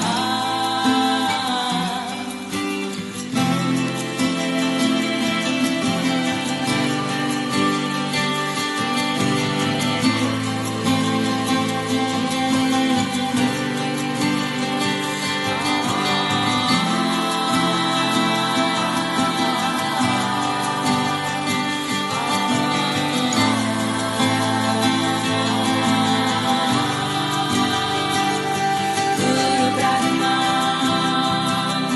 Guru Vishnu Guru Devo Maheshvara Guru Sakshat Param Brahma Tasmai Shri Gurave Namah Guru Brahma Guru Vishnu Guru Devo Maheshvara Guru Sakshat Param Brahma Tasmai Shri Gurave Namah Guru Brahma Guru Vishnu Guru Devo Maheshvara Guru Sakshat Param Brahma Tasmai Shri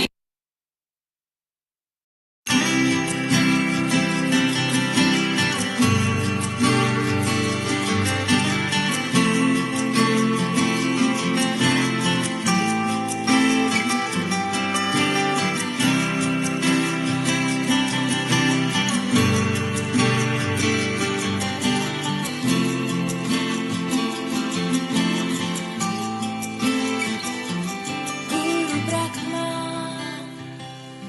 Guru Vishnu Guru Devo Maheshvara Guru Sakshat Param Brahma Tasmai Shri Gurave Namah Guru Brahma Guru Vishnu Guru Devo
Guru Sakshat Param Brahma Tasmai Shri Gurave Namaha Guru Brahma Guru Vishnu Guru Devo Maheshwara Guru Sakshat Param Brahma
Vishnu, Guru Devo Maheshwara, Guru Sakshat Param Brahma, Tasmai Shri Gurave Namah. Guru Brahma, Guru Vishnu, Guru Dev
The European Yoga Federation was founded 15 years ago.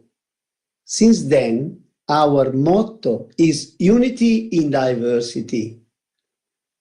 Please listen to the main key points.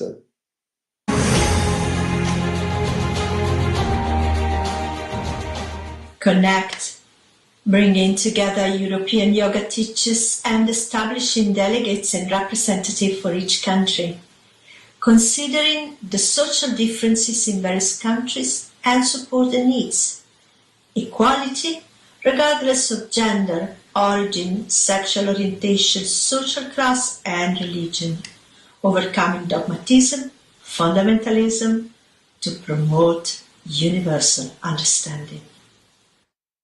Promote, encouraging a yogic lifestyle and a holistic approach to life as a tool for physical and mental wellness, a more spiritually elevated, peaceful, happy and physically fit society. Integrate and unify, integrating science and the art of yogic living, modern knowledges with ancient wisdoms for betterment of the world and global development. Recognizing, accepting and integrating the many different paths that lead to the same final goal, making sure that yoga will maintain its original purpose. Namaste. Provide study of secular knowledge, philosophy and ancient text, Bhagavad Gita, Yoga Sutra and Veda.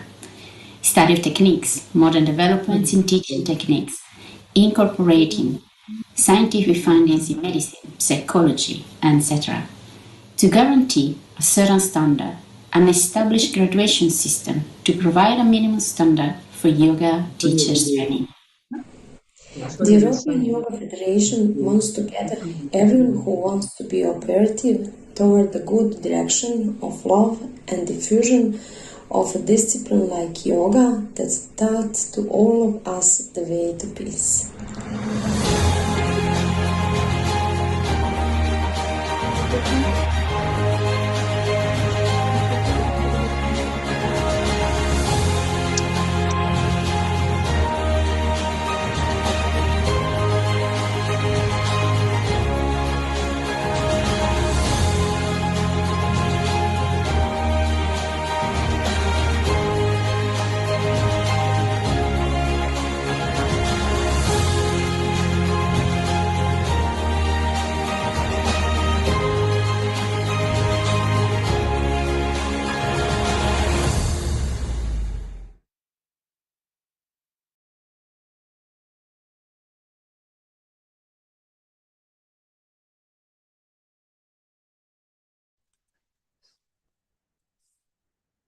No me he venido mai asa idea de tener a Roma fare una gara.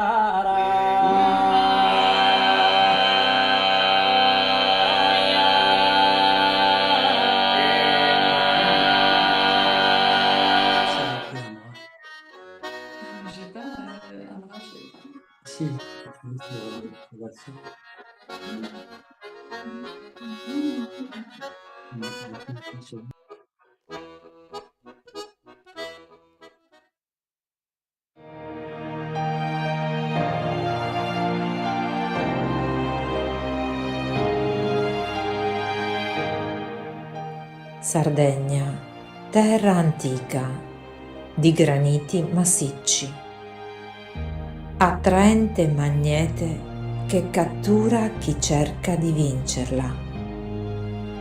Donna e madre di eroi e guerrieri, avvolti da nebbie misteriose che ne hanno disperso le voci.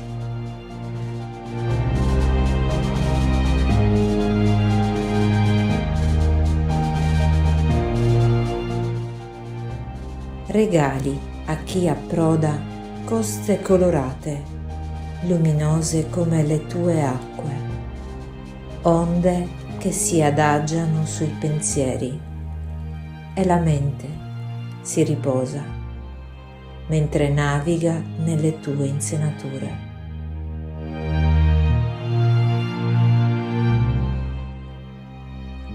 indomita ribelle, spogliata di foreste, sventrata da miniere, sveli nelle tue pieghe montane segreti di alberi millenari e di sentieri che conducono alla vita. Terra viva che sei, vita che vive. Sardegna.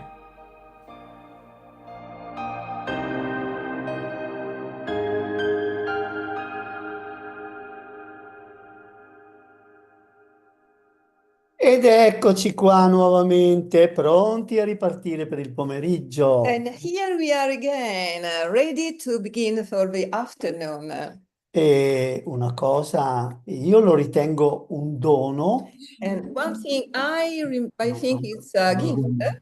un dono che ci sta facendo Andrii Riehl. It's given us from Andrii Riehl. Stiamo parlando di Natasha che è comparsa adesso nel video. Speaking about Natasha, now the video. Della quale Natasha non è che abbiamo tante notizie perché è la prima volta che We viene don't con have so many information about Natasha because it's the first time that stays with us. In ogni caso, Anyhow, we know that leggiamo le poche Hello. notizie che abbiamo. We can read the few news we have about Natasha. Natasha Yeah.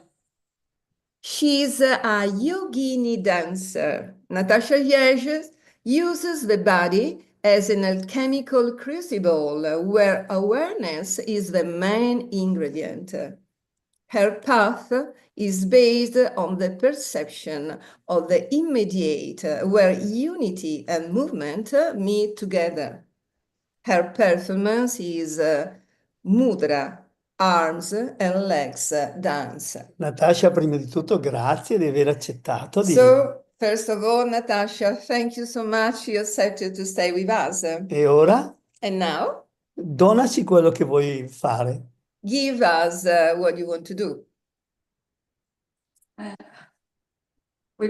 Okay, ça marche.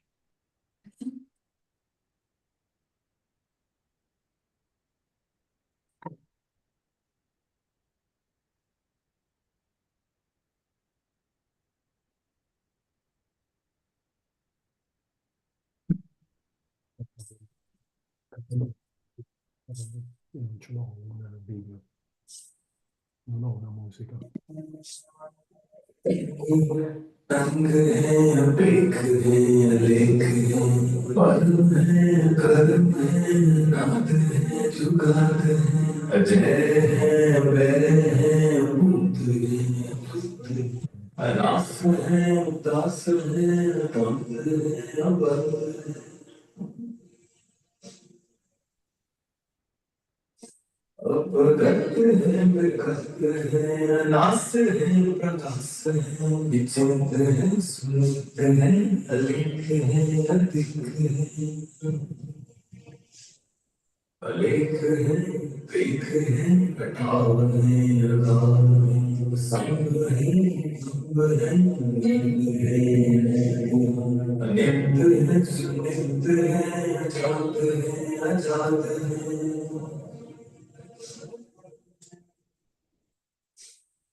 Natasha, grazie, grazie.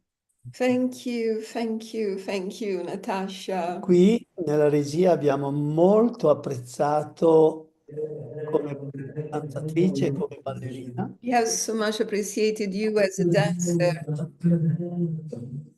Ma purtroppo il video, diciamo l'audio, sound era molto disturbato. was really, really disturbed. We La- are sorry. Natasha, la prossima volta devi inviare la musica qui nella regia. So first, next time, please, Natasha, send the music to us to a direction, and so everything will work better. Perché? Yes, please. Will be will be sent. Sarà mandato. Ha detto che ce l'ha mandato. No, It was a pleasure to be with you. Ok. È una cosa, basta chiederlo. Sì, perché veramente ci è piaciuto molto. Because we are so in love with you, we liked you so much. E avere la musica che non andava tanto And bene, hearing the sound not so properly, belly, it was really... Please, it was just, voilà, please, now, it's now. Grazie mille, grazie della tua partecipazione. Thank you so much for your participation. Ok. Thank you. Bene, grazie anche a Andrii Riehl per avercela fatta conoscere. And thank you so much to Andrii Riehl to make us know her. Bene, adesso passiamo alla prossima meravigliosa persona alla quale dobbiamo molto. And now we are going to the next person, a wonderful person, and we had a lot from that person. Ad Amra va un profondo e grande grazie. To Amra, we are giving a deep and great thank you. Per tutto quello che ha fatto, perché se questo evento è in onda ora, for everything she has done for us, because if this event is now online, lo dobbiamo ad Amra e a Gabriella. we do it from Amra and Gabriella. Naturalmente, oltre che a tutti i relatori meravigliosi che hanno parlato. Naturally, with all the other persons that have spoken here. Però il lavoro dietro le quinte è stato fatto da loro due. But the work on the backstage was made by them too. E quindi grazie, grazie, grazie. And so thank you, Amra. Bene, cara Elisabetta, ci racconti un po' il curriculum di Amra. And now I'm telling you a little curricula from Amra. Amra Kubat Okić from Bosnia and Herzegovina was born in 1979 in Sarajevo.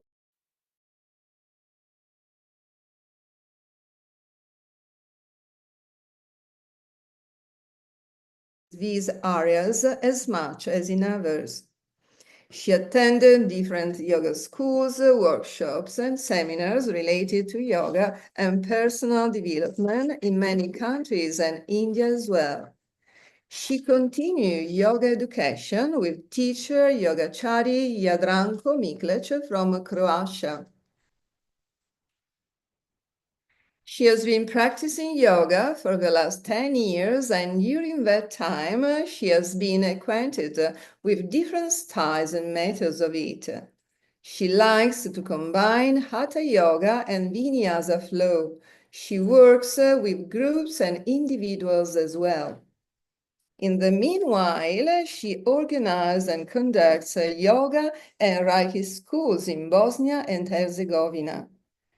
Currently, she is owner and director of the Holistic Center Transformatia in Sarajevo and representative of European Yoga Federation for Bosnia and Herzegovina. The title of her lecture is Maha Mrityunjaya Mantra.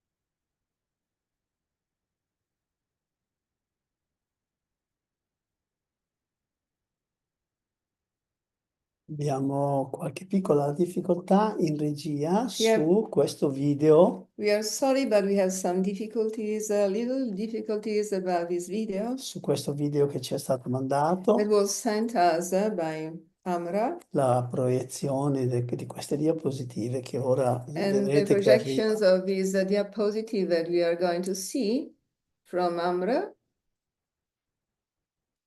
e che a breve appunto And as soon as possible, we are going to tu just look at them. Be patient, please. sì, ecco che presto arriverà. Now, Speriamo. maybe they're coming. Eccolo, Now we are. No, it's not possible to hear. non c'è l'audio. Mm. Some problem with the audio.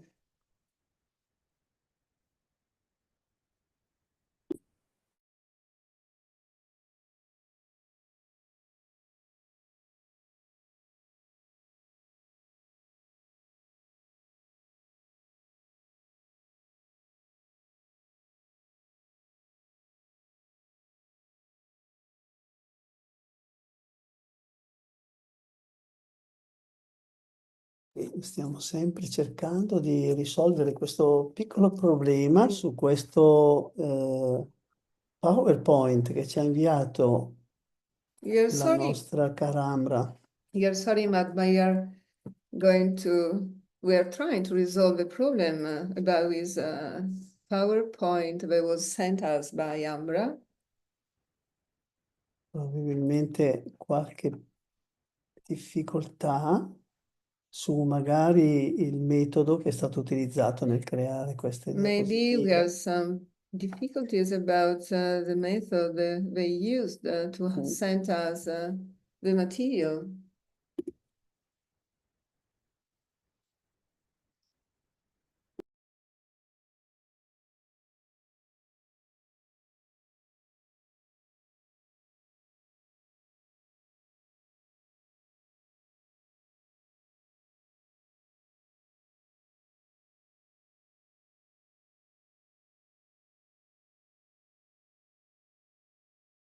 Sì, in effetti il problema non sta tanto nelle diapositive, nel PowerPoint, quanto invece nel vocale. You are seeing the problem is not in the diapositive, but inside the audio. Anche se and naturalmente and noi, sound. naturalmente noi quando ci mandano del materiale, Even if lo when visioniamo, e noi eravamo riusciti a farlo funzionare.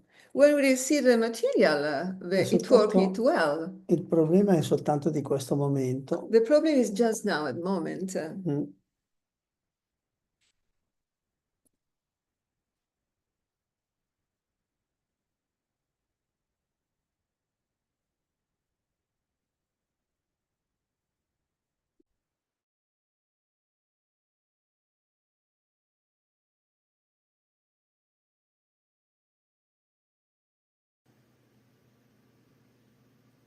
Namaste to all, and welcome to my presentation about Maha Mrityunjaya mantra, my favorite mantra.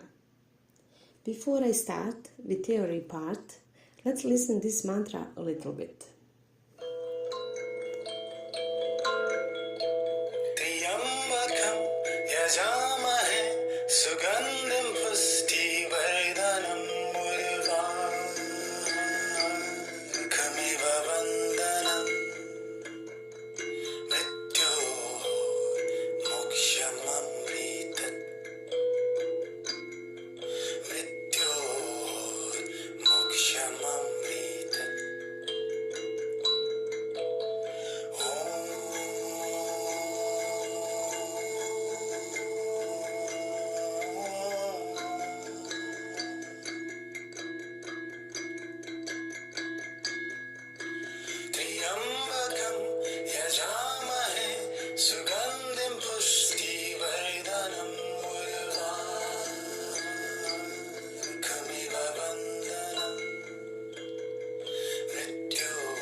I believe you enjoyed in this mantra and Deva Premal amazing voice. As you can see, there are translations of mantra to English language. The Maha Mrityunjaya mantra is said to be one of the most powerful mantras one can ever chant. Many call it the mantra to conquer death. But what this mantra really does is that it conquers the fear of death.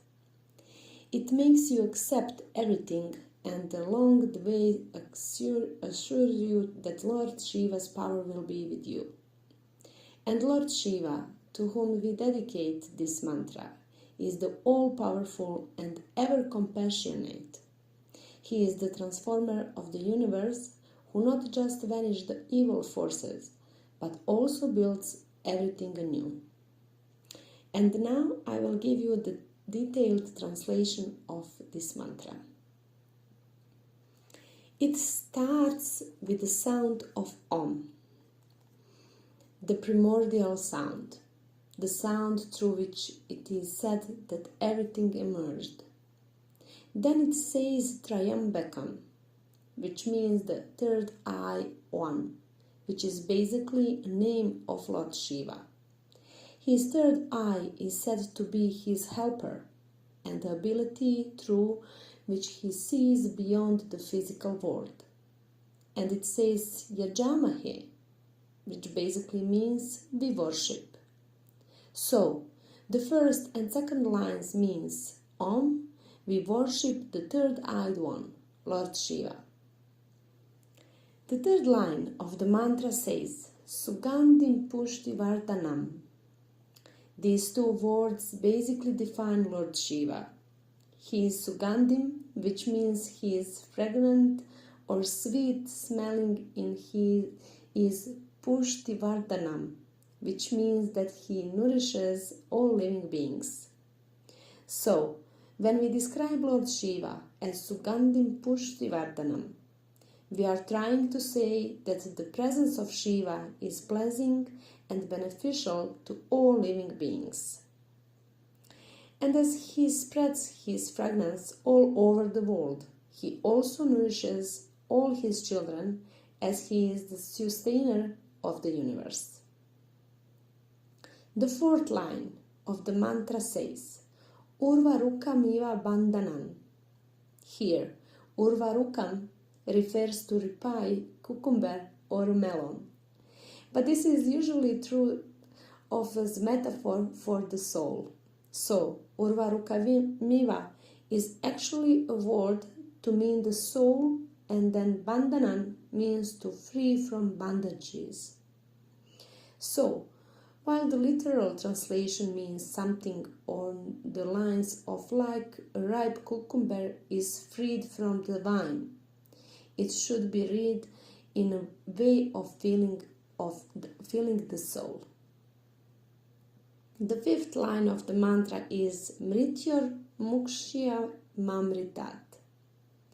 This line means liberate me from the fear of and from death. This is like a plea to Lord Shiva that just like you separate a ripe cucumber from its vine, please separate my soul from the vine of the world at the right time and liberate me from the fear. So, to sum it up, the Maha Mrityunjaya mantra is plea, request and cry to Lord Shiva, the three-eyed one, the one who is all fragrant and nourishes every being on earth, to treat us fairly. A devotee asks Lord Shiva to protect them from untimely death, like a cucumber only separates after it is ripe, and remove any fear of death. It is a request to Lord Shiva to help a human, as ordinary as he or she can be, to help them reach moksha. The Maha Mrityunjaya mantra is one of the most powerful and ancient healing mantras in the yoga tradition. It is long and complicated phrase that requires effort to understand the many layers of meaning and to unveil its transformative powers. This Sanskrit verse to Shiva, the ultimate protector and harbinger of victory, is believed to have the power to conquer death and grant inner peace, strength, and prosperity to its chanters. The sages have hailed the Maha mantra as nothing less than the heart of the Vedas, ancient scriptures brimming with wisdom and spiritual insight. It is said that people should chant the Maha mantra 108 times. Why? Well, the reason is mostly in the importance and the higher meaning of 108. As the number 108 represents the start, the shunya, and the infinity, and so chanting the mantras 108 times is seen as a way to align yourself with the universe and heighten the power of the chant. And when looked at in a scientific or logical way, chanting and repeating something 108 times means we start to remember it, focus on it, and eventually our distractions will go away. While 108 is the traditional number that everyone recommends, not everyone might have the time and patience to do so. And in times like these, it is important to remember that Lord Shiva doesn't look at how many chants you did. He looks at with what intention and how much dedication you did. If you are chanting the Maha mantra 108 times, but all through the jap, your mind wanders from here to there, and you are not focused on Shiva, then the results won't be the same, and there will be a disconnection. So, chant it 11, 21, 51, 108 times, however many times you want and can, but make sure to do it with concentration, devotion, dedication, and love. The mantra Maha mantra was chanted by Chandradeva while performing penance at Prabhasha Kshetra to get relieved of his disease of consumption due to the curse of Daksha. This is a very powerful mantra which Lord Brahma had suggested Chandradeva to recite. This is the event behind Somata Jyotirlinga, Shiva Purana, Koti Rudra Samhita 14. Somatra Jyotirlinga, Lord Shiva relieving Chandradeva from the disease of consumption due to the curse of Daksha. Daksha cursing Chandradeva. Daksha married his 27th daughters to Chandra. However, of all the 27 wives, Chandra only loved Rohini and neglected the others. The other wives with sorrowful heart went to their father and narrated these sorrows. Daksha felt sad hearing their tales. He went to Chandra and told him to be kind towards all his wives. He told not to repeat such impartial behavior in future. Chandra, however, became overpowered by Shiva Maya and didn't follow the advice of Daksha. Being attracted towards Rohini, he didn't honor the other wives as before. Daksha arrived at the abode of Chandra and cursed him to suffer from Kshaya Roga, disease of consumption. The curse took immediate effect and Chandra became infected with the disease of consumption. Chandradeva performing penance at Prabhasha Kshetra. All the sages and gods become worried. They went to Lord Brahma and sought his refuge. Lord Brahma told them about the earlier misdeeds of Chandra, like abducting Tara, the wife of Brihaspati, and said that this suffering will check his misconducts. Lord Brahma also told about the remedy. If Chandra goes to Prabhasha Kshetra and worship Lord Shiva by performing Mrityunjaya Puja, then by the grace of Lord Shiva he can get rid of this alignment. According to the advice of Lord Brahma, Chandra went to Prabhasha Kshetra. The gods and sages had earlier invoked all tirthas. There includes Saraswati for the tapas of Chandra. Chandra performed tapas there for 6 months uninterruptedly by worshipping the Vishadra with Mrityunjaya mantra. He recited the Mrityunjaya mantra 10 crosses of times and meditated on that mantra with a still mind. Lord Shiva giving boon to Chandradeva. Lord Shiva became pleased with his tapas and appeared before Chandra. Shiva told him to ask for a boon. Chandra asked the Lord to rid him of the disease of consumption. Shiva relieved Chandra from the curse. Shiva said that in one paksha, fortnight, his kala will get reduced gradually, and in the next paksha, his kala will increase gradually. And the gods and sages reached there and blessed Chandra. Then they offered their salutation to Lord Shiva. Chandradeva also eulogized the Lord. The gods and sages required Lord Shiva to stay there with Devi Parvati. Shiva became pleased with them and stayed there in the front of Samatha Jyotirlinga, which became famous in the 3 worlds. Those who worship Lord Shiva there become relieved from disease like consumption, leprosy, etc.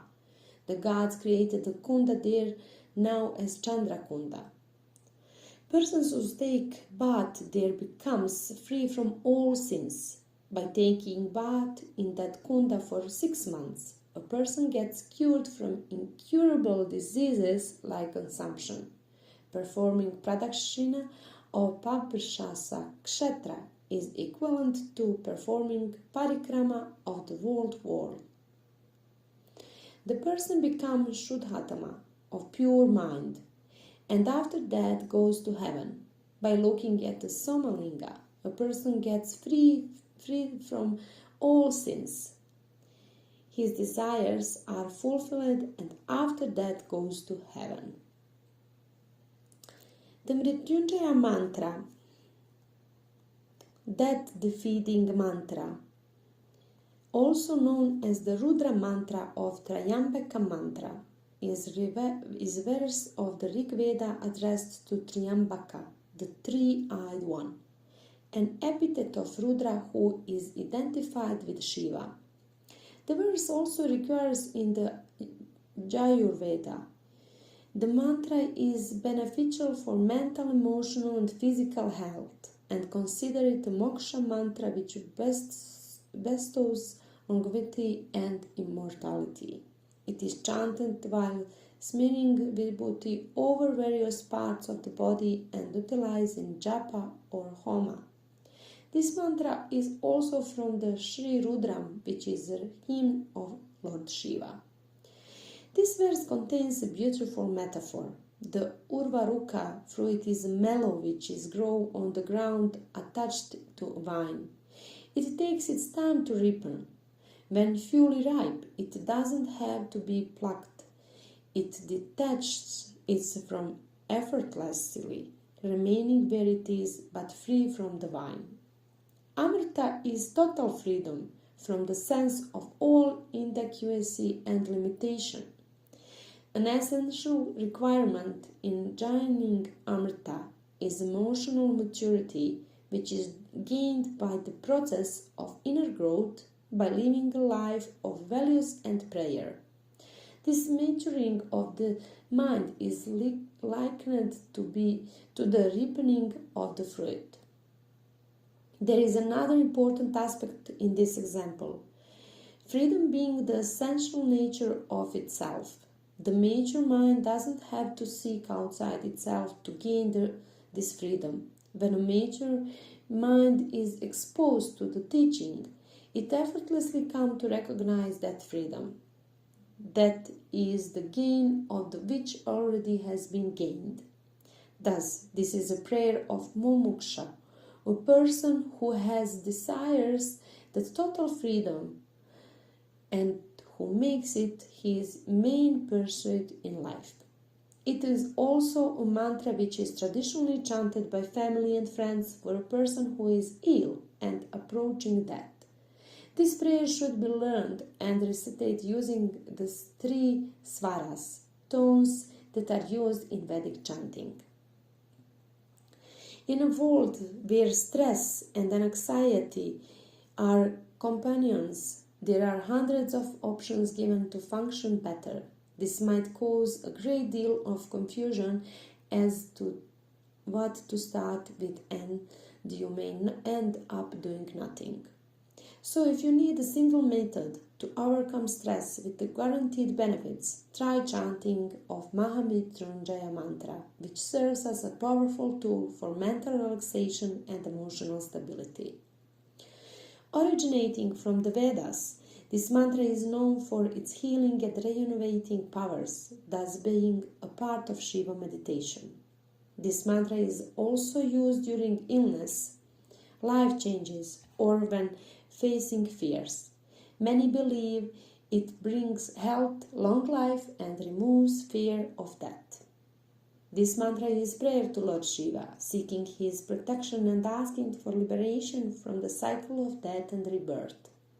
The Maha mantra is a powerful prayer. It honors the divine, shows deep respect, and asks for spiritual freedom. It sees the divine as one who feeds us, gives us wisdom, and frees us from the cycle of birth and death. This prayer asks for health, spiritual growth, and final freedom. Thank you for attention. Namaste. Namaste. Thank you to you, Amra. Namaste, thank you. To send to us this wonderful work.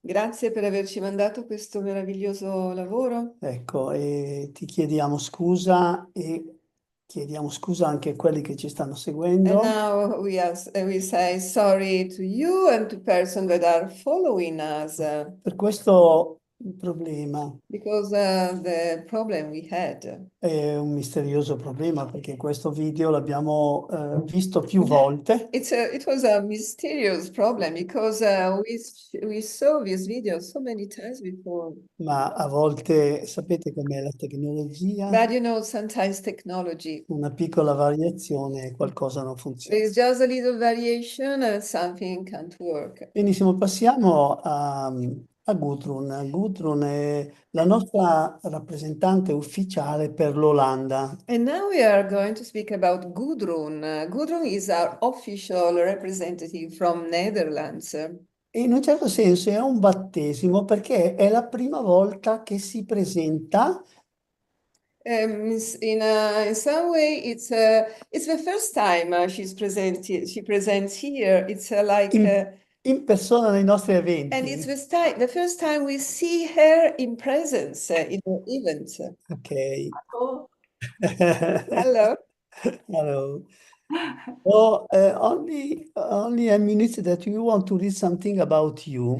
Ora leggiamo solo qualcosa, un minuto per leggere qualcosa su Gudrun.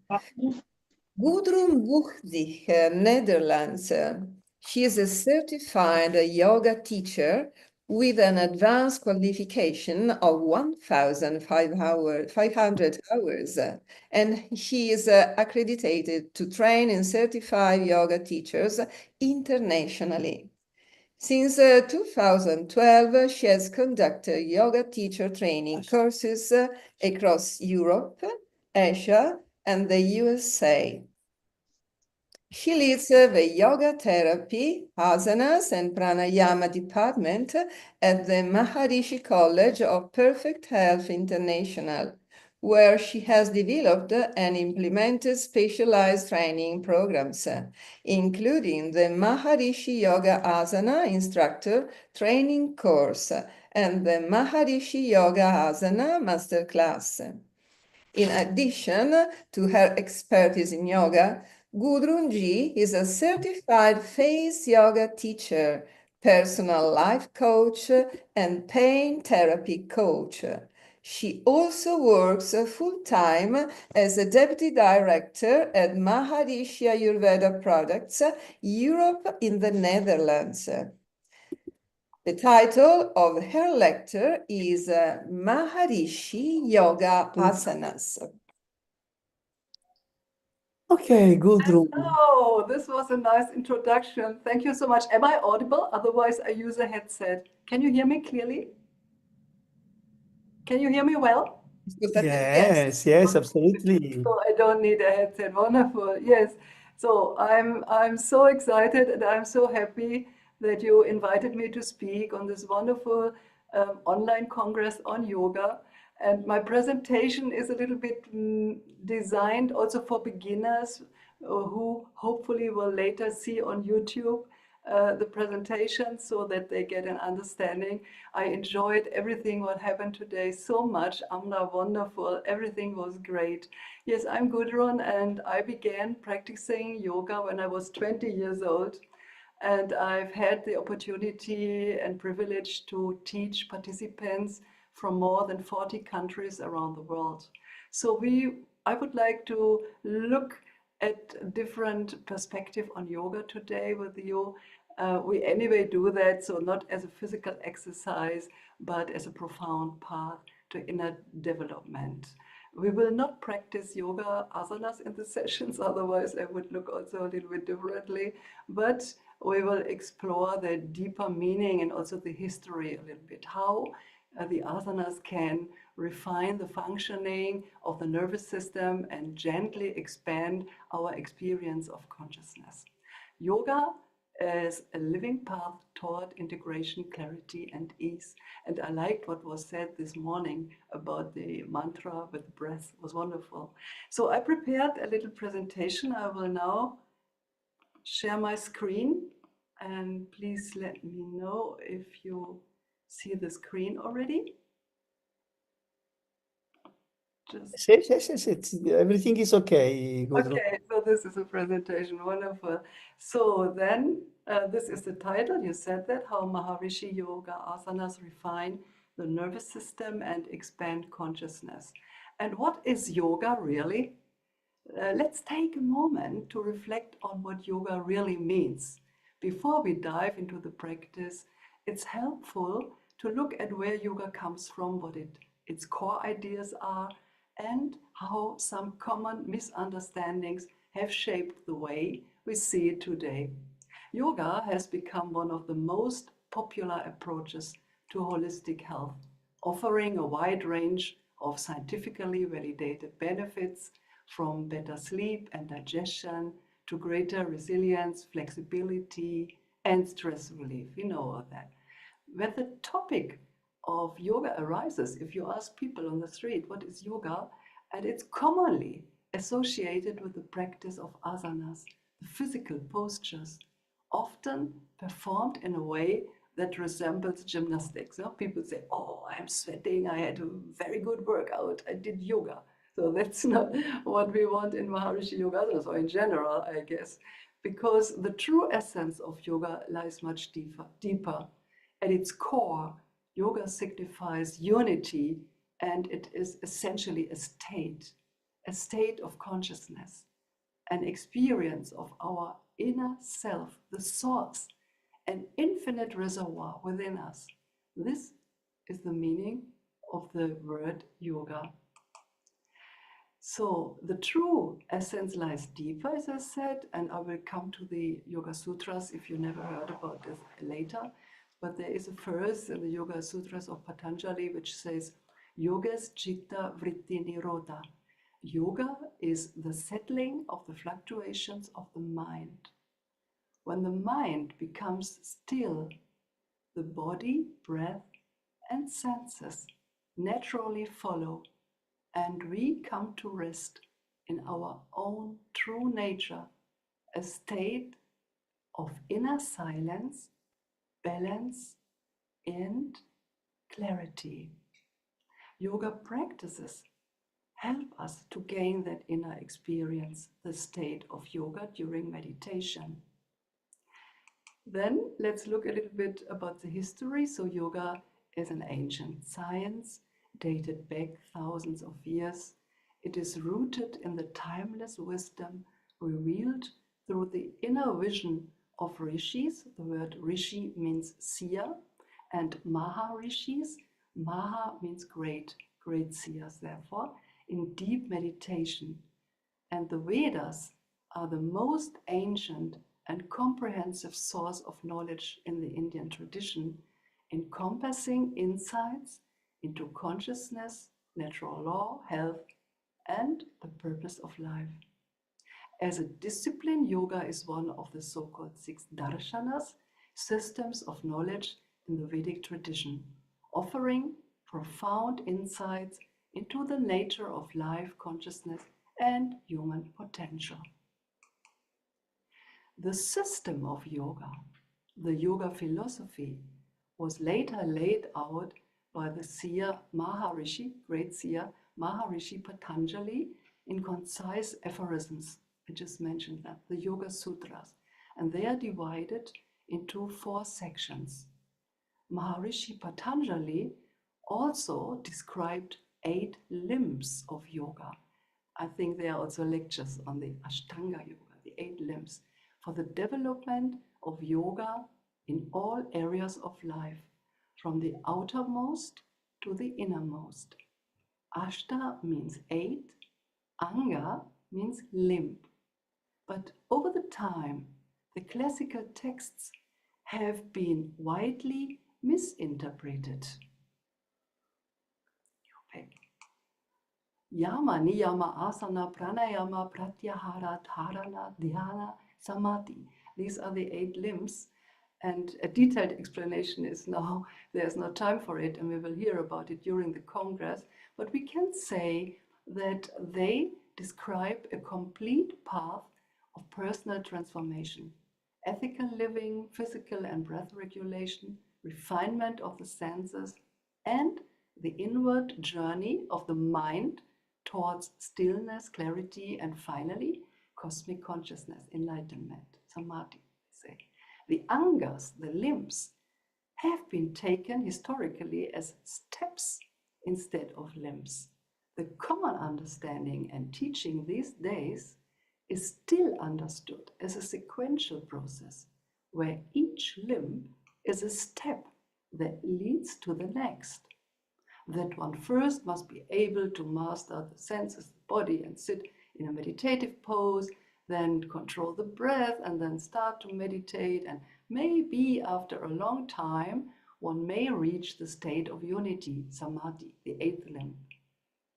And my teacher, whom I'm very grateful for that I had him, Maharishi Mahesh Yogi, clarified this misconception with a great insight of the development of the 8 limbs. Maharishi, also great seer.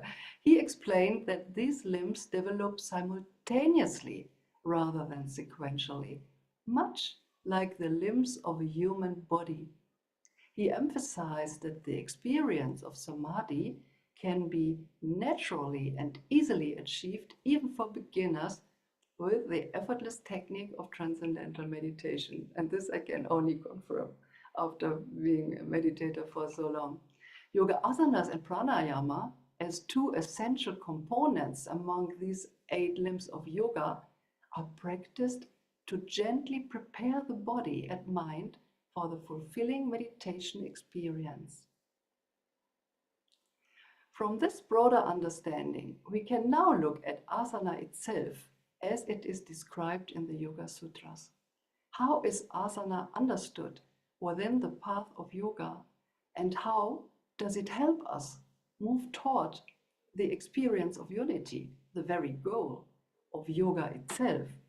So the definition is Sthir Sukham Asana, one of the definitions from Patanjali Yoga Sutra, to 46. Sthir means steady, sukham, pleasant, complete self-sufficiency, and asanam, seated, immovable pose. From this understanding, we know that asana is understood within, how is asana understood within the path of yoga? This I wanted to come to. And how does it help us move towards the experience of unity, the very goal of yoga itself? So yoga practices help us to experience and establish the state of yoga, this inner experience I was just telling you, the state of balance, by refining our nervous system and removing physical blockades, obstacles. The unique style of practicing traditional yoga poses helps release mental tensions, as I said, by dealing with them on the physical level, refining the nervous system and removing physical restrictions. Both mind and body reach a calm and pleasant state, helping to dissolve stress and blockages that may have accumulated in various parts of the body over many years. This leads to a high level of integration of all bodily systems, thereby improving physical and mental health, as well as our resistance to diseases. We become more attuned to our bodies and establish a connection with our soul. And this is my experience also when teaching the courses. There are sometimes course participants that are not connected at all with their bodies. And then when the stress release comes and the tears start to flow and they really connect with themselves, they encounter themselves sometimes for the first time, sometimes after many, many years. And we know that when we practice the yoga asanas, that of course we balance also the doshas, the sub-doshas, and the marma points, which is an extra subject maybe for next year. And the nadis, of course, are influenced. You see the pictures here. And Maharishi Yoga Asanas is traditional yoga and practiced in a different ways sometimes, I say. Like I mentioned earlier that I was sweating and it was great yoga workout. You completely get silent once you have learned the yoga asanas and the teacher explained to you how to adjust, because everybody can practice them. Doesn't matter what your physical status is. They are trained to adjust to your status. And then there is not much to be spoken. No, I know someone said, I was attending a yoga class in the US and I was really waiting, when will this teacher finally stop to talk? The teacher was talking non-stop. So we want people to experience yoga, the deep silence. And they are practiced easily, naturally, within personal comfort zones. You do not strain, you do not sweat, you do not want to impose anyone, nor even yourself. You are just within yourself. You can close the eyes and the attention is completely turned inwards, allowing body and mind to integrate in a natural way. And here you see the sequence of this set number 1, which was developed in 1992 by Maharishi Mahesh Yogi. And I said, this is my teacher, and he was a great teacher of Vedic knowledge, a scientist, and the founder of the Transcendental Meditation Program. He passed away in 2008. He did that together with respected Indian yoga experts called Yogacharyas, based on classical yoga postures described in traditional yoga texts. And this set has everything you expect from a set. It has a slow beginning, it has a peak, it combines all poses, sitting, kneeling, standing, back, front, upside down, etc. So it's a wonderful set. It looks easy, but if you really practice with complete attention and with correct in a correct way, then people are astonished, even if they did it for many years earlier. And Maharishi Yoga Asanas stand out due to their unique characteristics or special characteristics, which include being holistic and systematic in approach. And they are not only scientifically validated for their benefits, but also promote good health and aid in the development of higher states of consciousness, especially when you practice this, of course, what we would do in conjunction with the meditation and transcendental meditation. And there is an advanced program of the meditation called TMCD program. In Maharishi Yoga, between each asana, you enter the resting pose. You would know it as Shavasana. Here it is called Chetanasana. And this pose not only helps in metabolizing the benefits of the previous asana, but also prepares body and mind for the next posture. And this pose can be very long, and you will be astonished what happens during the pose. So this ensures a smooth and effective transition throughout the practice. And we would also not practice with background music. And like I said, once you understood the pose, there is not much to be spoken anymore. We want participants to feel the body from within. And they do that. They have tremendous healing experiences. It's wonderful for me each time, so touching. And they experience silence. So it is a holistic practice. It's systematic and natural. It's suitable for all age groups. It's easy to learn and to practice. And it's regardless of one's physical condition. This course I was just mentioning, the set was developed in 1992, and we see here some pictures from that time. On the left side is Maharishi Mahesh Yogi sitting in front of the Yogacharyas, whom you see there on the right side, and Maharishi Mahesh Yogi's insight into yoga aligns with the Vedic understanding of unity between body, mind, and consciousness. He emphasized that the practice of asanas helps to purify the body and refine the nervous system, and creating the foundation for deeper experiences of higher states of consciousness during meditation. And to make these principles and the knowledge accessible and easy to integrate into daily life, there was a course developed in 1992 together with the Yogacharyas but by Maharishi Mahesh Yogi. And this course introduces the key elements of Maharishi Yoga Asanas and provides the knowledge and experience needed to begin or deepen one's practice in a systematic and consciousness-based way. So you get the practical training of the nature of yoga, practical training in yoga postures, the asanas and pranayama, and all aspects of yoga are considered, including yoga philosophy, traditional yoga literature, Ayurveda principles, and Ayurvedic recommendations for daily routine and diet. And the great thing I find, because I didn't see this before anywhere, is that each asana is explained not only from modern physical science, but also with effect they have on the doshas, on the sub-doshas, on the shotas, on all the aspects. And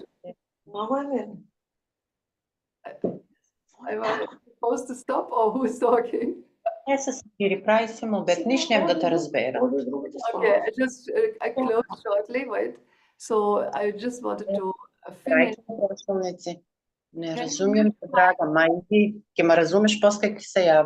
Can you mute your mic, the other person, please, in the Zoom chat? Thank you. So I just wanted to tell you at the end that Maharishi Yoga Asanas are practiced around the world. Across the globe, schools and universities have integrated Maharishi Yoga Asanas into their daily or weekly routines. Children, teenagers, and university students benefit from the practice. And here you see some images of young people from different cultures and backgrounds in India, in Thailand. And then there was a big course in India, 10,000 people gathered to meditate together, and our teachers were actually giving lectures there and training the people in the USA. So it is spread, and I think there is also another lecture during the Congress by Javier, who will speak about the schools in Peru. If you are interested in exploring course options or learning more about Maharishi Yoga Asanas, you will find an overview of our course models here. This is on the left hand, this is the website address. And then you can also reach out via email. This is here, yoga@imavf.org. This stands for International Maharishi Ayurveda Foundation, and MCPHI stands for Maharishi College of Perfect Health International. And there is also a demonstration video on YouTube where you have to search for MCPHI, Maharishi College of Perfect Health, and then Maharishi Yoga Asana. Then you get the demonstration, it's in English, then you can have a look, you can practice if you like. So I think I stopped to explain what the foundation course offers. The time is short, and also the masterclass. You find everything on our website. And I would like to end with a wonderful quote from Maharishi Mahesh Yogi when he says, "Asana unites you with totality." And when I was asked to briefly summarize what yoga means to me personally, this was my answer. To me, yoga means encountering myself, my higher self. It gently brings me from thinking into feeling, where thoughts dissolve and unity is experienced. The time I spend in yoga fills me with deep bliss and a profound sense of inner fulfillment. So I would like to thank my teacher Maharishi Mahesh Yogi, but also all my yoga teachers, and at the first position my dear first teacher Jadranko ji, who is now Vice President of the European Yoga Federation. I'm very happy that I meet him here, once being his disciple. And I thank you all for being here with us today, and I wish you good and perfect health and bliss and happiness and a long life through the light of yoga. Namaste. All the best. Grazie Gudrun, grazie. Thank you so much, Gudrun. Molto bella la tua presentazione, ma bello anche, Your presentation was very beautiful, but it was beautiful anche l'ultima diapositiva dove tu even davi, your last diapositive, davi delle risposte di che cosa è lo yoga per te. where you said that you gave your answers about what yoga is for you. Thank you. It was a great joy. Thank you so much. Thank you. Thank you. Adesso chiediamo a Sonja G di chiudere il suo microfono. Please, Sonja. Please, Sonja, if you can turn off your Ok. mic. Make, close your microphone, è aperto così, sì. Bene, adesso passiamo alla presentazione di un'altra Macedone. And now we are going to present you another Macedonic woman. Ecco, che si chiama Sonja Gogova. She is Sonja Gogova. Leggici per cortesia, Elisabetta, quello che abbiamo trovato su di lei. And now I read you everything we've found about her. Sonja Gogova, Macedonia. Her yoga journey began 15 years ago. She wanted to preserve her body and health condition preventively. She started studying yoga in Macedonia, and 2016 she became an international yoga instructor. She works with startup groups and kids at Yoga Surya Sons Macedonia. The title of her lecture is Kids Yoga. Oh, bene, Sonja. Ora tocca a te. And now, Sonja, it's up to you. Can you turn on your microphone, please? No, it's turn on the video. The video, please. Open your video, please, Sonja. Sonja G. Open the video.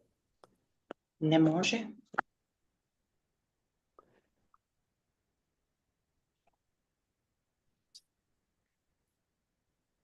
Can you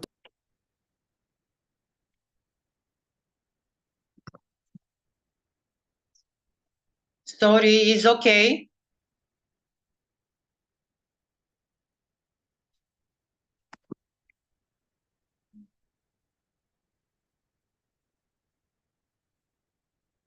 Hello. Oh, Sonja G, I can hear you. You need that you open the video. We can't see you. We can see the video. Не може да се включи камера, защо така? Не, на английски кажи. We can't to start a camera or start a video.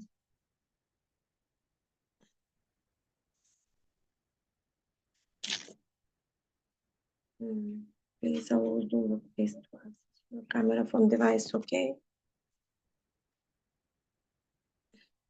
Un microfono.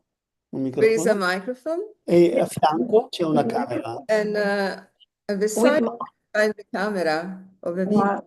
With microphone, do you? Microphone, it's okay. It's okay. No, only click on the camera that you can. Yes, but it can't. Access, unable to access camera. Unable. Why enable? Please allow Zoom. Abbiamo una diapositiva su. Кажат, може да почнем и без камера. Не се оключваме. To start without camera or we can't start with okay. Okay. Put your photo, you can start to speak. Okay. Намасте. Намасте. Йога за деца. Целта на ова мое предавање е да ги запознаеме родителите, но и директорите на училиштата и градоначалниците што е тоа йога и на кој начин може да им помогне на децата. Многу често се прашуваме кога е најдобро да започнеме со йога. Одговорот е тогаш кога ќе станеме свесни дека ни е потребно йога практикување. Yoga for children. The purpose of this lecture of mine is to introduce parents as well as school principals and mayors to what yoga is and how it can help children. We often ask ourselves, when is the best time to start yoga? The answer is then when we become aware that we need yoga practice, or in other words, the more pragmatic we start, the better. But when it comes down to it, kids can't decide to themselves when to start yoga.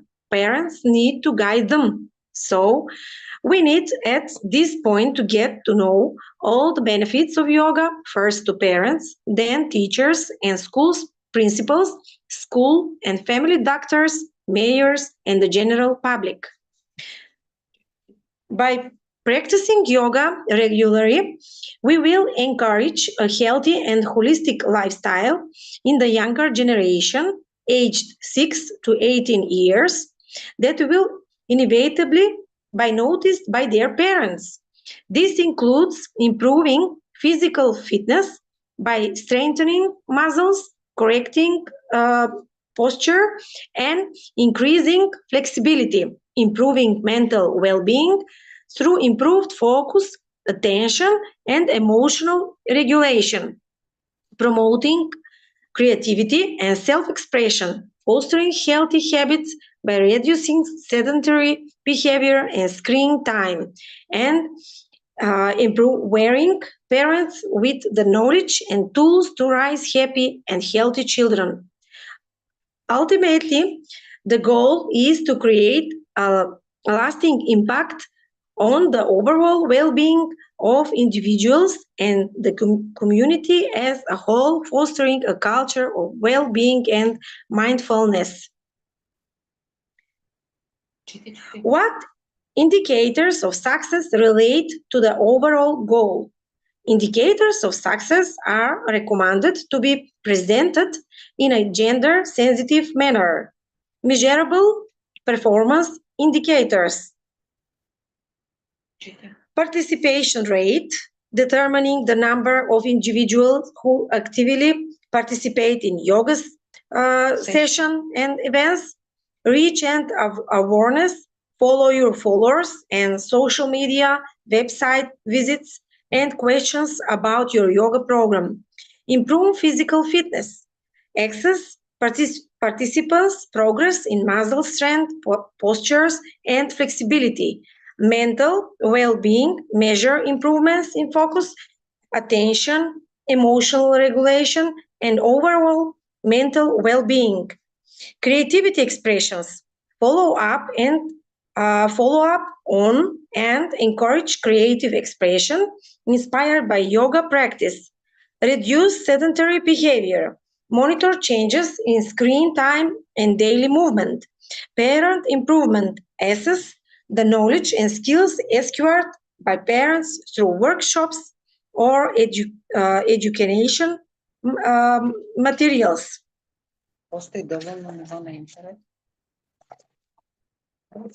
What sources interest and participation?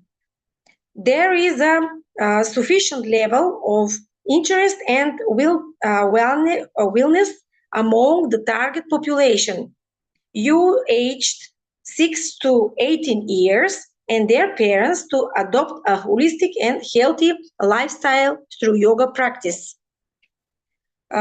Потребните ресурси, капацитети ги застромите. Accessibility, the necessary resources, facilities, and qualified instructors to conduct yoga sessions are available in the municipality of Strumica. Parent engagement, parents are actively involved in and support their children's participation in yoga activities, as well as their own engagement in promoting a healthy lifestyle. Risks. Limited awareness and exceptions. Cultural or religion factors. Resource constraints.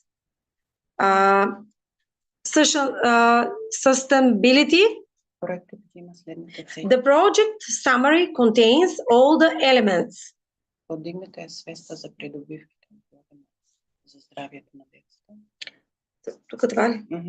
Need, problem in the local community, reasons and science fiction of the project for the local community, objectivities, target group and gender representation, timeline of implementation and budget, applied methods to achieve project objectives, benefits to the local community from the proposed activities. The purpose is to provide information pertaining to the 7 above section and to give an overview of the information. The summary is the first part of the draft that the evaluation committee considers and should therefore be concise, well structured, and relevant. The project has the following objectives. The project has the following objectives: raise awareness of the benefits of yoga for children's health, promote yoga as a daily practice for children and yoga, develop a beginner guide to yoga for distribution in schools and to interested stakeholders, conduct a summer yoga school for children in local schools for 150 students, target group and gender representation. The direct target group of the project is children aged 6 to 18 years. The project aims at inclusive participation with equal representation of both genders. Methods applied to achieve the objectivities of the project. Promotional activities such as workshops, campaigns, and events to raise awareness about the benefits of yoga. Producing and distributing a yoga brochure for beginners, summer yoga schools for children, providing them with hands-on yoga experience, yoga training seasons conducted in local schools to integrate yoga into the curriculum. World Health Organization definition of health. Health is a state of total physical, mental, and social well-being, not just the absence of disease or bodily defects.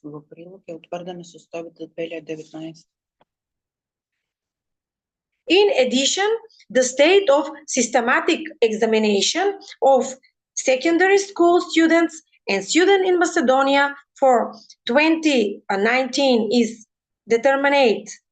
Poor posture, spinal deformities, kyphosis,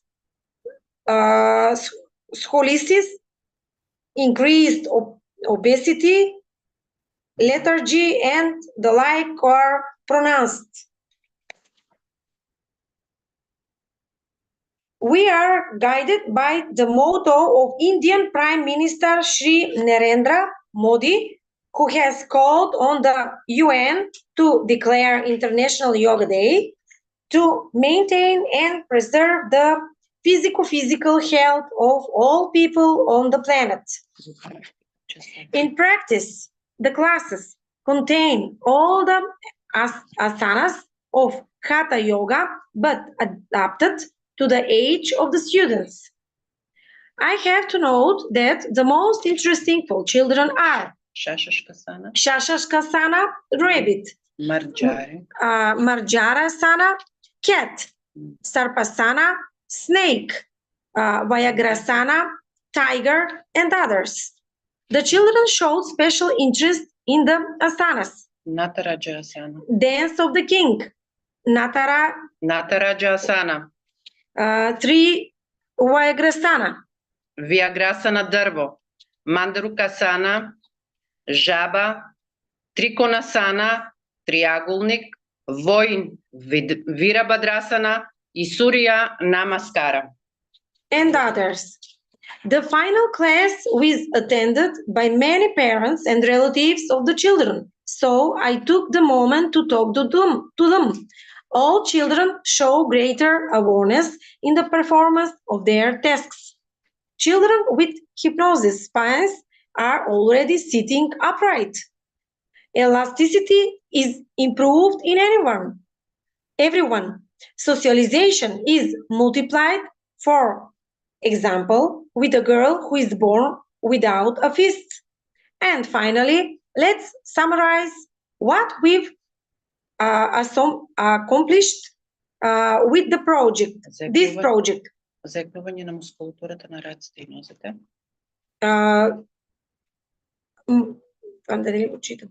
Чити го, беа уфатени повеќе од 150 млади директно вклучени. More than 150 youth directly involved in the project activities were covered, strengthening the musculature of the arms and legs of children, participating in the activities.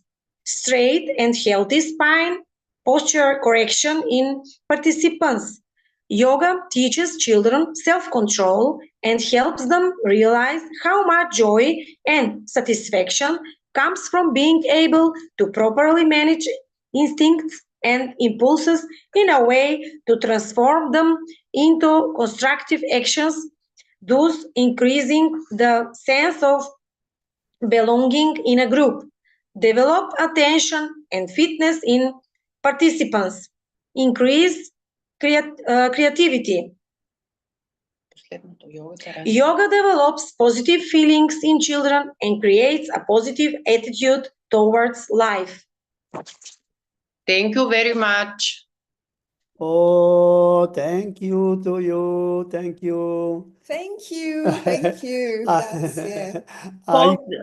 I go a little quick because we are late, and there is Swami Brahmanistananda have another meeting.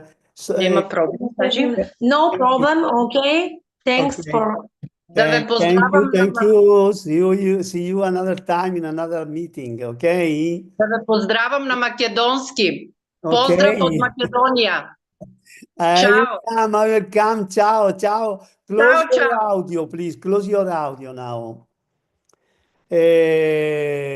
Swami Brahmanistananda, sorry for the late. We had some little problem. Please. Now only 2 minutes that we want to read some news about you. Swami Brahmanistananda Sarasvati, India. He is a monk from the order of His Holiness Sri Swami Shivananda Sarasvati, Rishikesh.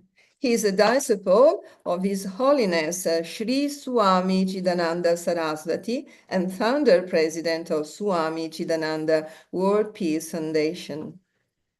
Swami's great command of spiritual knowledge has attracted significant followers throughout India and the world.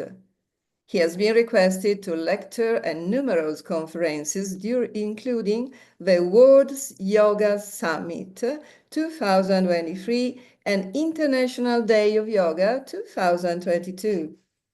His lectures have been requested by both private and public entities, such as the Indian Consulate, Germany. In his tireless service to his Holy Master, Swamiji also teaches yoga, meditation, and various spiritual texts, such as the Bhagavad Gita, Upanishads, and the Yoga Sutras. The title of his lecture is Yoga, the Way Toward Peace.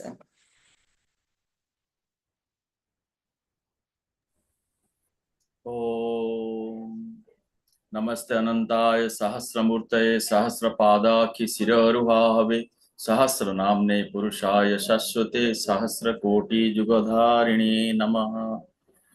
ओम नमः शिवानंदाय गुरवे सच्चिदानंदमूर्तये निष्प्रपंचाय शांताय निरलंबाय तेजसे नित्यशुद्धं निराभासं निराकारं निरंजनं नित्यबोधं चिदानन्दं गुरुर्ब्रह्मा नमाम्यहम्। मन्नाथः श्री जगन्नाथः मद्गुरु श्री जगद्गुरु ममात्मा सर्वभूतात्मा तस्मै श्री गुरुवे नमः। Namaste to everyone. This fifth symposium organized by the European Yoga Federation, more than 25 nations, we all here for promoting, practicing yoga in our daily life for a peaceful society and enlightened civilization on earth.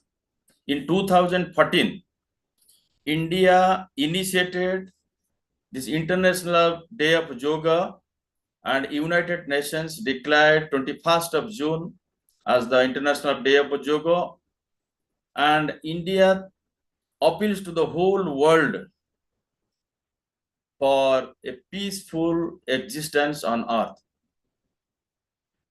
God has created this whole universe, the entire cosmos, millions and billions of galaxies, and our presence as a human being for a very limited short period. So when we look into yoga contribution for individual upliftment and the world peace, here I was very attentive when the space, the people, they just came from the space and it was a successful mission by the NASA. And here, when we look into the few decades, the World War I, even World War II, now also the war is happening in an incognito mode, whether it is Russia or Ukraine, whether it is Hamas or Israel, or whether it is the internal war of the different countries. Now, not only Yoga, European Yoga Federation, World Yoga Community, the International Yoga Federation, Government of India and United Nations headquarters, and all such entities existing in the different nations of the world should come forward for a peaceful existence of a human being on earth. Every day, when you deliver this talk now, all of my talks, I am just putting this, when we are delivering this talk, having a beautiful time, the missiles are there and people are dying. Every day, there innocent people are being killed.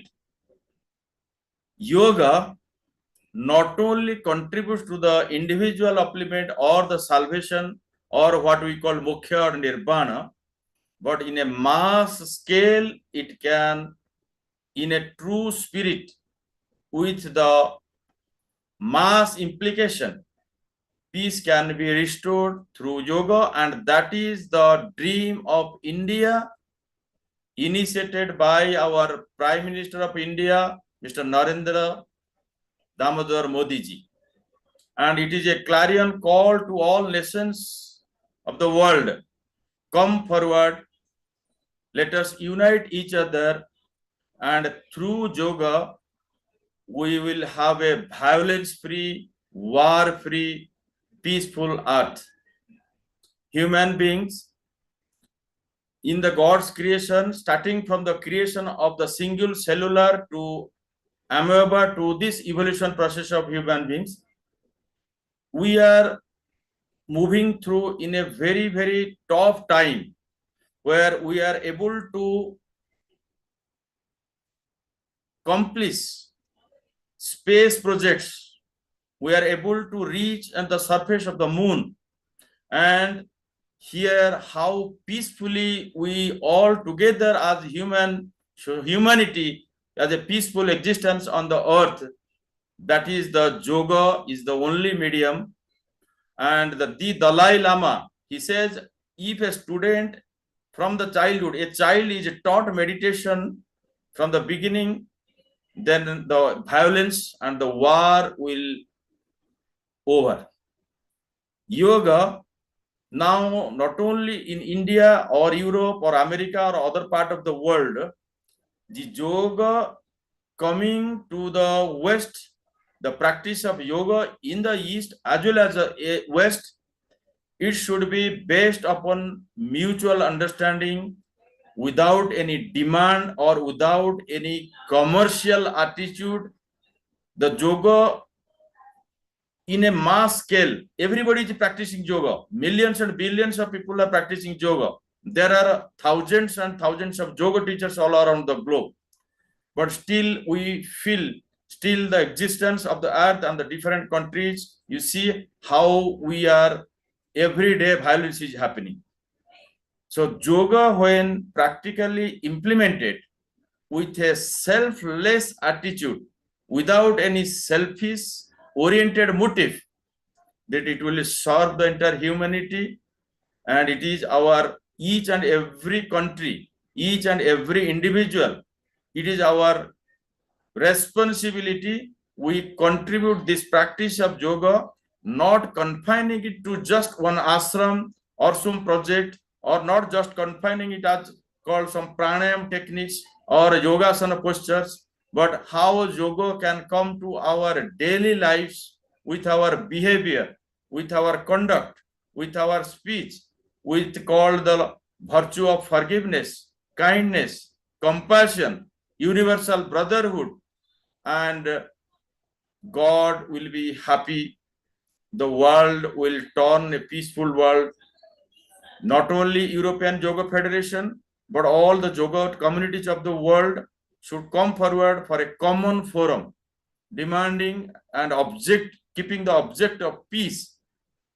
And my Gurudev, Swami Sivananda Saraswati Maharaj, who is the great yogi of the modern world, and he has produced many yogis, whether he is Swami Vishnudevananda Saraswati, whether he is Swami Chidananda Saraswati, whether he is Swami Sachidananda, or Venkateshananda, or even Santananda, or even Sahajananda in South Africa. All Swamijis you see in the modern world, Chinmayananda Swamiji, all are the direct disciples from Swami Sivananda Saraswati Maharaj. And Swami Sivananda Saraswati Maharaj says, for a peaceful existence on this planet, every day, without fail, everyone should practice at least 1 hour of meditation with an objective, the subjective of meditation for peace, for harmony, and a peaceful existence. Swami Sivananda says, at least 1 hour every day you spend time in meditation with the objective of peaceful world. And when you start such practice for at least for 1 hour, there are not only the yoga practitioners as we have been now in the class, or they are in the different part of different countries, but there are many teachers, illumined masters, those whom we call as Bidehas. They do not exist in the physical body, but the illumined masters, the yoga teachers, they are high order of yogis, and they retain the subtle body for the benefit of the whole world. And they will join together, and the common practice will generate such a huge force that will lead to peace and happiness of the world. In the God's creation, the indirectly or directly, any type of war is condemnable. This is not called civilization. We should say that we are civilized, then when there is no warfare, violence should be completely eradicated. And the method and the medium and the way we can reach it, it is a combined mass spiritual force which can be regenerated through the power of yoga and meditation for the benefit of the whole world. I congratulate Swami Suryananda Maharaj, the founder of this and the heading this European Yoga Federation, my co-speakers all over the world from different nations. In this inaugural session of the first day, let us have a place. Though Swami Sivananda has told for 1 hour, let us spend at least 10 minutes time every day for a meditation session, projecting our thoughts for the peace of the whole world. Thank you everyone. And I am all the time, and we are also coordinating with the government of India. Such conferences, such more programs should happen, not only yearly once, but more often, maybe yearly 4 times, 5 times we can have, and all other organizations should come forward to join this type of great initiatives. Oh, adorable Lord of mercy and love, salutations and prostrations unto thee. Thou art omnipresent, omnipotent, omniscient. Thou art Sachidananda, the indweller of all beings. Grant us an understanding heart, equal vision, balanced mind, faith, devotion, and wisdom. Grant us inner spiritual strength to resist temptations and to control the mind. Free us from egoism, lust, greed, anger, hatred, and jealousy. Fill our hearts with divine virtues. Let us behold thee in all these names and forms. Let us serve thee in all these names and forms. Let us ever remember thee. Let us ever sing thy glories. Let thy sacred name be ever upon our lips. Let us abide in thee forever and ever. Let us abide in thee forever and ever. Peace, peace, peace. Peace to the east, peace to the west, peace to the north, peace to the south, peace to the all over the world. Om Shanti, Shanti, Shanti. Thank you, thank you. Om Shanti, Swamiji, thank you for your words. And please be in touch with us, that we do something for the peace in the world. Okay, thank you. E ora passiamo al mio caro amico del Portogallo. And now we are going to my dear friend from Portugal, Il nostro Tino G, come lo chiamo io. our Tino G, as I call him. È tanto tempo che ci conosciamo anche It's a con long lui. time we know ourselves. Abbiamo fatto tanti e tanti congressi insieme e tra questi anche uno o due in Portogallo. And we had so many congresses together, and between these, even one or two in Portugal. E ora me lo trovo qui più giovane che mai, And now I find him here, younger than ever, pieno di energia. full of energy. Me lo sono trovato in India da I found poco, him in India too, in Ujjain. in Ujjain. Thank you, Tino G. Thank you. Now, please, only we read some news about you, and then you can start. Thank you. Amandio Figueiredo Tino, Portugal. Starts yoga practice in the 60s, along with other arts and Eastern practices. From October 1982 onwards, he started to study and practice Oriental arts in the school of George Staubert's Tenchis International. He is founder of several associations of yoga and other Eastern art. Knows the Ayurveda in the 80s and initiated studies and training in Ayurveda in 2003, getting training in Ayurveda during 4 years. Travels several times to India and Europe and other continents, which deepens the knowledge in Ayurveda and yoga. Participates as a practitioner and trainer in some European yoga meetings in Zena, Switzerland. He participates in the preparation of meetings in the UAA in Germany, being a founding member and is a full member. He is a founding member of several Ayurvedic institutions in Portugal. He directs and teaches the discipline in Ayurveda in various associations and health schools in Lisbon and Santarém. He is teacher of yoga in the teacher course of the Portuguese Yoga Federation, PU. He is the director of Department of Ayurveda and Yoga Therapy, Diet, of Portuguese Yoga Federation, PU.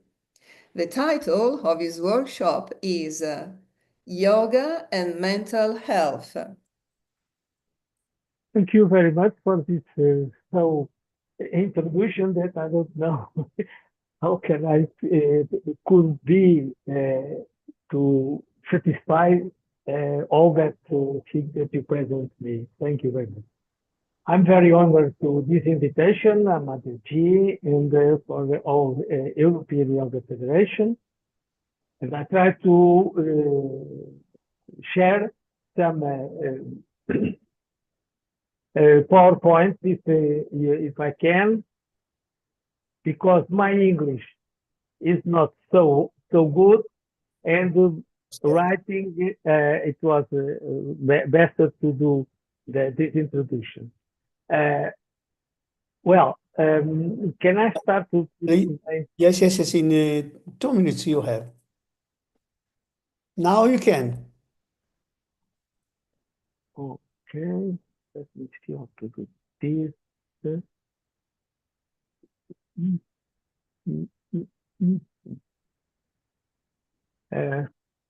It's two. Okay.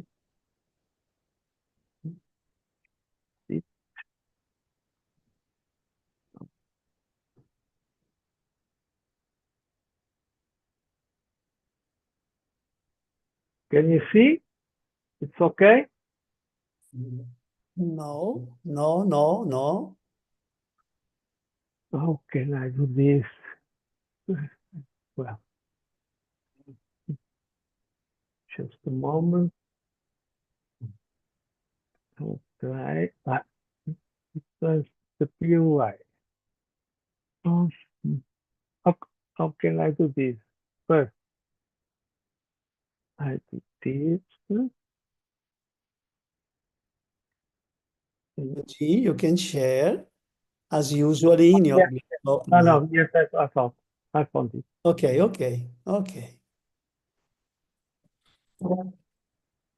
Now, can you see? Yes. Well, thank you.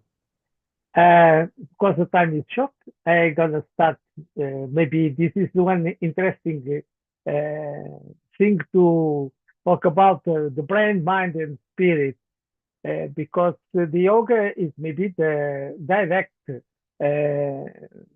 science that we can say that when you practice, we see that you are not different in our inner constitution, outer constitution, and the brain is maybe the connection that we can have in this nutrition life.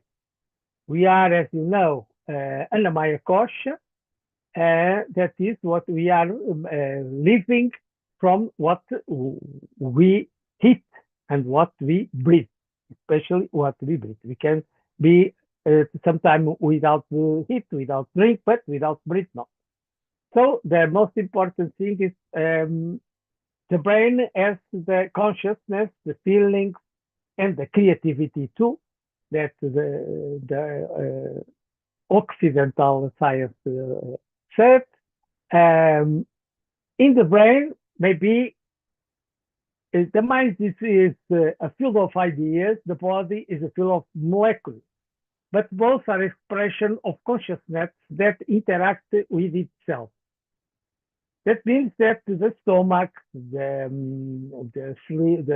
spleen, every organ that you have inside of us is connect with the brain, is connect with the mental, and what we eat is fundamental for we can have a healthy life.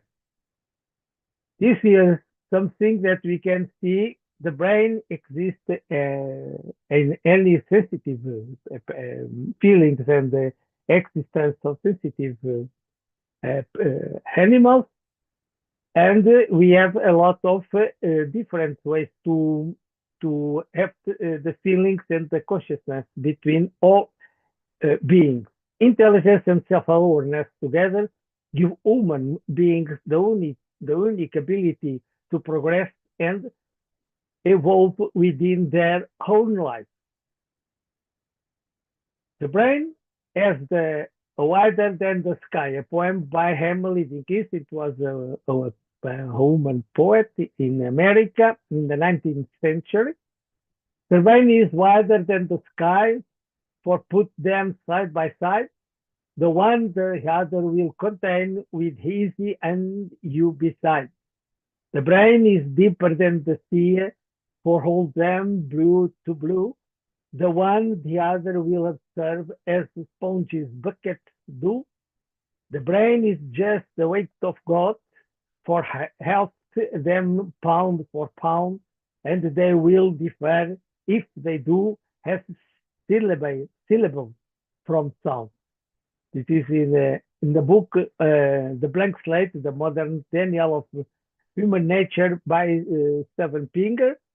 You know, the philosophers and scientists are to try to explain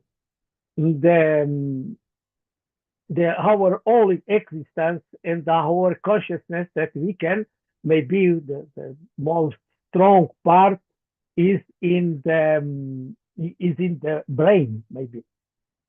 The first two verses from Emily Dickinson, the brain is wider than the sky, express the grandeur in the view of the mind as consisting in the activity of the brain. Is it? Here and in her other poems, Dickinson refers to the brain, not the soul or even the mind, as if to remind her readers that the seat of our thought and experience is a hunk of matter. Yes, science is, in a sense, reducing us to the physiological process of a not very attractive 3-pound organ. But what an organ! In its strategic complexity, its explosive combinatorial computation, and its limitless ability to imagine real and hypothetical worlds, the brain truly is wider than the sky, in the same book. We can see that the sensitive beings, our evolution, it starts that we can see in this map the 4 billions of the Earth, the chemistry and protocells.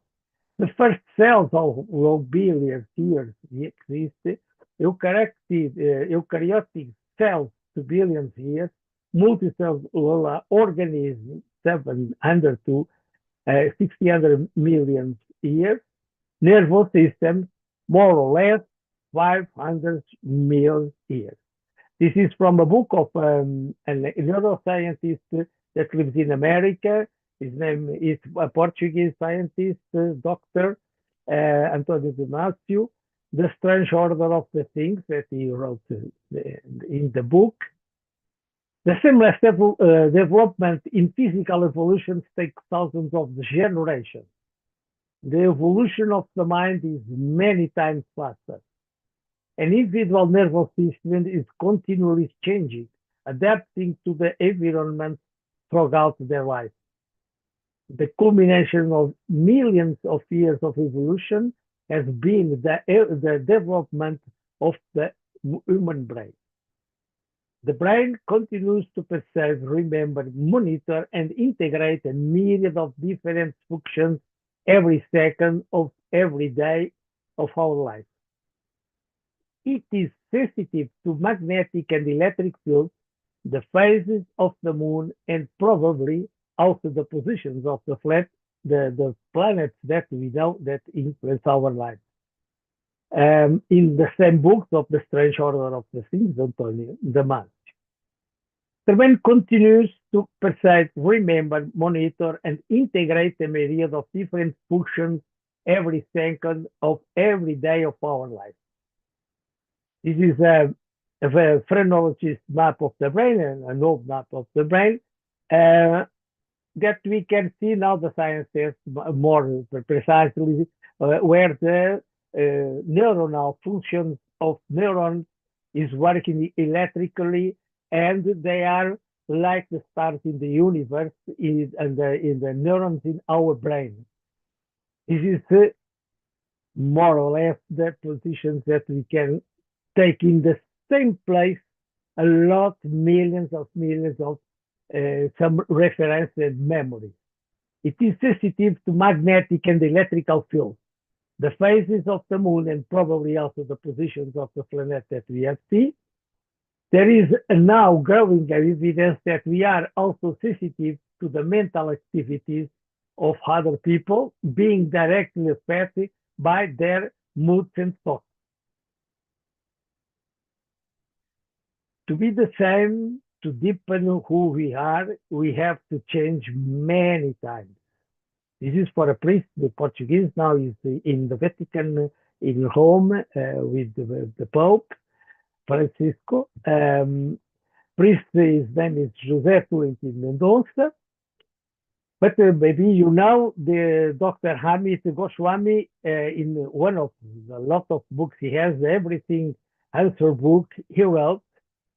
In 1993, neurophysiologist Jacob Greenberg at the University of Mexico was able to demonstrate quantum non-local communication between two brains. To this end, he first correlated the two subjects of his experiment by having them meditate together with the intention of direct, signal-less, non-local communication. It is in this book, with this publication. Now we see something that we know is that the ependymal canal of central canal is the spinal cord that we can just say is important. Some persons talk and some speakers first to talk, that we know about the asanas, the breathing, the pranayama, but don't forget Yama and Nyama, as we saw from the first speaker about the theme, Andrii. The positions that asanas can have, the time that we can have is always to have a brain, this is a mind, that we can have of the special kundalini that we call Sushumna, and that we know the name. And I think that it must have a day-by-day preparation to directly feel this, even when we wake up and prepare some Hatha Yoga, if you want, Hatha Yoga to do that. It's for the spinal cord that we work, because it's the energy that goes to the brain. And we know that we have 5 vayus: Apana, Apana, Vyana, Samana, Vyana, Udana, and Prana. So this is the narrow passage in the spinal cord is called the central canal, which is in the brain from large chambers and called ventricles. I think that we can see here, and in the brain, the sensitive that we have our psychological changes as we have the practice of yoga, not only to be quiet. I think quiet, asana is quiet. So that's what we can take inside the sensitive things that we are preparing to pratyahara, to disconnect the outside Andrii, the outside feelings that not create inside feelings, but to go to observe the dharana, the concentration that is coming to us from inside, I think. The central canal and ventricles are filled with the cerebral fluid, spinal fluid, that we can say that is the current of Sushumna. The electric goes, and the energy that makes that feeling of that spinal fluid go up is based on Apana, and then goes up center by center, as we know the plexus, as we know as the spinal chakras. This fluid, which also surrounds the brain and spinal cord, provides a protective cushion and transports dissolved gases, nutrients, wastes, and other materials. This is that we can see here. All the things that we have is symmetrical, left and right. So all the balance is achieved when we have both sides of the brain in equal situation, that we can see minimum dharana that goes to the other functions that we can develop in the brain. This is the this is the Occidental science, that we can see what cerebrum, this cerebrum, mesocerebrum, pons, the very important pons that when we do Sarvankasana, the invert positions that goes to actuate in both sides of the brain, the oblongata too.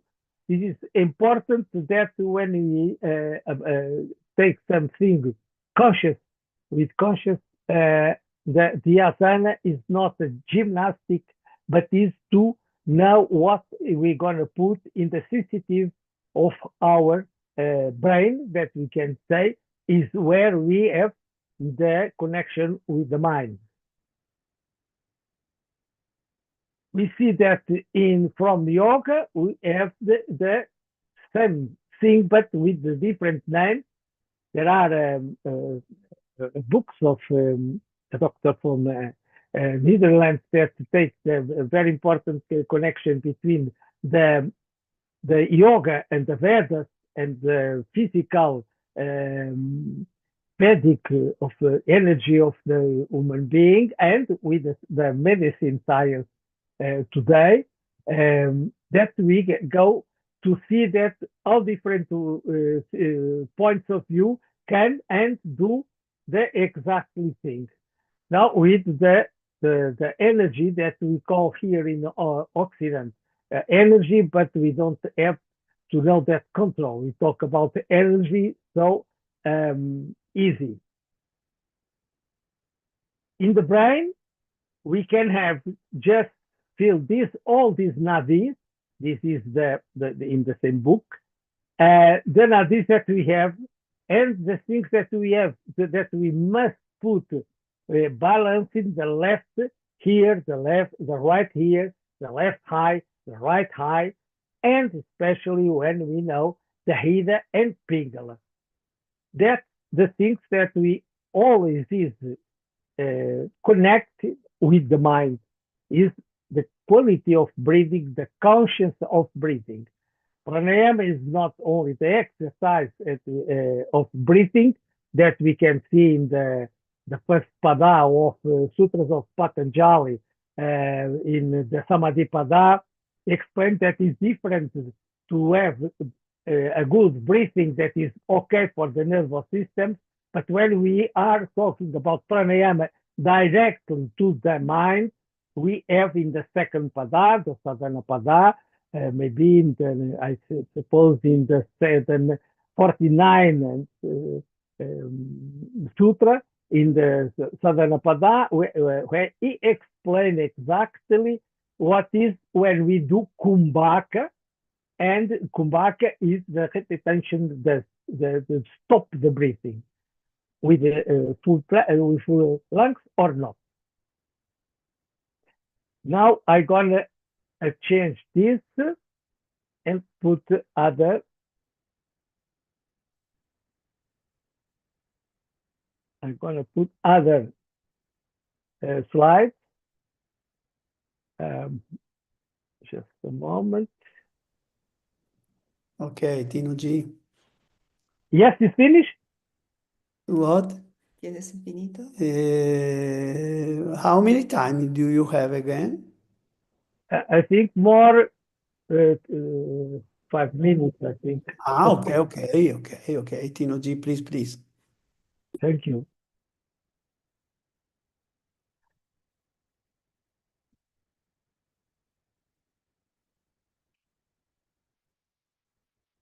It's okay? Now can you see? Yes, it is. Everything's okay. We can hear you. Thank you. Now I'm gonna put this more quickly. That we know that we have two things about the brain and the health, is the brain and the heart.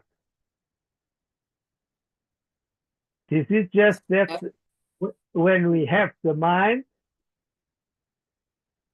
we are egoist, our hamkara is very dangerous, we are the ego, and we think that we are the superior. But when we are in ecology, we are as all other beings. The sum key is the reference that we have.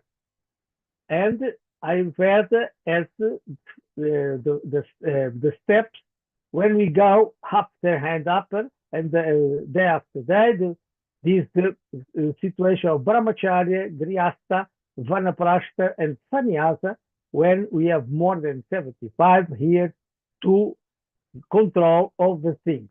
We know the some care is known for everybody. I'm gonna do this. Is the first principle that arises from Prakriti is Mahatma Buddhi, universal intelligence. The second is Hamkara, universal will and separation. From Thomas, static potential gives birth to the 5 Tanmatra, then Akasha, then universal can't vital to the waves that from Akasha comes Agni, the fire. The combination of these 3 generates Hapas. Hapas is for arise Prithvi, the heart. So we have the dhatus. All the dhatus that we have, that the tissues that we have comes from the plasma, goes to the last one, the sugar reproductive system. That's why the brain, it works like that. We can see here the Shirotamsi are the channels or the nadis that in Ayurveda are 16 in women and 14 in men. You can see here one important thing. It don't start with the mind, the sequence of the living and the conscious. This starts on Anava Shrota. And after all this current of the nadis, Manasva Shrota, the mind, is the last one. So everything that we have by food, prana, water, plasma, blood, muscle, fat, bones, marrow, so on, so on, so on, just at the end we have the mind. So everything that we eat, breathing, view, breathing, it goes to stay in the mind. This is how development can treat people and balance as well. This is comes from the influence that we have in the books of the things that we can see in the classical books and the Occidental books like David Fowler, from Sharaka Shamita to Shruta Shamita. So we have the vital force. These different processes go together. Without one, the others cannot succeed. So we have this consciousness, intelligence, mind, ego, and the vital force that we can have in Ayurvedic approach. Avoid etiological factors. Body is more important than bacteria. Accumulate metabolic waste, Hama. The toxin is one point of view. Impaired digestive fire is very important, like Manda Agni.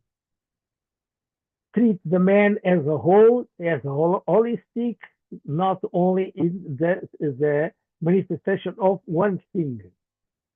Give the drug as a whole. Elimination therapy, Panchakarma, is very important to the mind. Proper palliative therapy that is specific for each other.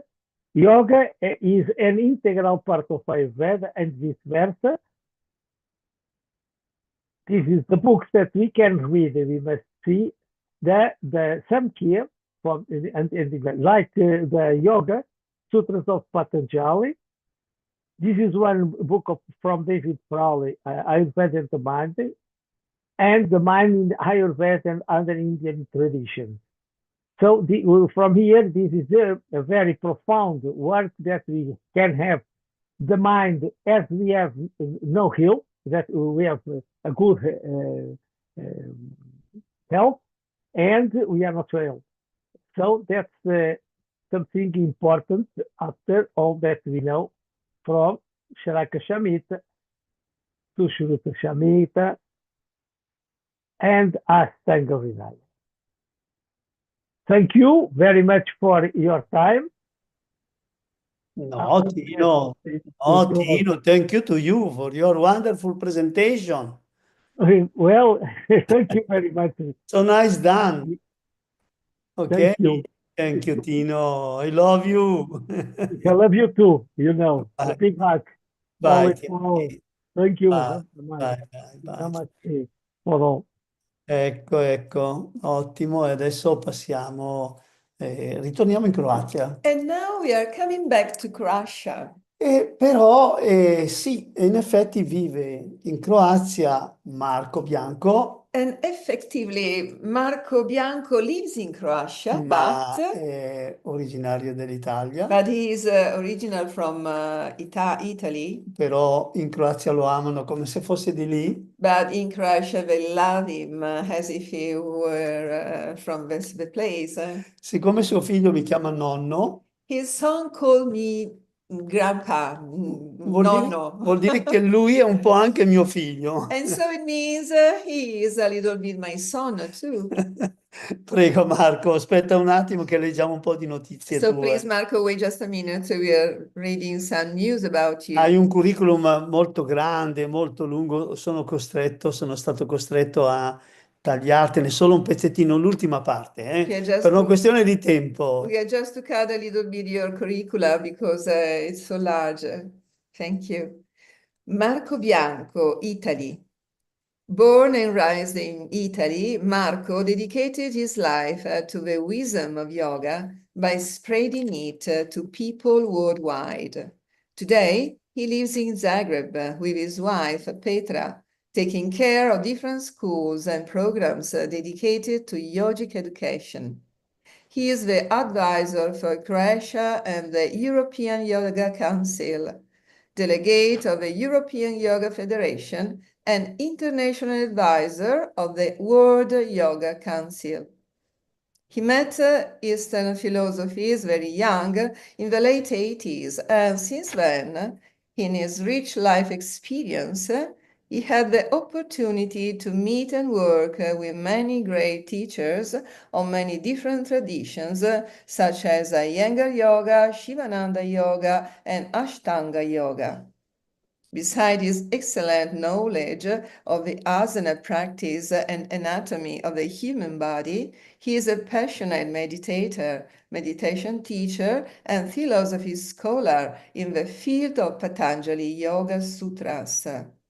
In the 90s, he received his education in most renowned yoga teachers of the 19th and 20th centuries, was the first to bring yoga to Italy in the 60s. After several years of study in direct contact with his teacher and mentor, Carlo, Marco received the diploma of yoga teacher in Milan at Carlo's Yoga Institute.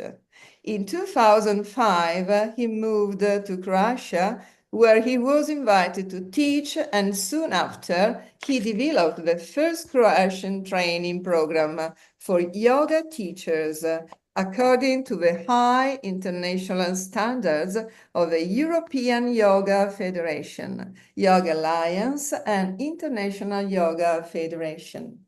Prego Marco, so che hai bisogno della condivisione dello schermo Please, ed è pronta, lo puoi please, fare. Marco, I know you need to share. Okay. Oh, so today I'm teaching in English, is right? Yes, yes, please. Okay. So today the field of the limbs of yoga of Sage Patanjali is a very large field. So it takes more and more lessons to cover the entire subject. But I want in these few moments with you some insight that I have about the first book. But let's start. And the Yoga Sutra of Patanjali are made of 4 books. The first book is the Samadhi Pada, the book of contemplation. The second book, Sadhana Pada, the book on practice. And Vibhuti Pada is the third book. It's about the powers, so-called, the ability that are already inside us, but you can discover and experience them during your yoga life. And then the fourth is more metaphoric and more deep, and you can understand the 4 book only if you have experience on the first 3, and is the book of Absolute or Kaivalya Pada. The first book talks about the definition of yoga, the mental fluctuations, and the practice and detachment and samadhi. So let's see some few things about this first book. The definition of yoga is done in the second sutra, where Patanjali says in Sanskrit, yogas chitta vritti nirodha. The yoga is the flattening of mental fluctuations. So first of all, we have to see what are the mental fluctuations by Patanjali. And there are 5 of them. Pramana, Viparyaya, Vikalpa, Nidra, Smriti are the 5 fluctuations of the mind. So, referring again to the second sutra, Patanjali says that is the flattening of mental fluctuation. And, you know, sometimes you can see many different translations of this first sutra. And someone is saying that, or many different authors say that is the canceling or erasing of the mental fluctuation. But in my experience, if you see the mental fluctuation, like pramana, vipariyara, vikalpa, nidra, smriti, look what they are: the right knowledge or what is true, the wrong knowledge or what is false. Vikalpa is the imagination, nidra is the sleep, and smriti are the memories or the memory. So these are function of the mind that we are using every day. So we cannot cancel them, otherwise our mind will not function. But the flattening, meaning the calming down of this fluctuation, is the most important thing. Why? Because if you are able to distinguish what is true from what is false, this is absolutely good. It's your normal life where you can distinguish when something is dangerous or something is not. If you use your imagination to grow up, to develop some new ideas, to enrich your spirit, that's a good thing. You need to sleep, of course, and to rest. And your memories are the way you are putting the reality in order. Without memories, we cannot understand any language. We cannot follow the music because you will not remember the note before or the word before in case of you speaking. So all these are very important functions in the mind. But when they are exaggerating, when they are supported by the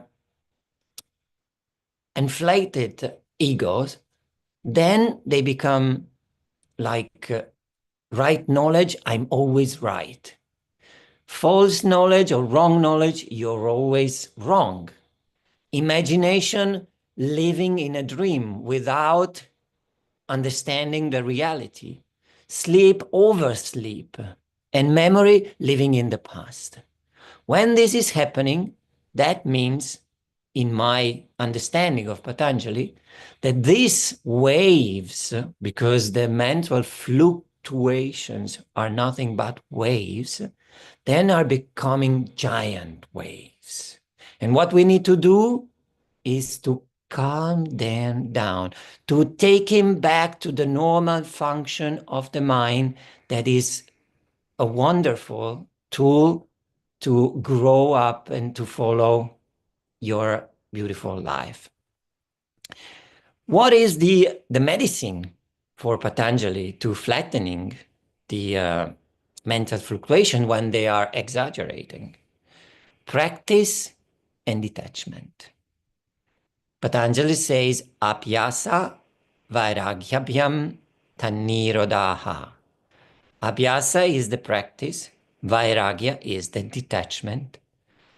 Tad means them, the fluctuation. Nirodha means calming down. The Sanskrit is a beautiful language because it's the language of the nature. And already when you feel this word nirodha, means calming down. So in my opinion, it's not erasing, but calming down, nirodha. So mental fluctuation calm down with practice and detachment. And what is the practice for Patanjali? Practice is tatra stitau yatnobhyasaha. Of these two, the effort towards stability of the mind is the practice. So Patanjali is defining the practice as an effort.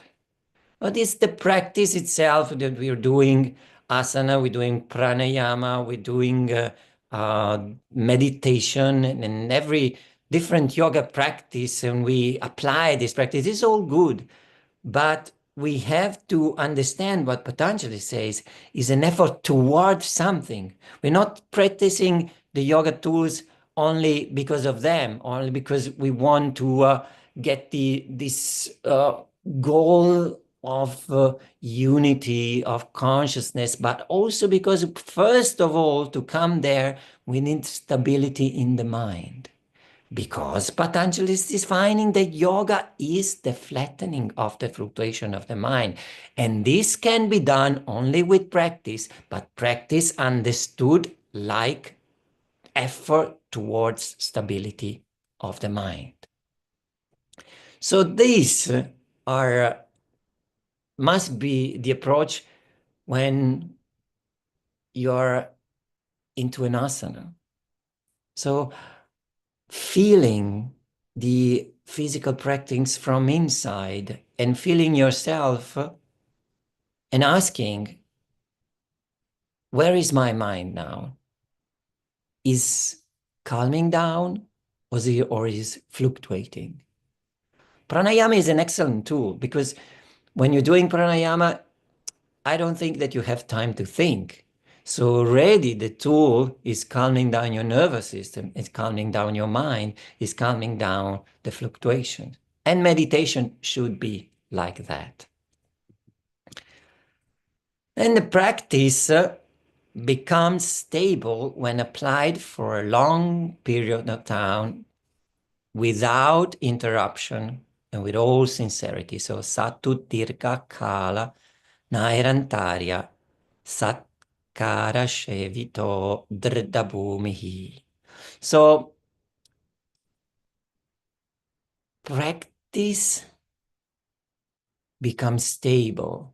So become the true practice that you can layer on it because it's stable when applied for a long period of time without interruption, with all sincerity. So Patanjali is not only saying that for flattening the fluctuation of the mind, you have to practice, but he's also defined which kind of practice, a stable practice. And a stable practice is coming when applied for a long period of time. So instant result in Patanjali are not there. You can start feeling something when you started yoga practice, but for having a stable practice, you need a longer period of time. And that means that you have to be patient, that you have to be constant in your practice without interruption. Nairantarya, continues without interruption. Satkara, sincerity, with all yourself. And this means satkara means that you give completely yourself to the practice. So this is a very important tool because the education that we got when we are kids is always like a competitive education. We need to do something because we need to get something. But in this case, a stable practice means something that is coming with time. And so you have to practice without breaking, without interruption. And you have to give all yourself, all your heart to the practice. And then comes detachment. This is a very, very important part of the Yoga Sutra and is not so easy to be understood. And in many lectures that I gave with many different peoples, it's one of the most difficult part to understand by young people. Because young people, they have this fire to do things, to get things. And for them, I saw many times, detachment means to renounce to something. But detachment for Patanjali is not renounce. The path of renunciation is not the path of 8 limbs of yoga. Detachment is the awareness of self-mastery in one who is free from carving object seen or heard for. So it's this longings that we have for things that is the most dangerous things. We thinks that we own things, but we don't. And this is the true detachment, because when you're born, you have nothing except your consciousness. And this is what you still have also after the physical life. So the consciousness is the only thing that you really have. All the other things, all the material things are not so important, but is not a path of renunciation. That means that if you use consciousness to enjoy your life, this is completely fine. I like this metaphor of the bicycle. You know, you rent a bicycle, and then you have to go from the point A to the point B. So you use the bicycle, and it's a very good bicycle. You like your bicycle. It's a red or blue one, and you're very enjoying your ride in this beautiful bicycle. But then it's a rent one, and then you have to give it back. But you have done the path from point A to point B. Very often, human beings forget these things, that all that they have is a tool to come from point A to point B. And they get attachment to these things, and they forget that they are going on a path. So in the case of bicycle, I like my bicycle so much, so I keep the bicycle with myself, but I'm not riding. And nothing is happening except for the attachment. And I can put on my courtyard my bicycle, and every day seeing my bicycle, very beautiful, but I forgot that I have rented. And I have to give it back. And so this is a metaphor, for instance, for your body. And the attachment for the body, for Patanjali, is the most hard thing to let go. But we have the practice, and we come back. So practice with long period of time, without interruption, and all sincerity, is helping us to come to the point then we use things on our path without attachment.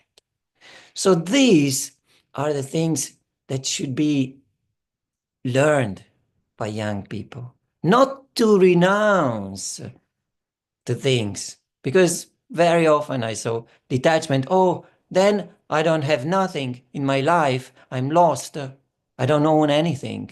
No, you can own things, but you have to remember that at one point you have to give them back. So enjoy completely, like you're enjoying your bicycle and doing your ride. But then in the end of the path, you give it back. And if you don't have attachment, you give it back happily, right? So I think that Yoga Sutra are really fantastic. And this is only a drop of them, just to put the consciousness there, that what we want to teach, actually, and young people are the future generation, and especially in this moment, in this world, is very important. They learn this wisdom, right?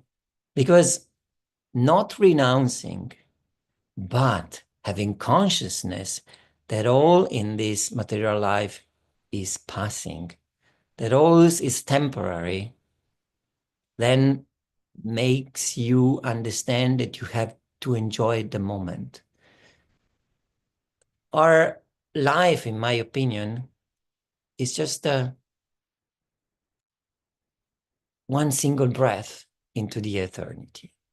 So let's breathe with full lungs. Thank you very much.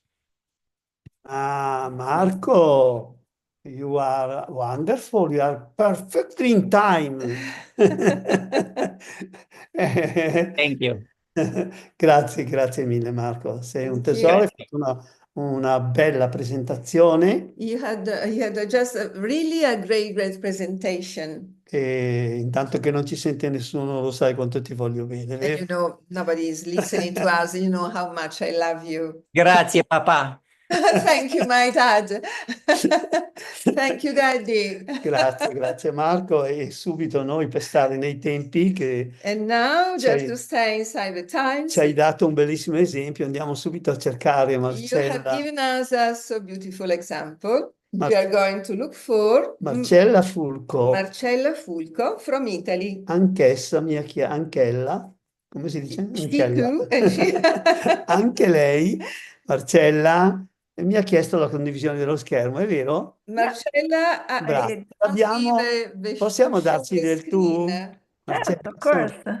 allora, Of course you te can. l'abbiamo data, ce l'hai e siamo Thank anche you. molto curiosi di, personalmente è la prima volta che ascolterò una tua conferenza, anche se non mi vedi perché lo faccio in modo che l'energia rimanga più forte sul computer. We are very curious because it's the first time I hear about you and our conference of you. Adesso prima di iniziare però prendiamoci 3 minuti per leggere qualche notizia su di te, va But before to bene? begin, let us few minutes to read something about you. Marcella Fulco comes from Italy. She is a free researcher, a yoga teacher, and a certified yoga therapist. After graduating in medicine, specializing in internal medicine, she devoted 16 years of her life to scientific research, studying the molecular mechanism of gene expression in muscle cells. She also got a doctorate in biochemistry and molecular biology. For the last 12 years, she has dedicated herself to the study and the teaching of yoga, integrating ancient knowledge with the most modern scientific discoveries. As a sole researcher, Marcella never stops studying and keeping herself updated. She is also a certified menopause yoga teacher and has just created Yoga for Menopause, the first Italian teacher training of yoga for the menopause years. The title of her workshop is Menopause Friendly Yoga. Marcella, cara, è un argomento estremamente interessante. Marcella, dear, this is a really interesting topic. Un argomento che interesserà molto alle studenti di yoga perché le scuole di yoga in Italia sono piene di donne. I think it's a really interesting topic for yoga students because, you know, the schools of yoga are full of women. Spesso riceviamo richieste di consigli su questo. Finalmente abbiamo trovato la Yeah, relatrice che ne mostly, parla. it's a talk that is directed mostly to the yoga teachers so that they can learn how to change just a little bit their classes so that they become friendly for the menopausal woman. So this is the idea of the presentation. Please, the floor is yours. So I can start with the screen sharing. Actually, I was into another presentation today. No, this is the right one. Okay. Okay, we got the presentation, so the nice introduction. Thank you. So I don't need to introduce myself again. So can you see my screen? I guess you can. Yes, you can see. Okay, so I was thinking that before introducing the concept of menopause-friendly yoga, maybe we can very, very shortly talk about what is menopause. So it seems like a topic that in the latest year is getting a little bit more traction. Finally, people are talking about menopause. And sometimes what happened in the last couple of years, there is this tendency of talking about menopause like a disease. And it's not really pleasant for a woman our age to think that 30 years of our life are to be spent in a disease state. So my vision is that menopause is definitely a transformational journey. It's not a moment, it's actually a long period that can last from 4 up to 10 years. And this is actually really the transitional period in which we, as women, move from our fertile years, so the reproductive years, to a point in our life where our capability of reproduction is basically gone, but it doesn't mean that we don't have any other creative ability. It's going to start another period of our life in which we are going to be even more creative. So menopause yoga, so the menopause is actually included 3 stages. So we enter officially menopause in the moment in which at least 12 months have passed from our very last period. And so this is actually, we could think about menopause as one single day, the day in which we realize that, 12 months have passed. And this usually happens around the 52 years old, but it could happen between 45 and 55 and be considered normal anyway. But to reach to the point, actually, our system undergoes a lot of changes that are due to the changes of the sexual hormone, mainly estrogens and progesterone. And these changes actually may start even 10 years before that moment. And this phase of these years that bring to the menopause are called perimenopause. So it means like near menopause. But again, it can last from 5 up to 10 years. Regularly speaking, normally speaking, it starts the perimenopause with at 44 years of age, even though lately it seems that even in the late 30s, women can start suffering from some of the symptoms of these transitions, like sleep disorders, hot flashes, problem in the cognition, and arthralgia, and so forth. So a lot of symptoms that can be ranging from sort of acceptable to very, very serious. So the way in which menopause presents itself is very variable. The time that basically happens after the moment of menopause is called postmenopause. But generally speaking, I like to talk about all these 3 stages as menopause, so that basically from 40 years on, women undergo so many changes that our yoga classes need to be a little bit adjusted. So this is the idea of a yoga menopause friendly. It doesn't want to be a new style, so it's not like another style of yoga, like a hot yoga, power yoga. It doesn't want to be a new style of yoga. It just want to be a gentler approach to the yoga classes, especially since in the last few decades, yoga has become sort of a fitness exercise. So if we continue in that direction, it may not be very beneficial for the menopausal woman.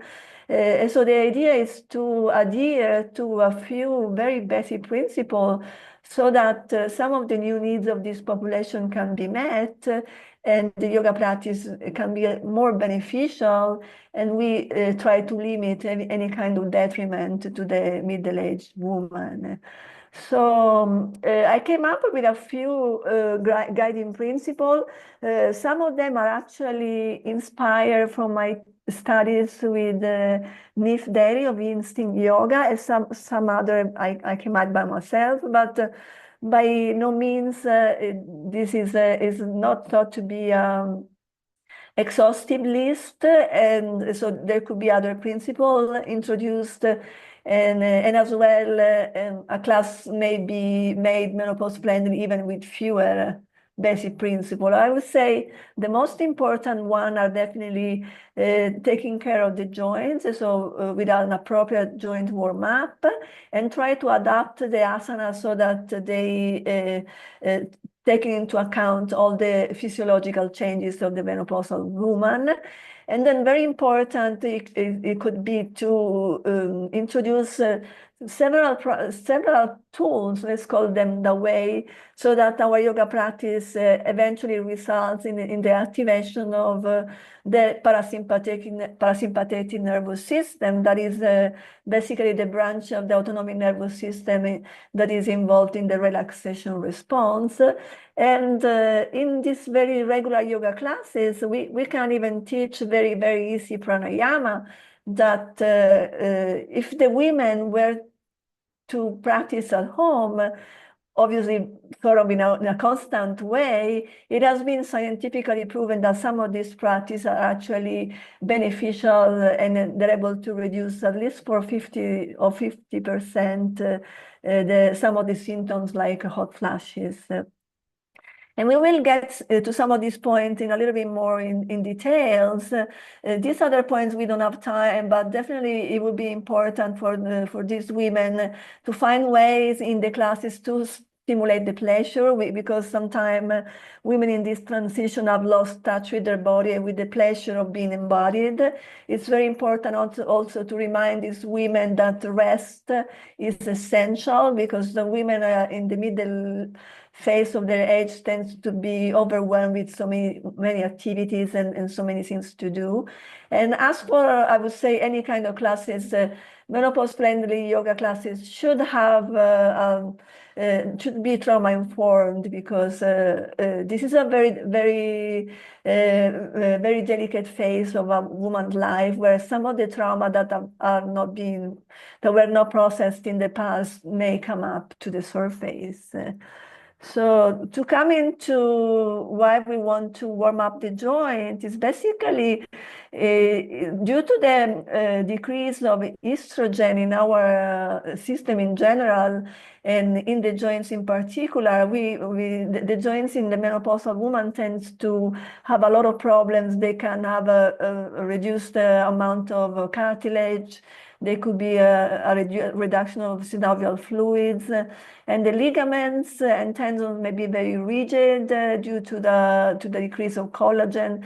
So basically, it's very important that we don't put these people right away into sort of difficult asana, that we spend a lot of time at the beginning to make sure that the joints are really warmed up, and that we bring them into a nice mobility. So some of the ideas to do that could be, for instance, the Pavamuktasana series, that is the joint rotation series typical of the Bihar school yoga tradition, that in addition has also the beneficial effect of pacifying Vata, and so calming the nervous system as well. And these are the idea, like, for instance, warming up in supine, introducing somatic intuitive movement, or even warming up in standing position. But we need to move on because the time is limited. As far for the asana adaptation, again, we want them to change, because we have talked about joint change, but also muscle and bones tend to decline in the menopausal transition. So it's very important that we take care of the muscle and bones as well. So the idea is that we move from a performative kind of approach to asana to a more functional one. And we can get to a functional approach to asana through a little tweaks in how we teach yoga. So basically, we want to make sure that we don't bring our joints into extreme range of motion. Like, for instance, in this position here, and this is not very comfortable for me. I'm definitely put at risk my pelvis, both in the front, in the back. So it's very important that even if you want to reach this very wide range of motion position, that at least we do so with a very strong activation of the muscles, so that the joints are being contained by the musculature as well. And some other interesting point is, for instance, in the Vini yoga tradition, that is the tradition in which I teach, we usually come in and out of the poses. They're called repetition. And this may help because we can increase circulation of the muscle of the joint, but at the same time, we also facilitate a neuromuscular re-education. Another thing that is very important when we are like in this passive stretch, we have the option of activate the muscle that we are stretching. It's called isometric contraction. So it becomes an active kind of stretching, and this is going to be much more beneficial, especially for the joints and ligaments and tendons that tends to be very rigid. So they could be damaged from excessive passive stretches. And then since these women tend to, I mean, I am one of those, I'm one of the menopause women, tend to have a loss of muscle mass, of bone density reduction.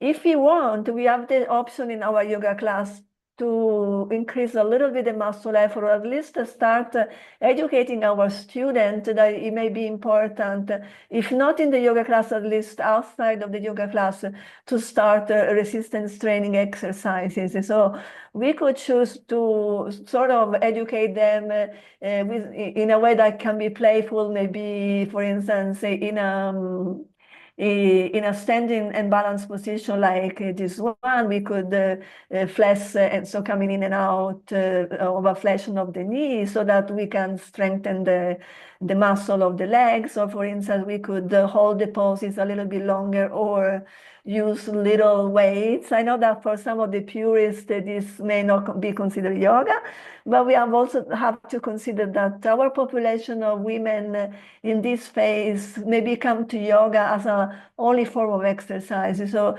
it's important that at least we help them we support them at least in our yoga practice with some of the muscle strengthening, if we can do that.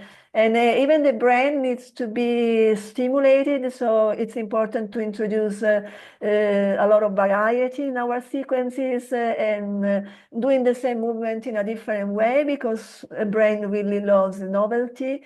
For that, we can use, for instance, counterlateral movement that are also very useful to integrate the two hemispheres. So you can tell, yeah, I mean, my basic science background. And then finally, we want to make sure that we activate the parasympathetic nervous system in our classing, because this population, women of this age, tend to have a very highly active sympathetic nervous system. So it's the one involved in the fight or flight response. So they tend to be very nervous, very stressed, very anxious, very irritable. And so we can do that with a lot of little tools in our classes. The main important one is definitely the breath. So encouraging a breath that goes into the abdomen, and especially maybe elongating the exhale. Mantra chanting and humming are known to be able to activate the vagus nerve, that is the main nerve of the parasympathetic nervous system. And then we can stimulate interoception, introduce restorative yoga, encourage these women to touch themselves very gentle, to self-massage. The peripheral vision is also another way of inducing the parasympathetic nervous system. And then just to conclude, we can teach them just very simple pranayama. For instance, paced breathing, that would be deep abdominal breathing for six breaths per minute, or box breathing, or even, yes, to stay more traditional Nadi Shodhana. It seems that 15 minutes, 2 times a day of this breathing has a very profound effect on the symptoms of menopause, such as hot flashes. And with this, I finish. Thank you very much. Thank you to you, Marcella. It was maybe it was a little bit too technical, I don't know. No, it's interesting. È molto interessante. It's really, really interesting. E devi sapere, come ti ho detto, le scuole di yoga in Europa sono piene soprattutto di donne. You had so many women of this age, yes. Yoga schools in Europe are full of women. Come sai, qui vedi poche persone perché è riservato ai relatori. As you know, here you can see few people because it's reserved to relatives. Ma questo filmato che viene registrato va su YouTube. But you can be seen on YouTube. Il pubblico sta seguendo da YouTube. Yeah, I know that. Because it's following us from YouTube. A volte succede che ci sono poche persone che seguono, ma nei giorni seguenti tutte le donne, dai 48 anni in su, scopriranno questo tuo intervento e saranno felicissime. Maybe. Yeah, I hope so, yes. And I hope to be able to certify more yoga teachers in yoga for Yes, menopause. please. I have a few people that already done my program. It's very science oriented, as you can tell, because this is my In touch, background. Marcella. We are in touch. Can you remember me the person that introduced you in European Yoga Federation? Sorry? Can you remember me which person introduced you in European Federation? Yeah, in this group yes, I don't remember the name. I have to tell her. I have to tell you. Swami Tureya? No, it's Swami She's Italian. She's Italian. Lives in London. She used to work. Sarah. She used to work in I the was secretary, thinking. so that's I was why thinking. she wanted to Sorry, study yoga for menopause, and so she thought, why don't you go and talk at this conference? I am so happy that Sarah introduced you.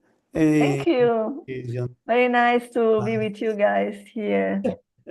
Bye. Bye.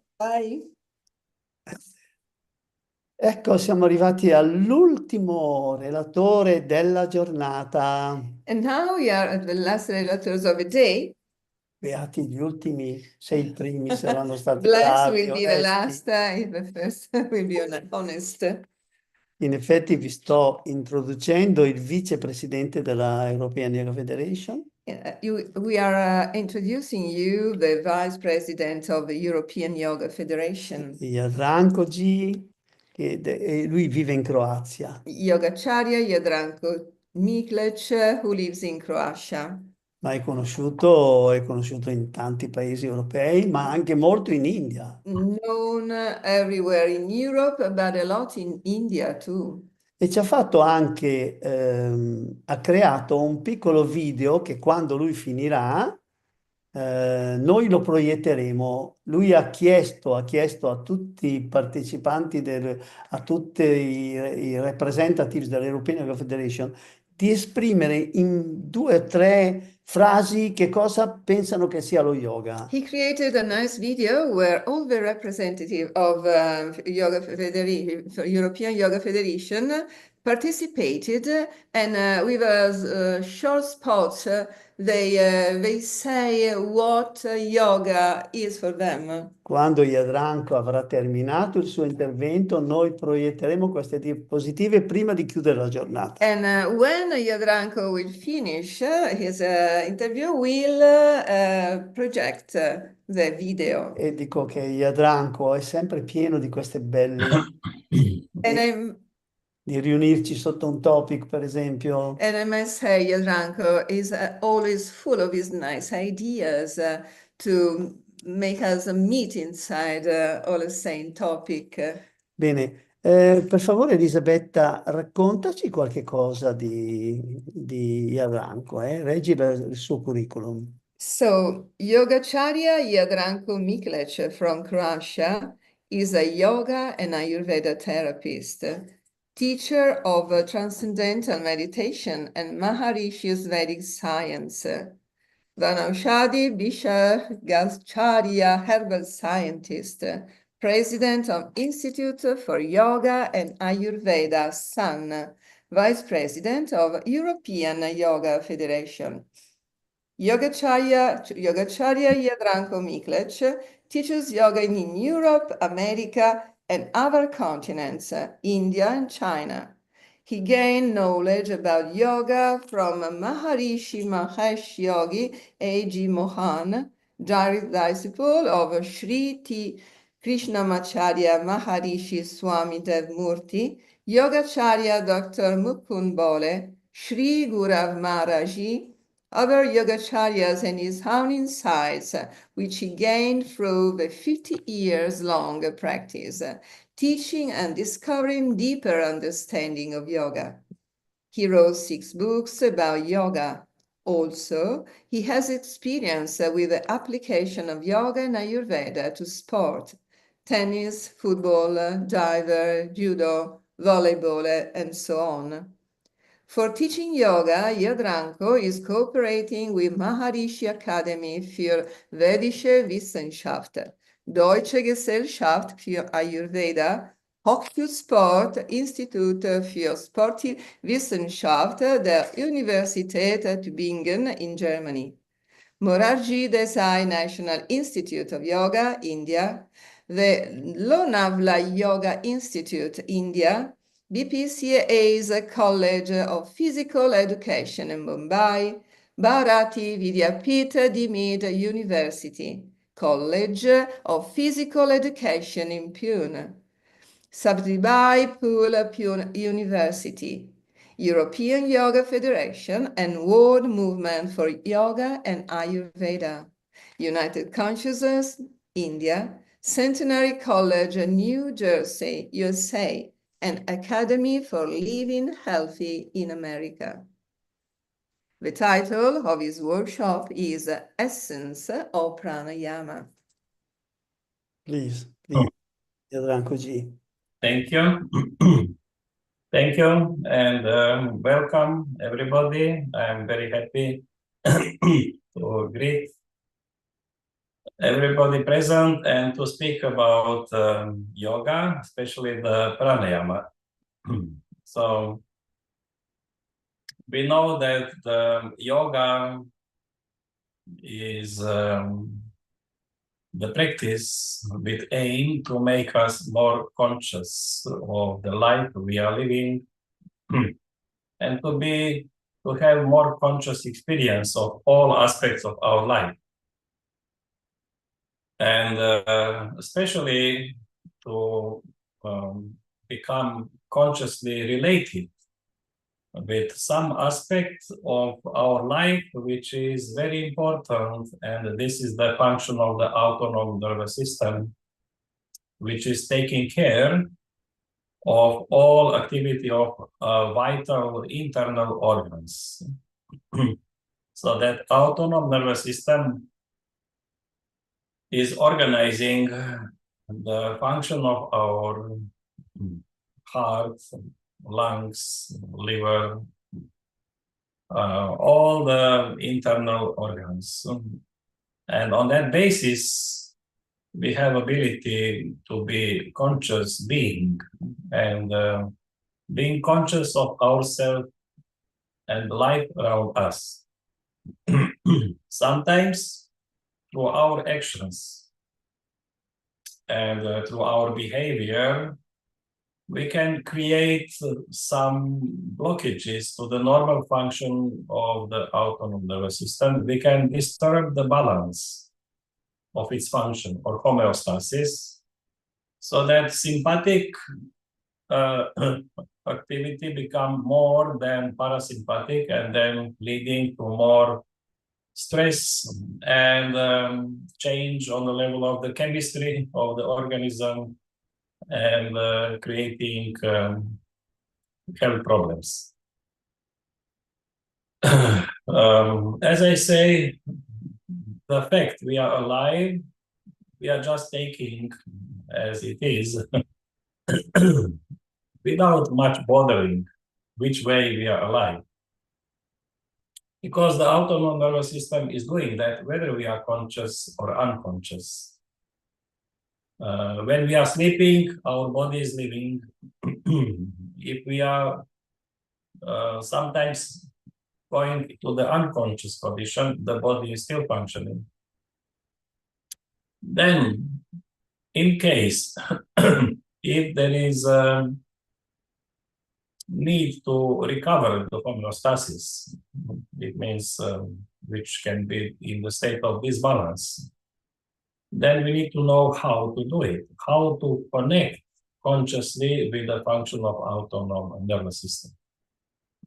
Then out of all the functions in our body, which can be different, digestive system, respiratory system, and the endocrine system, and all different systems, only one system can give us stability that we can consciously relate to the function of that system. We can have a conscious experience, and then we can monitor that activity, and then we can also, by our will, involve in making modification of that activity and change. So out of all the systems, only the breathing system is that one which is giving us ability that we can influence the function of autonomous nervous system by our will and regulate its function to bring homeostasis back. And regarding that, the breathing and the knowledge, proper knowledge about breathing is very important in the practice of yoga. And that aspect which takes care about the breathing process in yoga is called pranayama. Now, regarding the breathing, we have two aspects to it. One aspect is the physical action of respiratory muscles. This is physical action which is causing physical movement of expansion and retraction of our torso on all its different levels. And in the medical language, we can call that practice, that action, neuromuscular activity related to that function of expansion and retraction on the physical level. And this is causing the breath movement, the movement of the breath.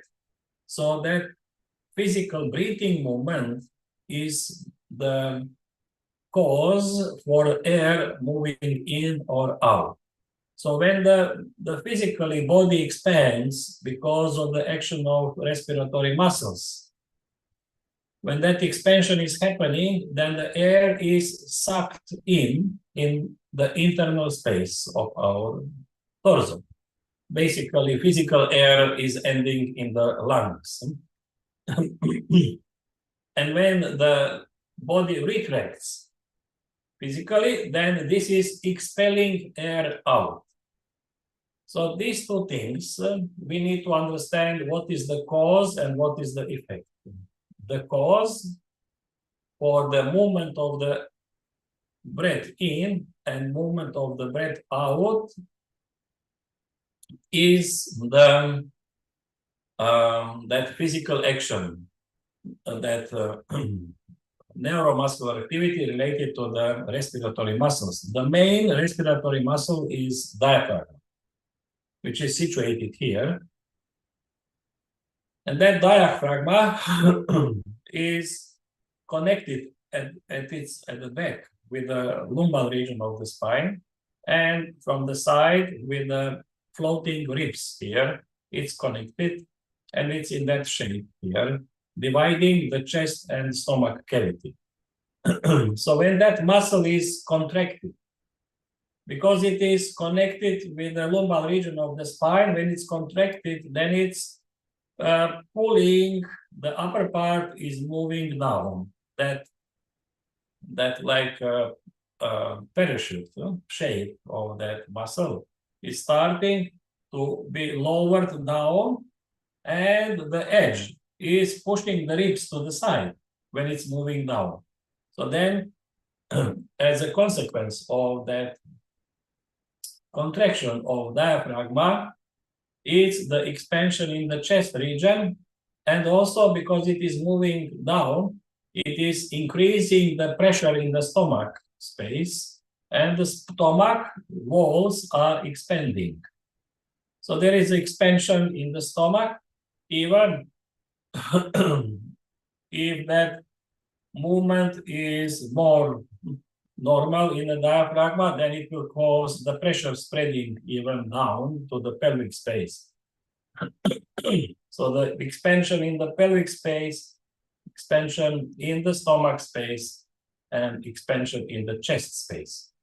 So that space of our torso, from the bottom of the pelvis up to the neck, that internal space is called antarakasha and is consisting of three main areas. So that space, the pelvic space from bottom of the pelvis up to the navel, from the navel to the heart, the stomach space, and from the heart to the neck, the chest space. So then, in that regard, we need to understand the nature of that breathing movement, which is happening inside our torso in all these three spaces. And that movement is happening simultaneously in all these three spaces, the stomach, pelvic, and expanding. When the diaphragm contracts, then that action is causing the expansion movement to all directions in all the spaces. So,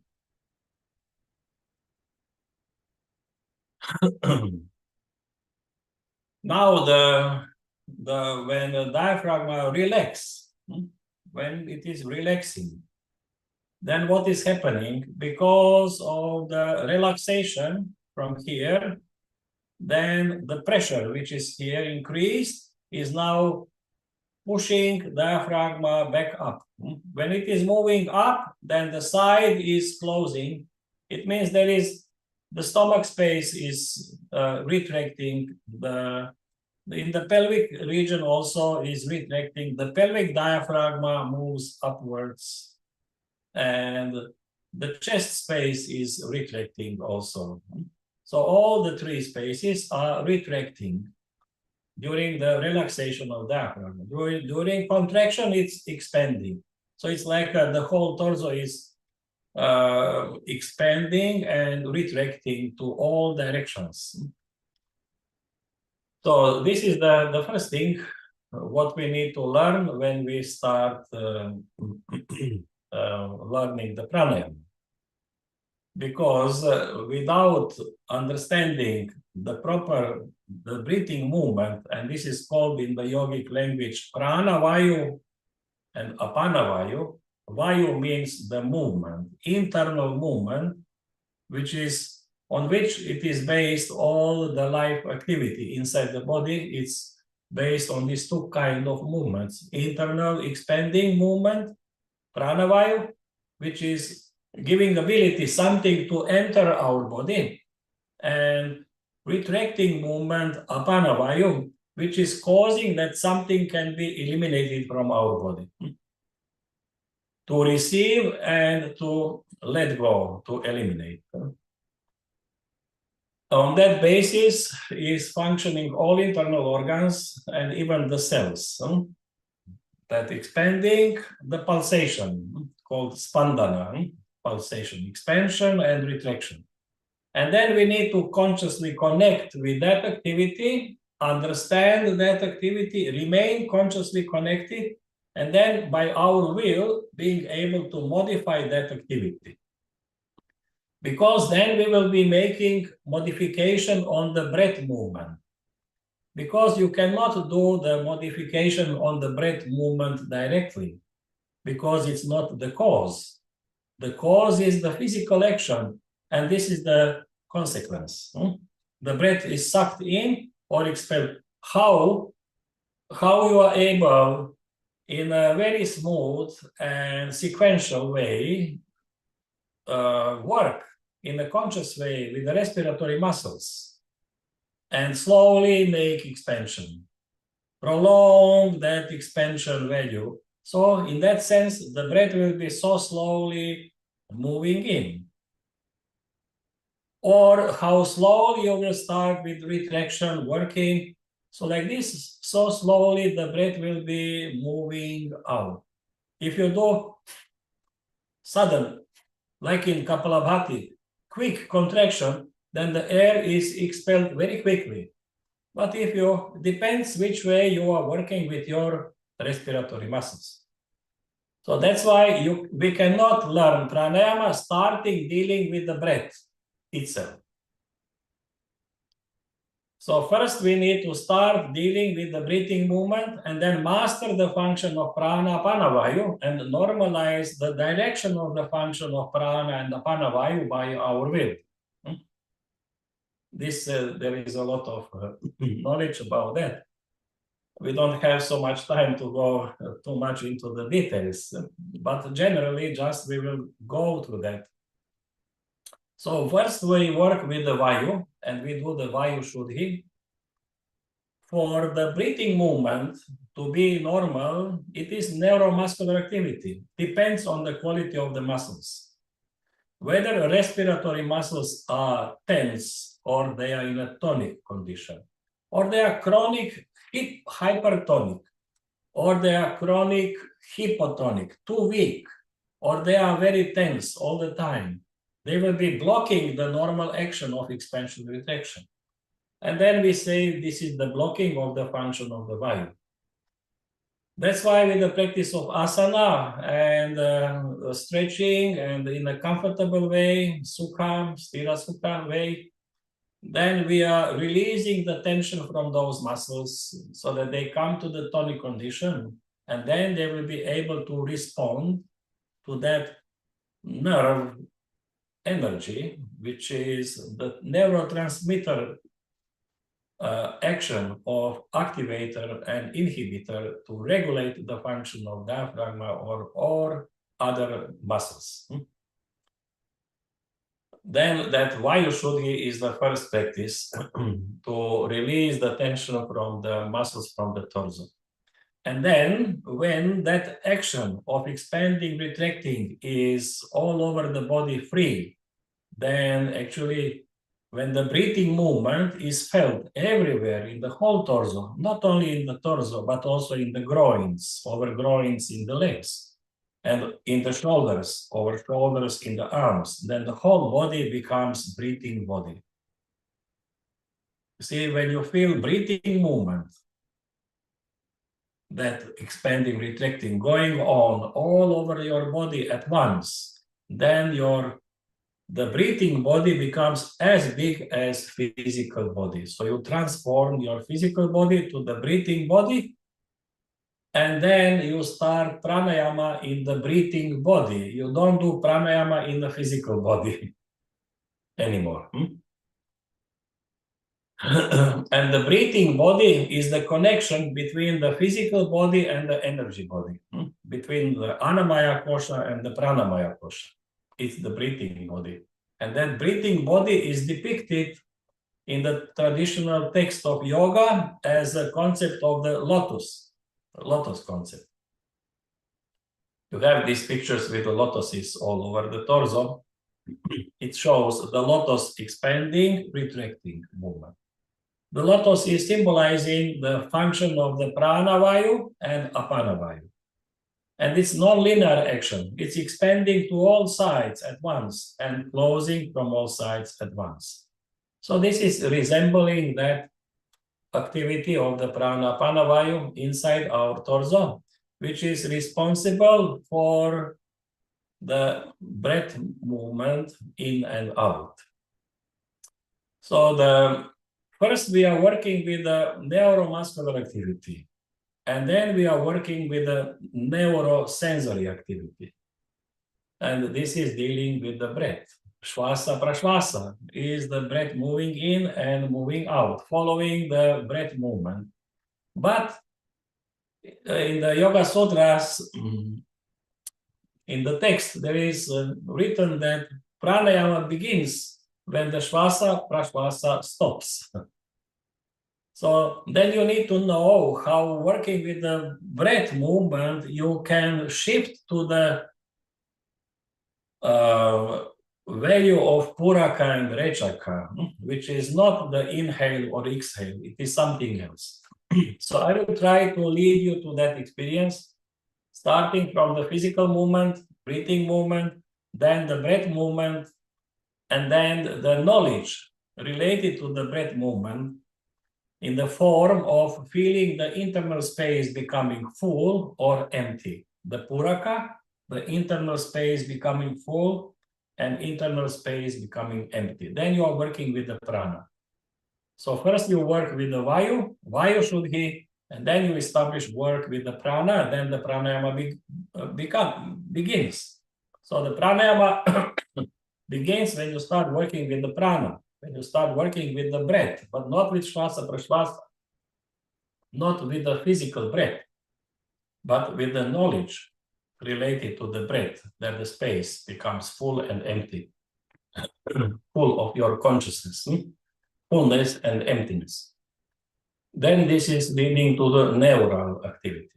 So these three kinds of activities, the neuromuscular, neurosensory, and neural. The neural is the knowledge aspect, the knowledge aspect of what you are experiencing. The process of gaining knowledge and witnessing, neural activity, neurosensory, process of experiencing, and neuromuscular, process of being active. So Vayu, Prana, and Shakti activated, working with all the three in the pranayama process. But you need to know the sequence. You start working with the Vayu, then adding more attention to the working with the prana, but at the background, continuing working with the Vayu, and then giving more attention to the knowledge aspect, working with the Shakti, but still the prana and Vayu is there along with that, together. So this is little introduction what we will do now. Now first, to get connected in a more conscious way with the breathing movement, we try to put our hands from first sit comfortably, that you are sitting on the sitting bones and that your torso is relaxed and upright, that there is no tension in your back or anywhere. Now put the hands on the stomach space from the side, like this. Close your eyes and let the body do the breathing. Autonomous nervous system working its action of expansion, retraction. Just now pay attention to that, where you are touching the side of the body, to become aware of that action.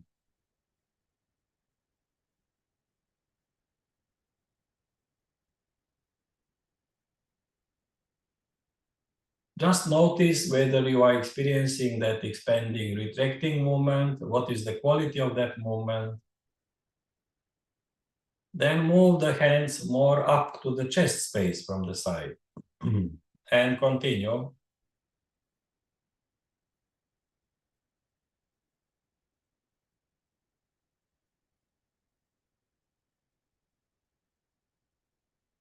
Then put one hand in front on the stomach space and the other at the back, this part, and feel whether you can feel that expanding, retracting movement from the front and from the back.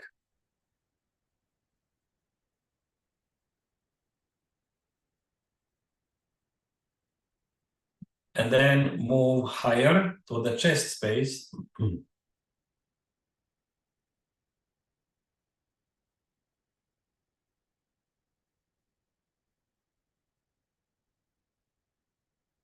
Then to the pelvic space, down, below the navel, and down the sacroiliacal bone at the back.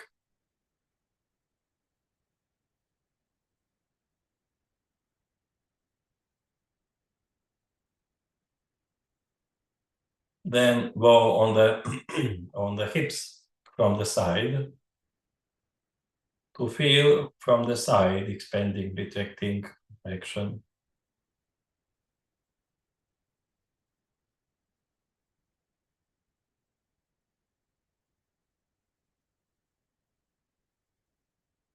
Then feel between the sitting bones and the anus and perineum, the bottom of the pelvis.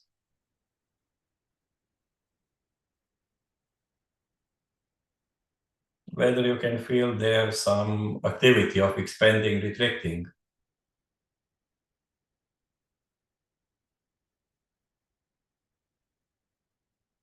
Then put the hands around the neck and try to feel if you can feel some activity there. Some feeling of the space, that area expanding, retracting.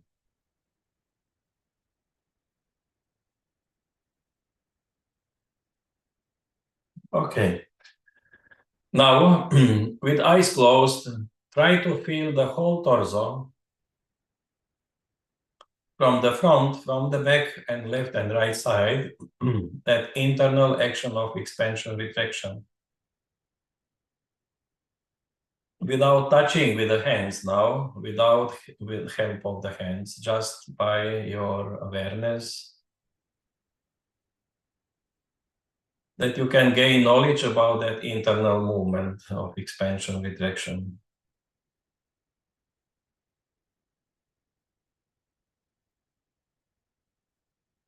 Compare the quality of that action from the front and the back of your torso. Where is stronger?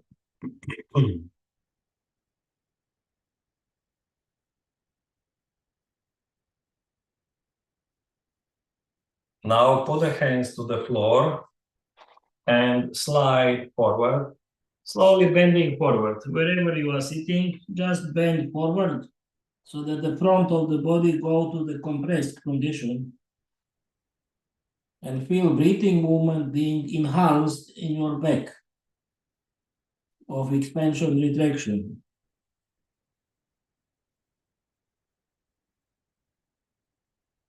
And stay for some time feeling that stronger expansion, retraction in the back of your body.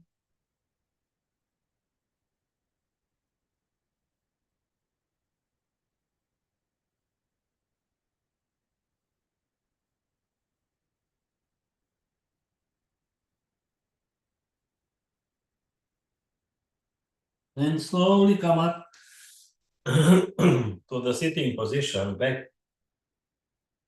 Now with eyes closed, compare again the front and the back.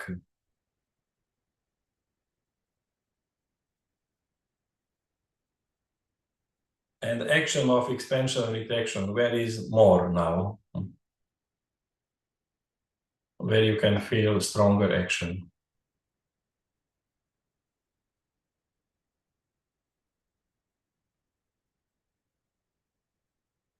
Now go on the right hand, stretch the left side diagonally with eyes closed and feel the left stretched area expanding, retracting more because the right is compressed. Then the power is pushed to the left side, naturally causing more expanding and retracting movement, which is causing that the stretched area is more stretched and then relaxed during retracting movement.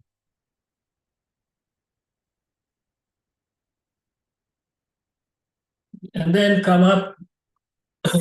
Now sit, compare left and right side of your torso. Try to see where the movement is stronger now.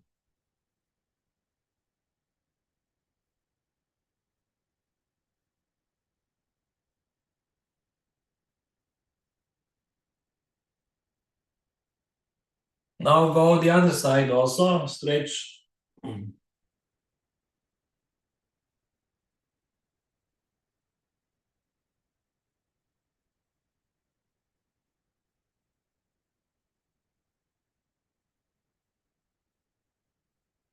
And go up.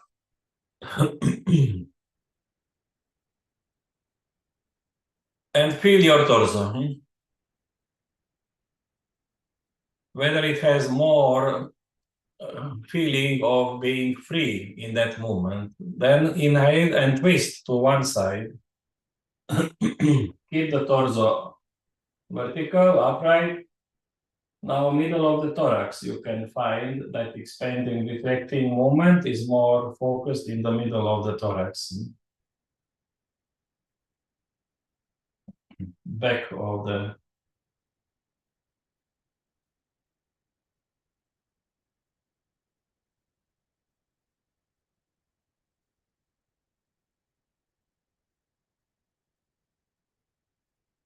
and then inhale and twist to the other side.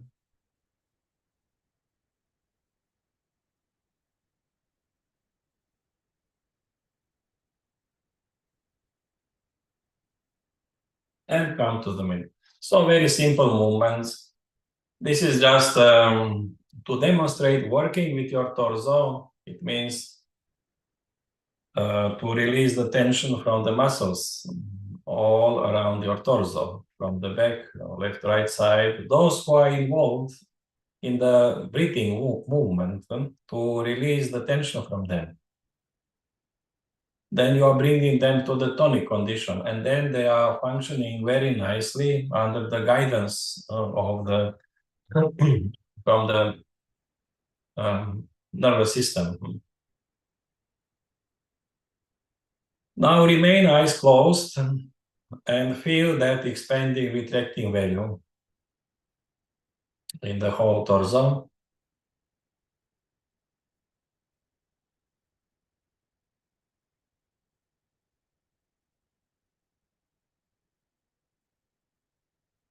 Now just bring awareness to the pelvic space. Try to be conscious of the existence of the pelvic space fully. And see what happens with the breathing movement. Then when your awareness becomes awakened in the pelvic space, then the breathing movement becomes naturally stronger in that area.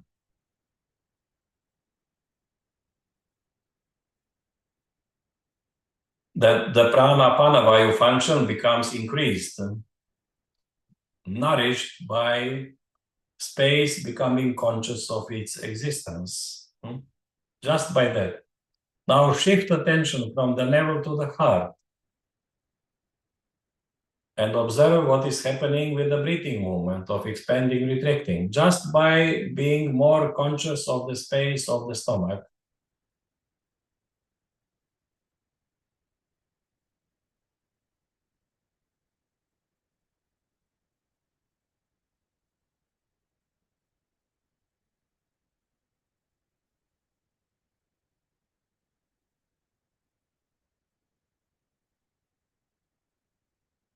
Now shift attention to from the heart to the neck, the chest space.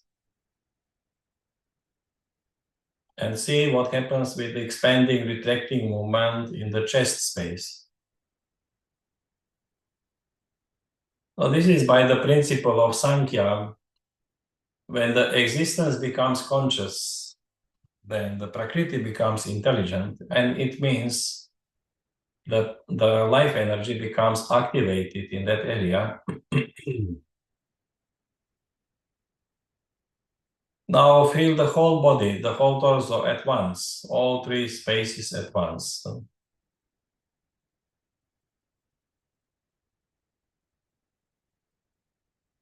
Now when that action is increased of expansion and retraction, now it's time that you search for the center of that action, from where expansion starts and where retraction is ending. Try to find that space in the internal space of your torso.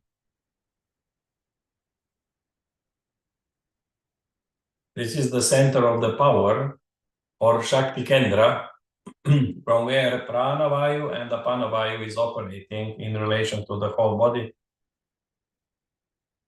And it's somewhere in the region of diaphragma, we can say medically, or yogic, the heart region. So this is the lotus of the heart, which is the central lotus for the breathing movement for the whole body. Now from there, now we can increase the power of that center by our will to add by consciously expanding the intercostal muscles, engaging back muscles, chest, up to clavicular bones, to increase by your will full expansion of the whole torso, and then relax those muscles. And then retraction is happening, diaphragm relax. And to prolong retraction and make exhale longer, start activating muscles below diaphragm, contracting the stomach muscles, and then in the pelvic space and the bottom of the pelvis, raising up. To fully retract. Then relax those muscles below diaphragm and activate muscles above diaphragm for full expansion. Intercostal and the back and the chest and to the clavicular bones. Fully expand and then consciously start relaxing and prolonging retraction by activation muscles below diaphragm. So this is called Anuloma Viloma exchange. Not Anuloma Viloma, but Lahari. Lahari means wave. So for full expansion, you activate muscles above diaphragm, additional respiratory muscles, and then you relax them during exhale, and activate muscles below diaphragm for full exhale. Then you relax muscles below diaphragm and start activating muscles above diaphragm for full inhale. So the muscles you activate, then you relax them, and then the muscles below diaphragm you activate to completely exhale and then relax them. And then muscles above diaphragm activate for full inhale. So now make 5 breaths on your own, working internally, consciously, with prana, pana, vayu in a direction. Prana, vayu from the chest upwards, activation of those neurorespiratory activity, movement upwards for full expansion, and relaxing then, and then apana vayu activating from diaphragm down in a downward direction of the contraction to expand out. Continue 2 more breaths.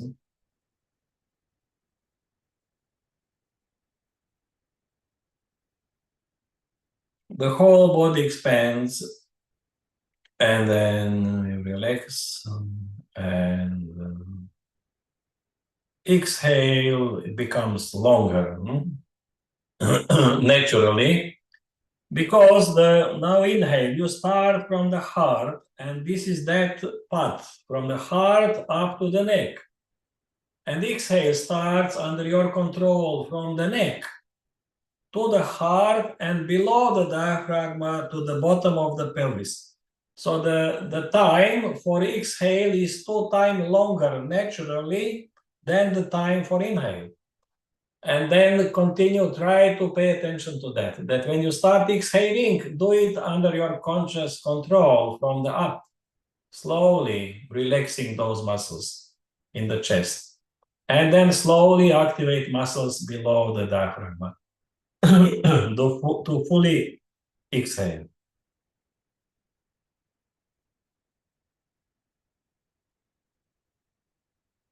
So this is the first stage of learning how to prolong the exhale 2 times longer than inhale.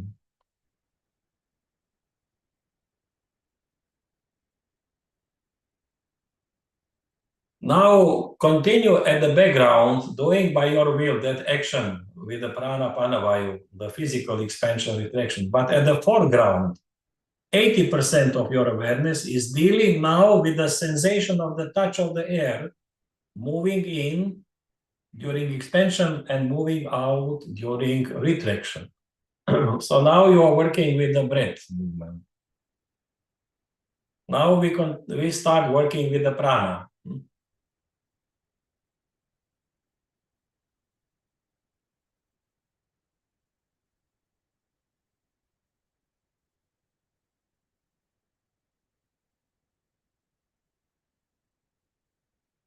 And try to experience that the breath moving in, up to which level of internal space you can experience that internal movement of the breath, where it is reaching, up to which area of that space, and from where it's coming out.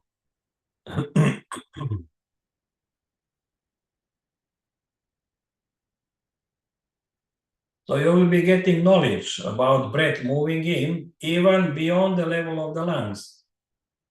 But what is giving you ability to have that knowledge is a change of a pressure. Because of the diaphragm moving down, it's causing the change of the pressure in the downward direction. And this gives you the knowledge of the breath moving to the stomach region, but not anymore air. What is going to the stomach region is your knowledge. And this is the prana, but not the air. So this is the, the proof that the prana is not inhale, is not the air, and apana is not carbon dioxide and prana oxygen. It's not related to the physical aspect of the air. It is related to the knowledge based on the movement of the air, but on the touch of the air up to the lungs and the touch sensation of change of pressure in the inner space, which happens below diaphragm, to give you one experiential line of the movement of the breath. And then follow at the foreground the feeling of space becoming full and empty. This is real pura karechaka, which has nothing to do with the physical air.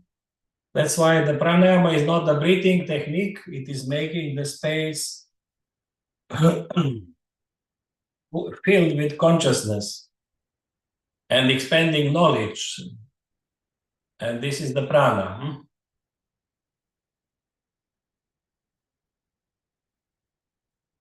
Just continue like that. So to give comparison, like the field on which the horse wants to run is the vayu function, to open the field, and then the horse is the breath, and the person who is riding the horse is the prana, who is the witnessing the movement of the horse, who is getting knowledge about the movement of the horse through the space. And prana is related to the knowledge, not to the physical air.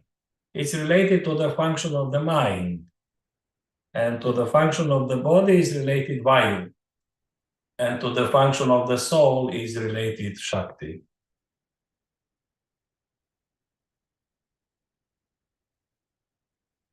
Now at the foreground, feel the space becoming full and empty. At the background, feel the touch of the air move in and out, and still more at the background, feel the expanding movement and retracting movement on the physical level, where you are actually regulating that length of pranayama to be dirgha and sukshma.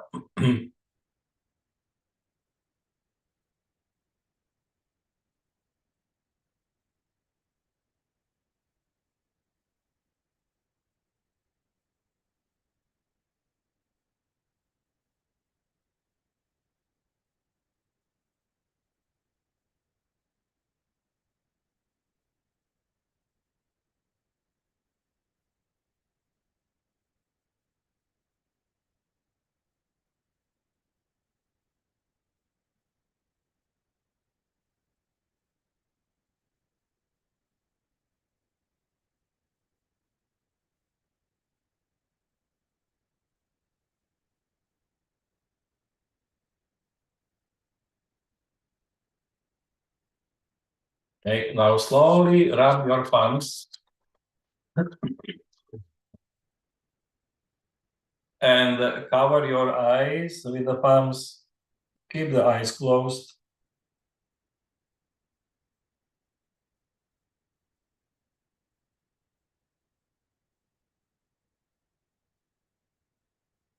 Open your eyes and look to the palms.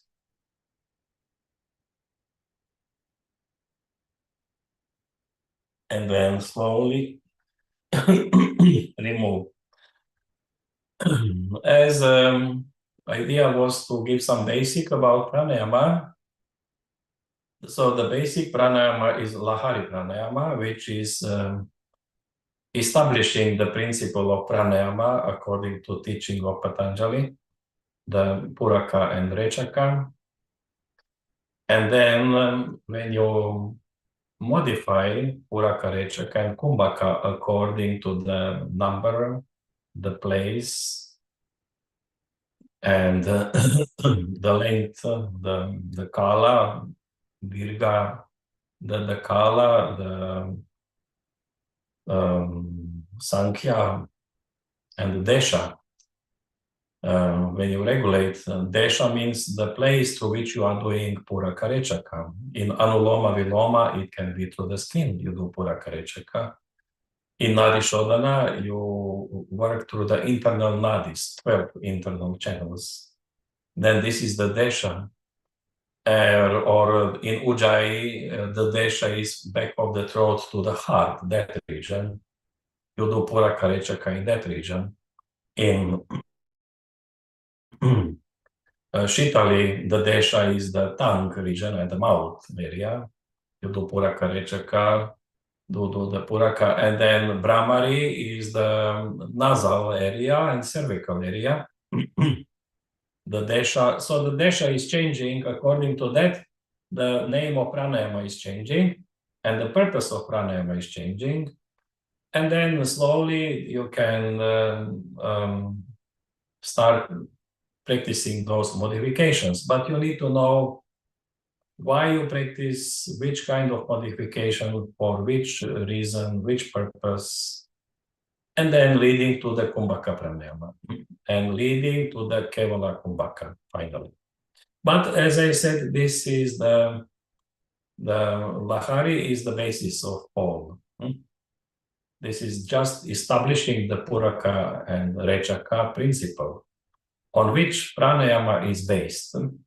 Pranayama is not based on Shvasa Prashvasa, on inhale and exhale of the physical air, but the feeling which goes along the inhaling physical air of space becoming full, the Puraka, and feeling the knowledge of space becoming full, and the knowledge of space being emptied.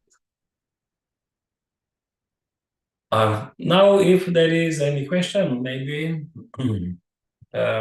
we can devote a few minutes that I don't cross the time, which is...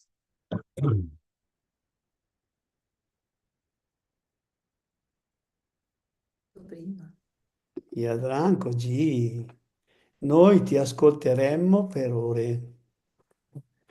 Jadranko, you like to listen to you for hours and hours. Okay. Sempre delle cose molto belle, molto interessanti. You're always saying to us so interesting things. Quindi va bene, ti ringraziamo tanto perché sempre, insomma, fai degli interventi che sono davvero interessanti. So we always say to you, thank you, because everything you say is so interesting. E poi questi interventi vanno a finire su YouTube al pubblico e sei anche molto chiaro quando spieghi. And when you explain everything so clear and everything from YouTube goes to all the public and all the Adesso people in the world. ti prego di rimanere qui, ma noi faremo passare quelle diapositive che sono state create come conseguenza a una tua idea, dove ognuno doveva dire che cos'è lo yoga. Now we are going to pass all the little videos and the diapositive you suggested us to do, where people from European Yoga Federation had to describe what yoga was for them. Resta con noi che lo guardiamo assieme. Stay with us and we are watching it together. Thank you very much. Thank you to you, Jadranko ji. Thank you.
Ma che belle frasi, So Elisabetta, beautiful sentences.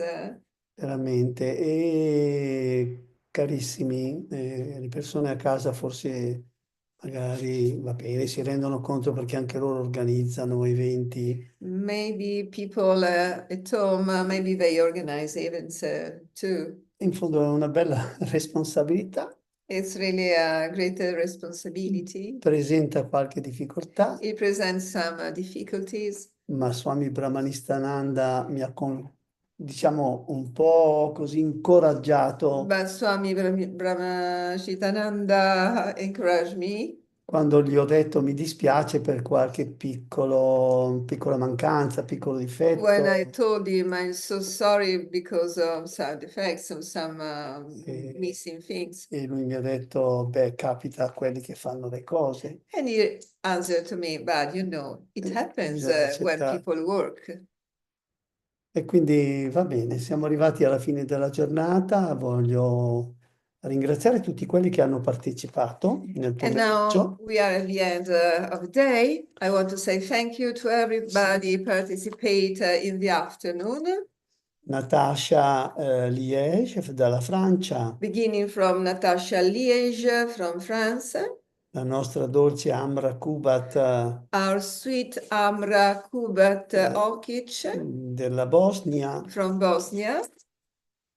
Come vedete stiamo viaggiando per l'intera Europa e non solo, perché domani avremo anche partecipanti di altri And continenti. so you see, we are traveling through Europe, but it's not only from Europe, because tomorrow you'll see we have participants from other continents.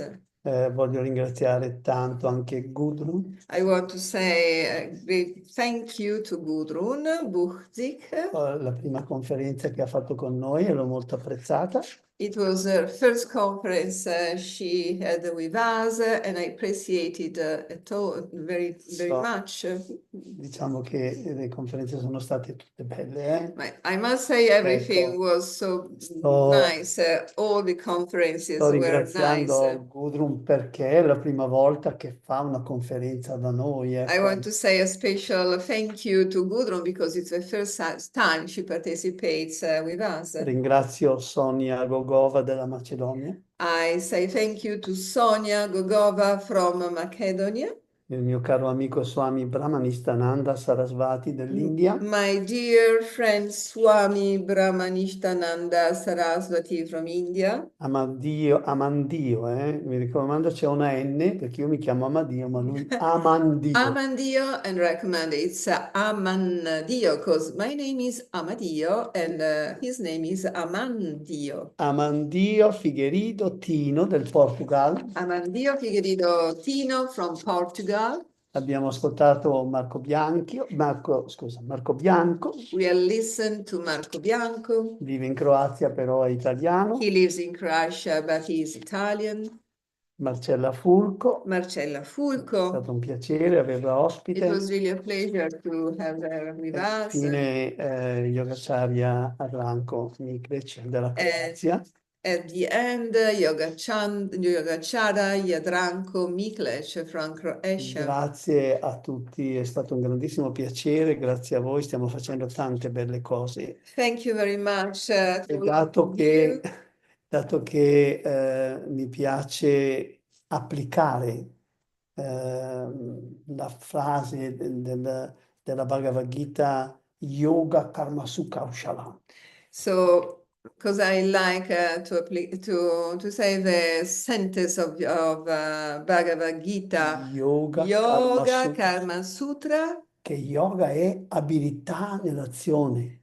Yoga is the ability in the action. Quindi lo yoga si schiera per la qualità. And so yoga works for quality. Il mondo moderno ha scelto la quantità. Modern world has chosen quantity. Ma yoga è karma sukha. But yoga is a karma sukha. Perciò una volta in più And so one time more, vi chiedo scusa laddove non siamo riusciti a dare il massimo per difficoltà tecniche. I tell you sorry because we could not always give you the top, the best for some technical problems. Difficoltà tecniche nostre, ma a volte anche delle persone che partecipavano.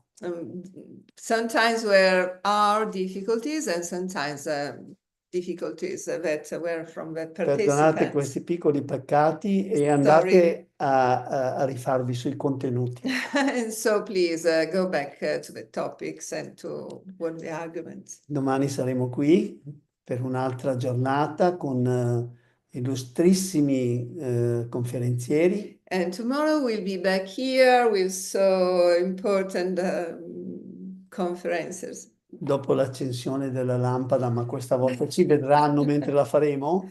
After we are lighting the lamp, but this time people will see us lighting the lamp. Che è beneaugurante perché Ganesha rimuove gli ostacoli. Because you know Ganesha removes the obstacles and it's a good wishing. Dopo l'accensione della lampada subito sentiremo Sukadev della Germania. And after the lighting of the lamp, we are going to listen to Sukadev from Germany. Come potete vedere anche voi sul programma, sul vostro computer, il dottor Pedro Pastor And then Dr. Pedro dalla Pastor Spagna, from Spain, Eddie Bampa dalla Svizzera, Eddie Bampa from Switzerland, Rudy Grita, credo, dall'India, Dr. Rudra Gita from India, Gisa Franceschelli da Roma, Gisa Franceschelli from Rome, Aishwarya Devi Mary Sukolis dalla Grecia, Aishwarya Devi Mary Sokoli from Greece, Emi Blesio dall'Italia, Emi Blesio from Italy, Swati Chaduri, Swati Chaduri. l'ascolterete dall'Italia. You're going to listen to her from Il Italy. nostro ambasciatore. She's our C'è ambassador. una grossa discussione in Italia se si dice ambasciatrice perché è una donna o se è ambasciatore, e il nostro primo ministro ha scelto che si doveva dire ambasciatore anche se era una donna. In Italy there is a discussion because in Italian we can say ambassador in a masculine or feminine way, but our minister decided we are always E ambassador. quindi proviamo a chiamare, non mi piace molto Swati Chaduri ambasciatore, mi verrebbe voglia di dire I don't ambasciatrice. like so much to say Swati Sì. ambassador. She's ambasciatrice. Avremo Kashmir dalla Bulgaria, We'll have Kashmir from Bulgaria, avremo dalla Turchia. from Turkey. E ci manca molto Baba Nan. We miss so much Baba Nam.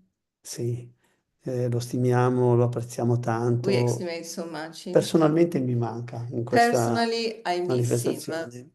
E mi manca molto anche Madame Lourdes, And I miss Madame che Lourdes. le sta vicino. Who is Quindi next to anche me. avremo un ospite addirittura del Perù, We'll have a host from Peru, Javier Ortiz Cabrejos, Javier Ortiz Cabrejos, poi dalla Polonia and then from Poland, il dottor Christoph Steck, Dr. Christoph Steck. dall'India il nostro amato dottor Vikrant Singh Tomar, From India, our beloved Dr. Vikrant Singh Tomar.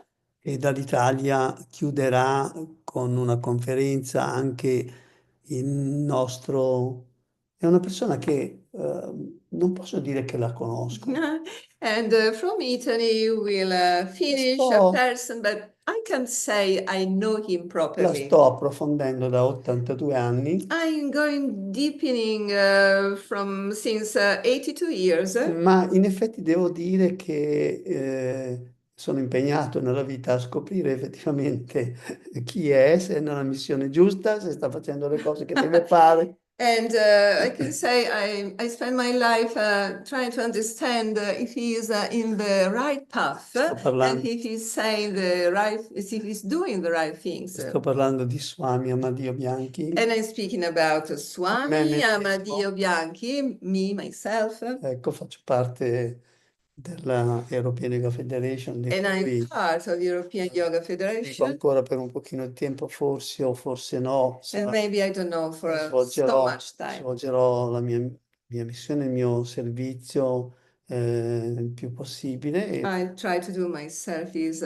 as long as I could, sinceramente comincio a sentire un po' l'età e but I must be sincere, I begin to feel my comunque age. finché posso sarò felice di così di compiere questa opera. But until I'll be able to, I go on to do this Sotto this questo opera. meraviglioso slogan che ha caratterizzato molto la mia vita, che è Under this wonderful uniti slogan, nella diversità, unity in diversity. e si può dire anche meglio, uniti anche nel rispetto per la diversità. And if you can say something better, you can say unity in the respect of diversity. Ma anche uniti nell'amore per la diversità, And even unity in love for perché la diversity. diversità è la dimostrazione che l'infinito esiste. Because diversity is the demonstration that infinite exists. E mi piace pensare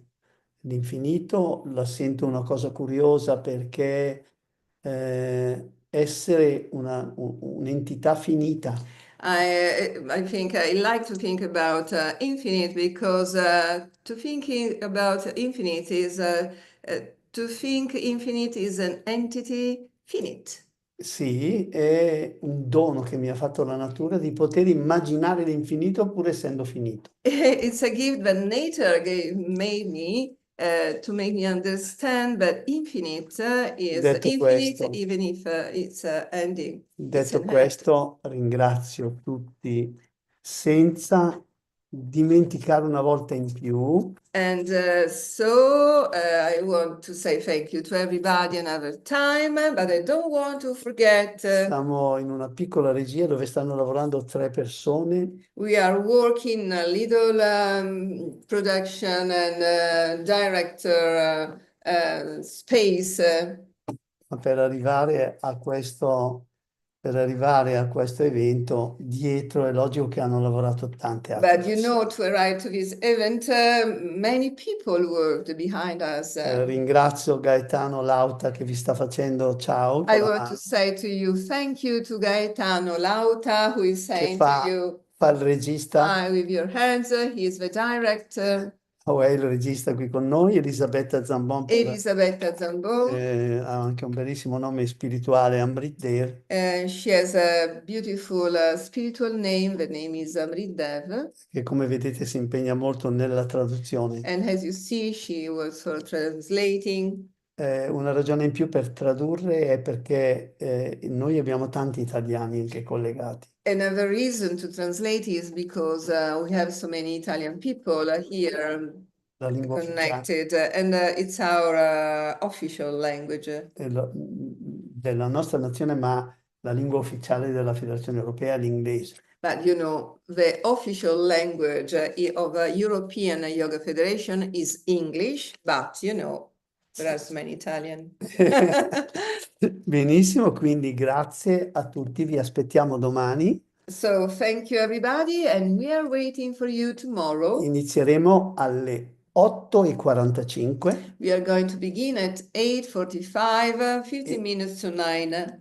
Un saluto, un'accensione della lampada, un piccolo sloka per Ganesha. Greetings, lighting the lamp, and then a little sloka for Ganesha. E poi partirà subito Sukadev. And then we'll start with Sukadev. A domani, buona serata e grazie di essere stati con noi. See you tomorrow. Have a nice evening, and thank you so much you stayed with us.